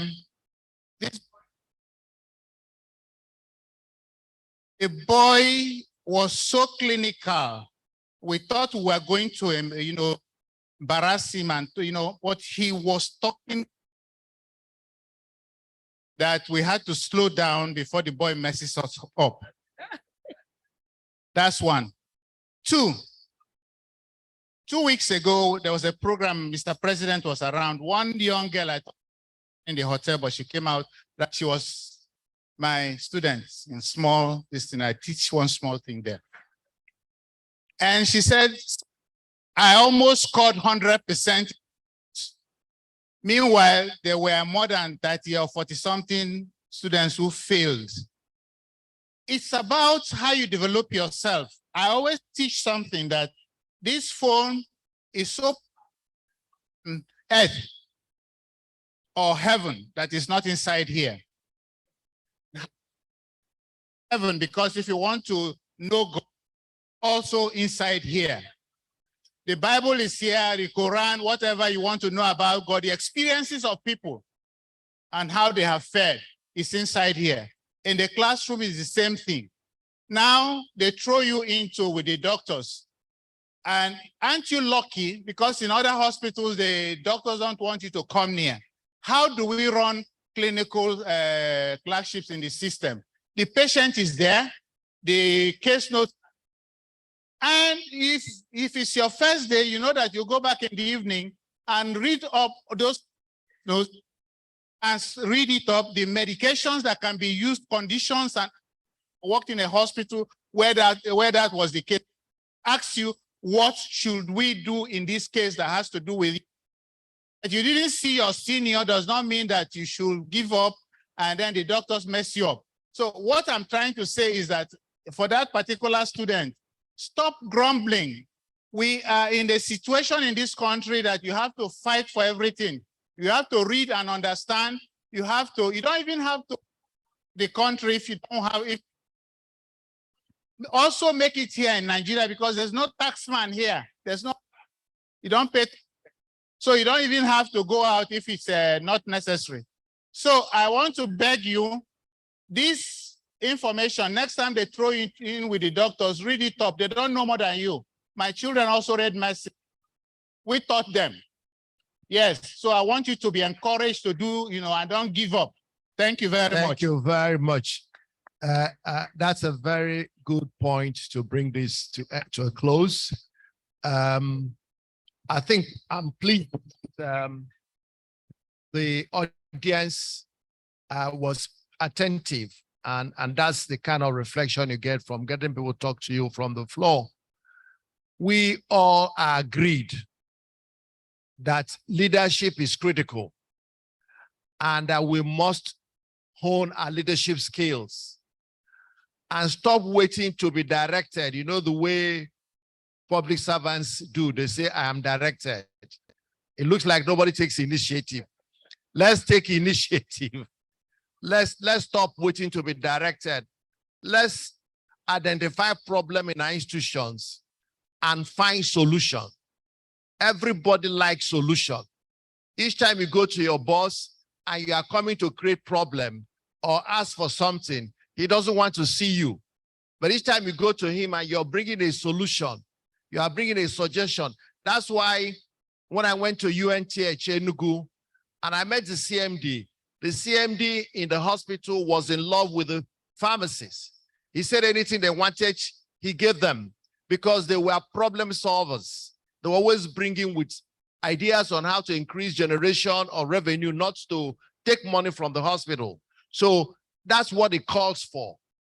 There was nothing they were doing he didn't allow them to do. So let's be problem solvers. That's part of leadership.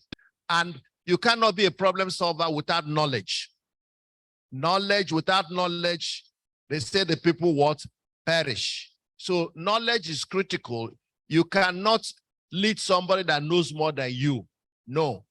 You have to lead people and you must do your best to know more than they do. Otherwise, they won't follow you. They'll be showing you the road and then you are following them. The leader knows the road. What does that mean? You have to work extra. You have to do more work. Reading is a critical thing. And thank God that it's easier now to get any information on internet. So as clinical pharmacists, and we want to rule the healthcare as we've been challenged by our speaker today to be the one that can dictate what happens. What we need is to be able to have the knowledge, then have the people skill, how to relate to each other. My sister there spoke about giving good information in a wrong way. There's a way you talk to people in a condescending manner because you have a better information, they will not listen to you. So humility is important. Knowing how to package information is important. And one of the things we also learned in leadership is, and I think the president made some reference to it, do not worry about who takes the credits. Let's get the job done. Then we can all share the credit. Don't say everything, I did it. It's me. People are fond of, it's a normal, natural tendency of people to draw attention to themselves. But a good leader draws attention to everybody. That helps people, especially if people do not really respect you or they are jealous of you. The best way is to do not do anything that will increase that jealousy. Try and come to their level and they will buy from you.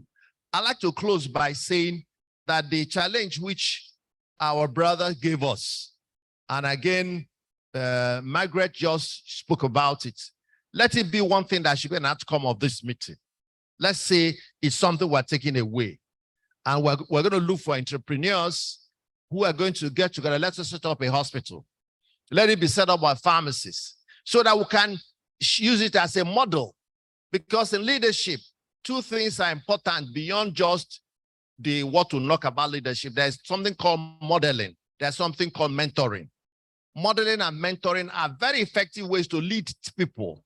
So let us model what is good in the healthcare system, hire doctors, hire lab scientists, hire other people, and then let everybody understand that this job is for the good of the patient and that everybody has a role to play. I think that's what I ask you to do, Mr. Chairman.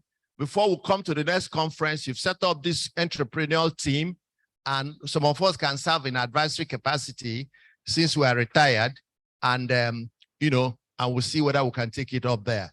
Thank you so much, our guest speakers, for wonderful. I'm just doing. Thank you, and thank you, the very smart. In one minute, you gave such great contribution.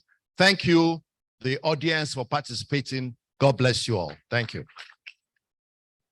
Thank you very much, Chairman and panelists. Please, we want to indulge you. In just 5 minutes, we'll be done with everything that is remaining. So I want to quickly do a presentation to our chairman and the speakers. So we call on the national chairman of CPAN, Dr. Joseph Madu, to do the presentations.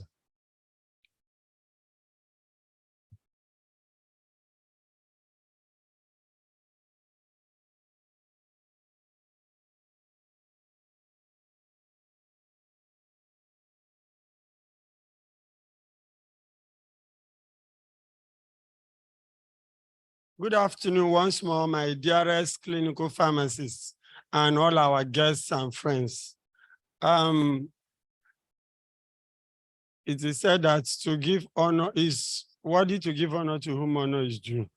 On this podium this afternoon, we have people that have come to appreciate us, and I'm happy that this is marking the end of today's occasion. I'm challenged, and CPAN is one of those bodies in PSN that believe that we don't just talk in PSN, we believe in implementation, because we believe that is one of the some of the challenges we have in PSN. A lot of times we talk, but do we implement? And this is what we normally do in CPAN. The moment we identify a problem, we set up a mechanism for implementing that solution.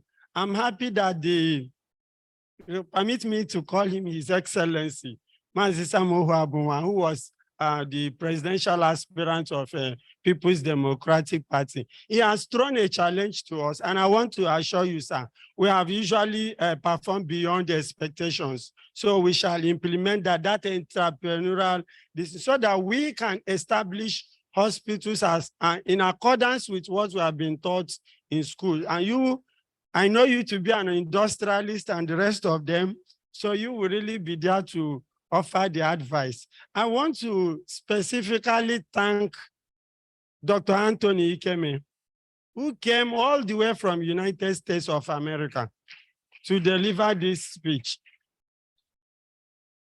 When we contacted him, we told him that we didn't have what it takes to fly him to and from Nigeria. But he said he had a plan to visit Nigeria.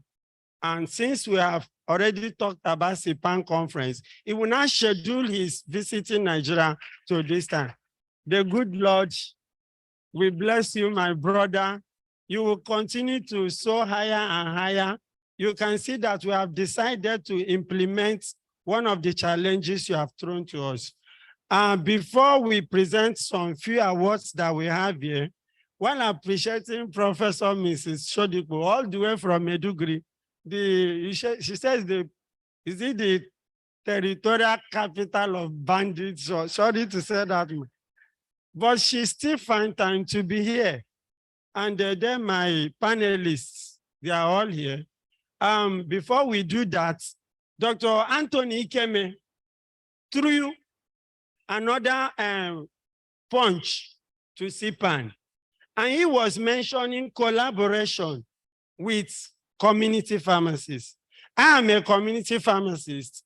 Though I know that I worked in the industry, let me say as a student, and then I worked in almost all aspects of pharmacy practice. But then, since my graduation, I have been a community pharmacist. I'm very happy to see the SCPN National Chairman here. But he is my chairman, SCPN National Chairman. You will be one of those to present this award this afternoon. But I'm throwing a challenge to you, because I told you that CPAN want to have a meeting with you. It's getting to almost 2 years now, and you did not call us. Now, Professor Anthony Ikeme have also said it in your presence. You must call CPAN. And we, clinical pharmacists, we have community clinical pharmacists among us. We must collaborate. That is the way out. I also heard the president of PSN saying that probably we do not have what it takes to make some comments.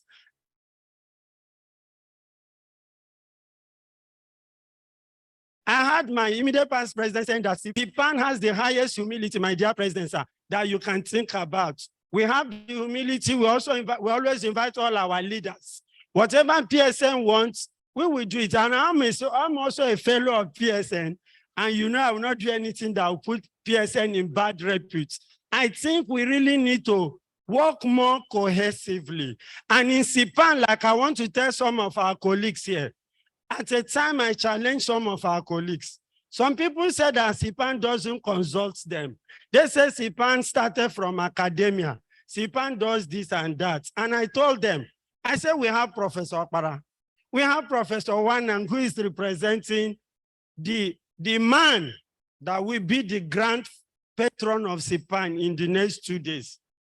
Professor Wanang is there. We have Oriagba, we have Oyewo, we have so many of them. They are all in SIPAN. And these people's professorship is not from area market. They are academic pharmacists. So whatever SIPAN is doing, we are doing it in consonance with our leaders and what they have. Having said all that, let me invite the national chairman, my brother, pharmacist Oladibola Dewole, to come to the podium. I want to also invite Colonel Stella Ibe, my sister, who is also the education committee, training committee for tomorrow's occasion. And permit me, my registrar, to once call you to this podium, Dr. Anthony Doko, to also come up. I think, let me invite the National Secretary of FPCPN. That is my constituency. That's why I'm also inviting you here, while we present the appreciation awards to our guest speakers and the chairman, or yes, who chaired the session.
sense of humility, my sincere appreciation goes to all the CPCs, particularly the chairman, Dr. Ifeanyi, for who is unavoidable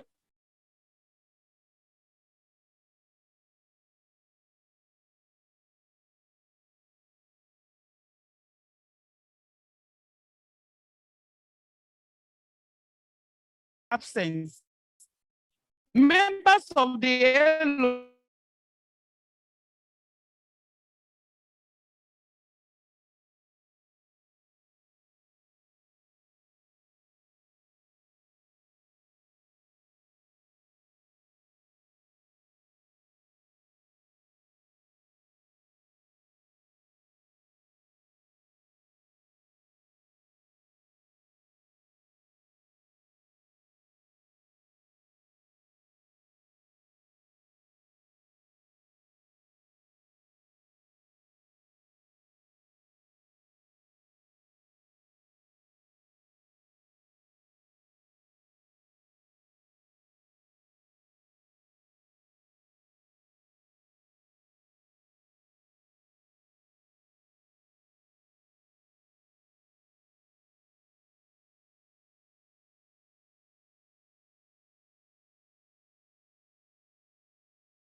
is done.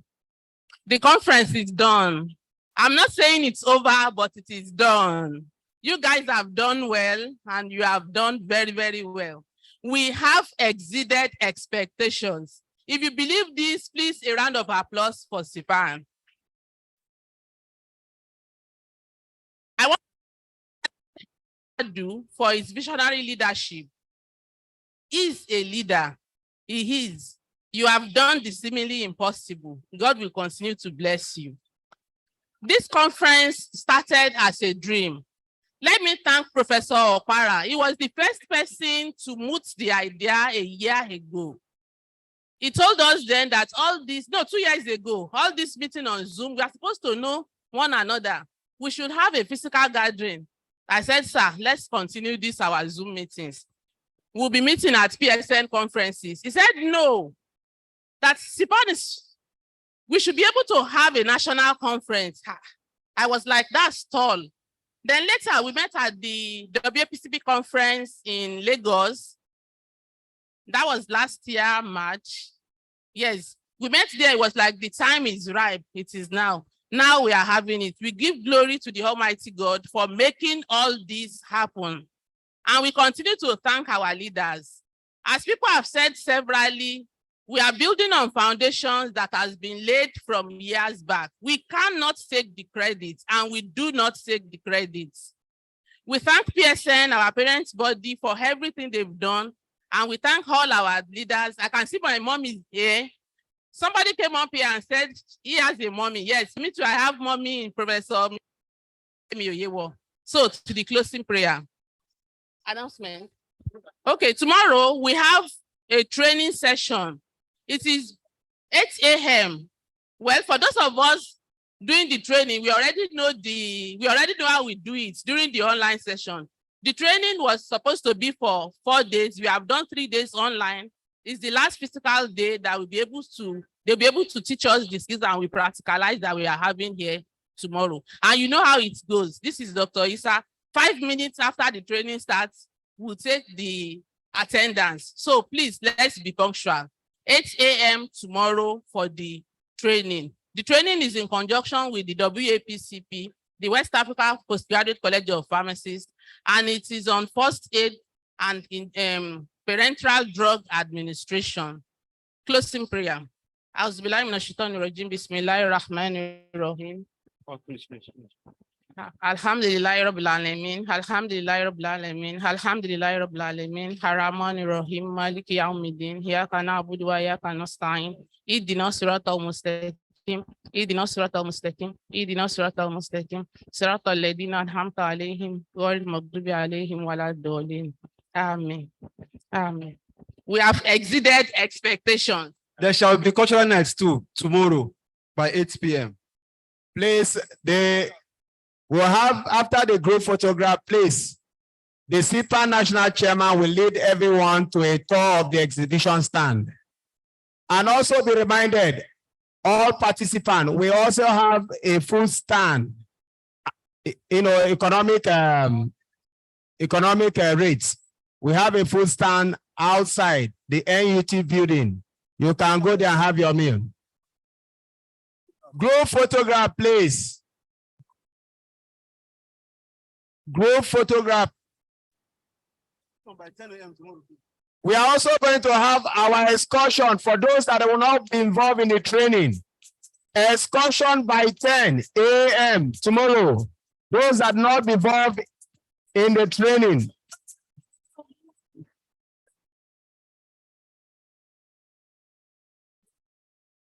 Please, can we have a group photograph with